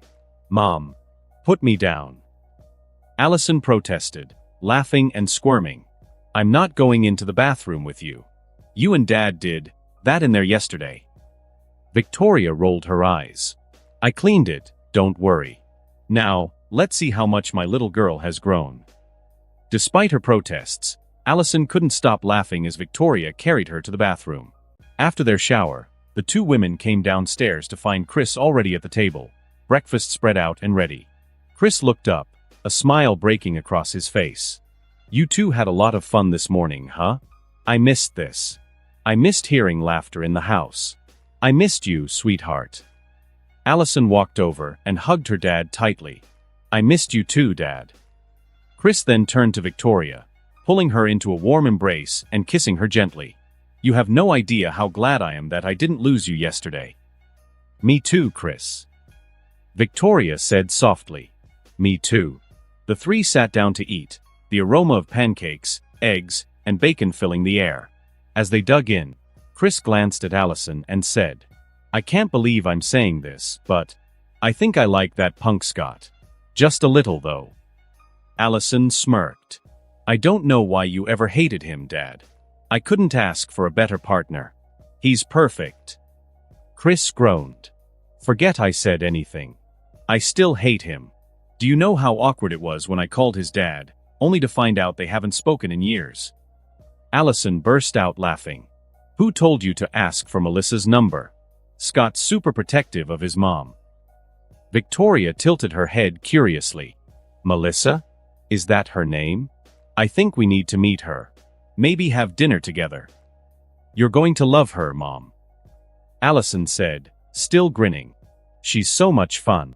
And by the way, she's an alpha werewolf, the one you saw at the old Hale house. Chris asked. The huge gray wolf that saved you when Peter wanted to attack you? Allison nodded. Yep, that was her. Victoria looked thoughtful. So, can everyone in Scott's pack? I mean, our pack. Can all of you turn into wolves? And have huge wolf forms like him and his mother? Yes. Allison said. After our first full moon, we can shift into wolves the size of tigers. When we become alphas, we grow even bigger. The stronger we get, the larger our wolf forms become. Scott says that's just how it works. You should see how huge Scott's wolf form is now. Chris leaned back in his chair. Bigger than when I saw him at the school? Much bigger. Allison said, her smile proud. Victoria raised an eyebrow. He can get stronger? Is that one of his abilities? Yes, not just his. Allison explained. Everyone in our pack has that ability. We can absorb other creatures' strength and abilities through our claws. Victoria leaned back thoughtfully. As a hunter, I would have considered that ability a nightmare. But now, as one of you, I think it's incredible. So, the ability to teleport through shadows, Scott absorbed that from another creature. Allison nodded again. Yes, he got it from the Vrikalakas. Victoria's curiosity grew. I see. And when you say we're immune to other werewolves' weaknesses, what exactly does that include? Wolfsbane, poison, mountain ash, and mental control. Allison said. Oh, and we can talk to each other telepathically. Telepathically. Victoria tilted her head. How does that work? You'll have to wait until your first full moon. Allison teased. Oh, I almost forgot. Show me your claws, Mom. Let's see if you're a wolf like me or something else.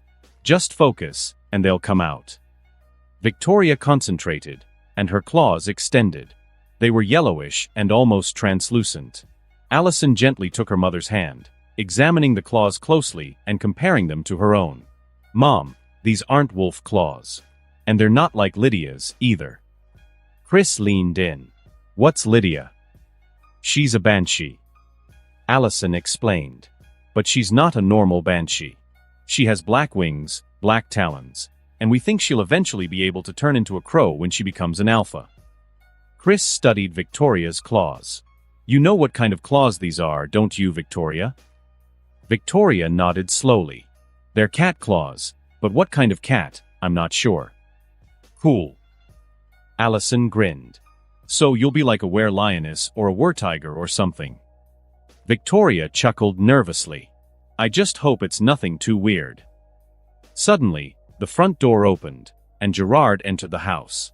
His sharp gaze landed on Victoria, and his expression twisted into a mix of fury and disgust. "Victoria," he sneered. "I thought you, of all people, would do the honorable thing as a hunter." He then turned to Chris. "And you're no better. If you can't end her, I will. Kate already brought shame to this family, and I won't let our reputation be tarnished any further." Without hesitation, Gerard drew his gun and aimed it at Victoria. Before he could pull the trigger, Allison's eyes glowed red, and in a blur of speed, she appeared in front of him. She grabbed his hand tightly, forcing him to drop the gun as he screamed in pain. Gerard's eyes widened in terror as he looked into Allison's glowing eyes. "You monster. You're one of them." Allison's voice was cold. "Yes, I'm a monster. And now I'll show you just how much of a monster I can be." With that, she punched him in the face, knocking out several teeth. "You dared to try to kill my mother?" she growled. "Let me show you what happens to monsters like you." She hit him again, this time in the stomach, and followed it up with several more strikes before grabbing his arm. "Is this the arm you wanted to use to shoot my mother?" she growled. "Let me fix that for you." With a sharp snap, she broke his arm. "Allison, that's enough." Chris shouted. Allison glanced back at her father. "No, Dad, it's not enough. Letting someone like Gerard live will only bring more trouble. Let me kill him." Chris shook his head firmly. "Sweetheart, let him go. Just this once. If he ever comes near us again, it'll be his end." Allison hesitated, her eyes narrowing at Gerard. Finally, she released him and stepped back toward her mother. Chris stepped forward, glaring at Gerard. "Get up, and don't come near my family again. Saving your life today is the last thing I'll ever do for you as your son." Gerard struggled to his feet, clutching his broken arm. He opened his mouth as if to speak, but the low growl emanating from Allison stopped him. Swallowing his words, he turned and stumbled toward the door. At the threshold, Chris called after him. "Here's some advice, Gerard. Leave Beacon Hills. Run as far and as fast as you can. Victoria is part of Scott's pack now, and you just tried to kill her. I don't need to tell you what Scott will do to you, and I won't save you from him. Goodbye, Gerard." Gerard froze for a moment before continuing to his car. With one hand, he started the engine and drove off without looking back. After Gerard left, Chris walked back into the house, glancing at Allison, who was still visibly angry. He asked, "Allison, what was that? You said you don't lose control." Allison, crossing her arms, replied, "Who said I lost control? I knew exactly what I was doing. I wanted to kill him, Dad. He tried to kill Mom." Chris sighed, unsure of what to say. Victoria smiled warmly at her daughter. "Thank you, sweetheart, for protecting me. But I can protect myself, and remember, now I have powers like yours." Allison softened a little and nodded. "I know, Mom. I just hate that monster." Just then, there was a knock at the door. Scott had arrived. Allison opened the door, greeted him with a kiss, and stepped aside. Scott, sensing her emotions, asked, "What's wrong? I can feel your anger." "I'll tell you on the way to school," Allison said. "Come in and wait for me to change. Did you bring my bag with you?" "Yes," Scott replied, walking in while Allison headed upstairs. Scott greeted Victoria and Chris with a grin. "Good morning, lovebirds." Victoria chuckled. "Good morning, Scott." Chris, however, merely snorted, saying nothing. Scott shrugged and turned to Victoria. "How are you feeling?" "Great, actually," Victoria said, smiling. "And thank you. I don't think I said that yesterday." "No need to thank me," Scott replied with a reassuring smile. A few minutes later, Allison returned, ready for school. She waved goodbye to her parents as she left with Scott. On their way, she recounted what had happened with Gerard and told him about Victoria's claws. Scott's expression darkened. "Don't worry about Gerard. The next time I see him, I'll kill him." After leaving the Argent house, Gerard went straight to the hospital to have his broken arm set in a cast. Once that was done, he gathered 6 of his hunters and set out to attack Derek. They armed themselves heavily and made their way to Derek's lair in the heart of the Beacon Hills warehouse district. On their way, one of the hunters secretly sent a message to Chris, warning him about Gerard's plan. Chris received the message while at home and immediately got into his car with Victoria, driving to intercept Gerard. When Gerard and his hunters arrived at Derek's lair, they found him alone. Without hesitation, they attacked.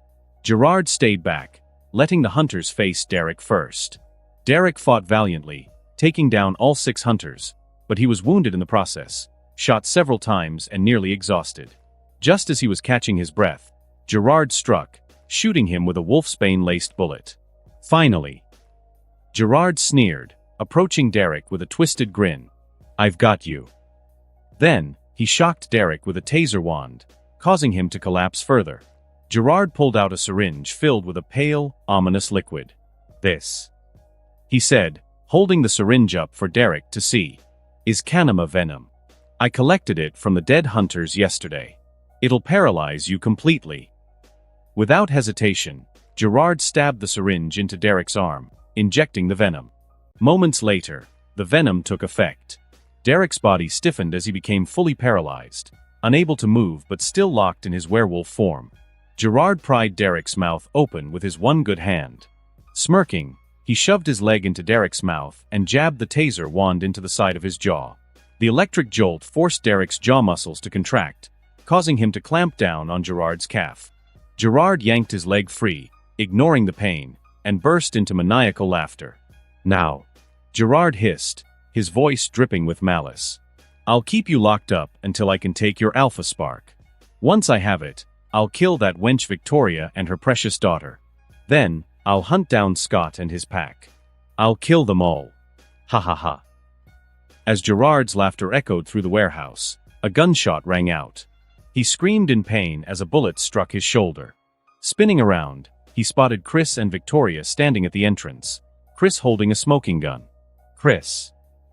Gerard hissed through gritted teeth, clutching his shoulder. "How dare you shoot your own father?" Chris stepped forward, his face cold. "You're not my father anymore. You're a monster." Realizing he was outmatched, Gerard fumbled for a flash grenade, pulling the pin and tossing it at Chris and Victoria. The room was consumed by a blinding light. By the time Chris and Victoria's vision cleared, Gerard was gone. Victoria turned to Chris. "Should we follow him?" Chris shook his head. "No. Let him go. I promise, this is the last time." Victoria frowned, her eyes narrowing. "You heard what he said. He wants to kill Allison. If I see him again, I'll kill him, Chris, and I'll tell Scott exactly what he said." Chris nodded. "I won't stop you." Turning back to Derek, Chris knelt beside him. "You don't look too good, Derek." Derek, lying on the ground, paralyzed and breathing heavily, glared at Chris but said nothing. Chris sighed. "Don't worry. You told Allison what happened yesterday, and she stopped Victoria from doing something terrible. I'll repay the favor. How can I help?" With great difficulty, Derek rasped. "Gerard shot me with a wolfsbane bullet. Take me to Deaton. You know him, right?" Chris nodded. "Yeah, I do." Meanwhile, Victoria checked on the downed hunters. "Chris, they're alive, but some are seriously hurt." Chris stood. "All right, I'll take care of them. You take Derek to Deaton." Victoria nodded. "Got it." She helped Derek into her car and drove straight to Deaton's animal clinic. A few days had passed since Gerard's attempt to kill Victoria and his attack on Derek. Melissa, in an effort to bridge the gap between their families, invited the Argents over for dinner. That evening, she was busy cooking with Scott and Isaac in the kitchen. At night, the Argents arrived at Scott's house. Melissa opened the door to greet them. "Allison," Melissa said with a warm smile as Allison hugged her. "Hi, Melissa," Allison said cheerfully before introducing her parents. "These are my parents, Victoria and Chris." Turning to her parents, Allison added, "Mom, Dad, this is Melissa." Chris and Victoria exchanged a glance, visibly surprised by how young Melissa looked. Victoria quickly recovered and said, It's nice to meet you, Melissa. I didn't expect you to be so young. Melissa smiled graciously, shaking Victoria's hand as she said, "Come on in." Then, leaning closer, she whispered into Victoria's ear, "Since you're one of us now, I'll let you in on a secret. I absorbed the power of a vampire. That is why I look so young." Victoria smirked, responding softly, "Then I should start hunting for a vampire myself." Scott approached them at that moment and noticed Chris staring at Melissa. He grinned mischievously and teased, "Hey, Uncle Chris, you can stop ogling my mom now." Chris glared at Scott, flustered.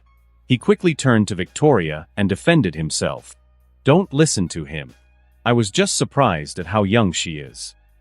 Scott laughed and quipped, "Victoria, you might want to keep your husband in check." "Scott, don't be rude." Melissa chided him, though her tone carried amusement. Allison chuckled. "Don't worry, Melissa. That's just how they are." The evening progressed with both families enjoying dinner together. They talked, laughed, and got to know one another better, strengthening their bond. The following day was a school-free day. Scott was awakened by a knock on the front door. Groggily, he opened it to find Stiles and Sheriff Stalinsky standing there. "Uncle Noah, good morning." Scott greeted with a smile. "What did Stiles do this time?" "Who says I did anything?" Stiles retorted indignantly. "Dad just needs some help." Scott stepped aside to let them in. "Come on in," he said before turning to Noah. "So, Uncle Noah, how are you handling this whole supernatural creatures thing?" Noah exhaled deeply. "It hasn't been easy, but I'm adjusting." Scott grinned. "Glad to hear it. So, what can I do for you?" "I've got a case," Noah said, his tone serious. "And I think it's supernatural." "All right, let's sit down and talk. Do you want anything to drink?" Scott offered. "No, thank you." Noah replied. They moved to the living room, and Scott gestured for Noah to start explaining. "We have 2 dead deer hunters and 1 terrified hunter in the hospital." Noah began. "When we questioned the survivor, he said they were out hunting when they saw a deer eating another deer. It was huge, so they didn't care why it was eating the other deer, they just decided to hunt it. But when they shot it, the bullet didn't penetrate its skin. That's when the deer looked at them. He described it as some kind of monstrous hybrid between a deer and a rat, with sharp teeth and 4 large fangs. Then it stood up on its hind legs and attacked them. 2 of his friends were killed on the spot, and he only survived because he was wearing a Kevlar vest. He said the monster hit him with a clawed hand, and he flew about 8 meters into a bush. He played dead after that. The creature didn't care about him and started eating one of his friends. Once it had its fill, it dragged the other body away." Stiles said, "I've read some of those supernatural books, but I haven't come across anything like that." Scott frowned, thinking, "There are a few deer-related supernatural creatures, but most of them are harmless. From what you've described, this sounds like a fiend. It's a monstrous deer-like creature with huge antlers." "Is it a shapeshifter?" Stiles asked. Scott shook his head. "No. It's a supernatural creature, but not human." "Does it hunt humans like a Wendigo?" Noah asked. Scott said, "Not exactly. Fiends usually live in dense forests or swamps. They avoid humans when possible, but if humans get in their way, they kill them. That's what the book says." Scott retrieved a book from the shelf and handed it to Noah and Stiles. "Here, this is the book that has information about fiends." After reading, Stiles grinned. "So, are we going hunting today?" Scott smiled. "Yeah. There's nothing else going on today, so let's go hunting, and call the rest of the pack too." Reaching out to them telepathically, Scott told his pack to meet him at the Beacon Hills Preserve. Then he shouted, "Isaac, get up. We're going hunting." A few minutes later, a groggy Isaac emerged. Melissa, hearing the commotion, woke up and came downstairs as well. She greeted Noah and asked Scott, "What are you hunting?" Scott explained the situation to her. "Do you need my help?" Melissa asked. Scott smiled. "No, but you're welcome to come along if you want." Melissa shook her head. I've got to meet Deaton. I'm learning from him. Scott nodded. All right, Mom. Have a good day. You too, son. Be careful. Melissa said. Scott turned to Noah. Uncle Noah, are you coming with us? Yes. Noah said firmly. I want to see what this thing looks like with my own eyes. Scott grinned. As you wish. Let's go hunting. When they arrived at the woods, the group waited until the entire pack had gathered. Victoria and Chris came with Allison. After exchanging greetings, Scott explained the details about the fiend. Turning to Chris and Victoria, he asked, have either of you dealt with one before? Victoria shook her head. I haven't. Chris nodded. I have, but it wasn't as strong as the one you're describing. Styles raised an eyebrow. How do you know it wasn't as strong as this one? Chris replied. We killed it with hunting rifles back then. But you said the hunters in this case shot it, and their bullets didn't penetrate its skin. Styles said. I see. Scott looked at Noah. Uncle Noah, can you take us to where the hunters were attacked? We'll need to pick up its scent. Follow me. Noah said, leading them deeper into the forest. As they walked, Scott sensed something following them. A small smile tugged at his lips as he thought. Looks like it's time to bring her into the pack. Allison walked up beside him and spoke telepathically. Scott, there's a coyote following us, but I don't think it's just a coyote. I think it's like us. Scott responded. I know. Don't worry about her for now. I'll deal with her after we take care of the fiend. All right. Allison replied. When they reached the location where the hunters had been attacked, Noah pointed to the spot. This is where it happened.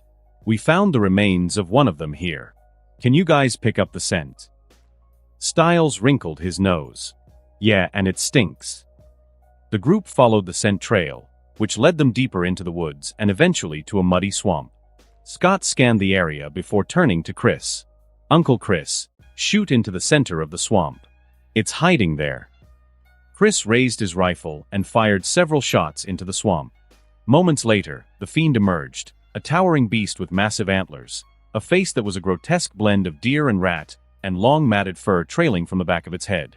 Damn, that thing is ugly. Boyd muttered, stepping back. And it reeks. Everyone instinctively took a step backward, covering their noses. Scott glanced at his pack. So, who's fighting it? Lydia raised her hand. Not me. That thing is disgusting. Allison, Erica, and Victoria all stepped back simultaneously, saying, Me neither. Scott sighed, shaking his head. All right. Boyd, Styles, and Isaac, which one of you is taking it down? Styles and Isaac exchanged glances. Boyd will do it. Styles said quickly. Isaac nodded. Yeah, Boyd's the strongest of the three of us, so he's the obvious choice. Boyd narrowed his eyes. Since when am I the strongest between us? Since today. Styles replied with a grin. Congrats, man. Before Boyd could argue, the fiend let out a guttural roar and charged toward them. Scott ordered. Everyone back off. Boyd, it's all yours. Boyd shifted into his werewolf form, his yellow eyes glowing as fur grew along his cheeks. He growled at Styles and Isaac. You two are going to pay for this later. Turning his attention to the fiend, Boyd roared and charged. At the last second, he sidestepped the beast and delivered a powerful punch to its jaw, sending it crashing to the ground and knocking out several of its teeth. The fiend scrambled to its feet, disoriented, but Boyd didn't give it a chance to recover. He leaped into the air and delivered an axe kick to the creature's head, driving it back to the ground. Boyd pounced on its back, grabbing one of its antlers with one hand while repeatedly punching its head with the other. When the fiend finally stopped moving, Boyd stabbed his claws into its body and began absorbing its power. Once the process was complete, he punched the creature's head with all his strength, shattering its skull and sending bits of brain flying. Scott said, Since you've already touched that thing, why don't you throw it back into the swamp? Boyd sighed. Fine. He grabbed the fiend by its leg and dragged it back to the swamp, tossing it into the murky water. Styles walked up, his curiosity piqued. So, what did you get from it? Boyd shrugged. Not much. Just a bit of strength. That thing was weak and didn't have any special abilities. Scott nodded. All right, let's get out of here. This place reeks. And that concludes this episode. If you enjoyed it, I'd seriously love it if you guys could leave a like on the video, as it genuinely helps out so much, and it keeps me going, plus it takes only 1 second. That said, have a wonderful day. See you in the next one.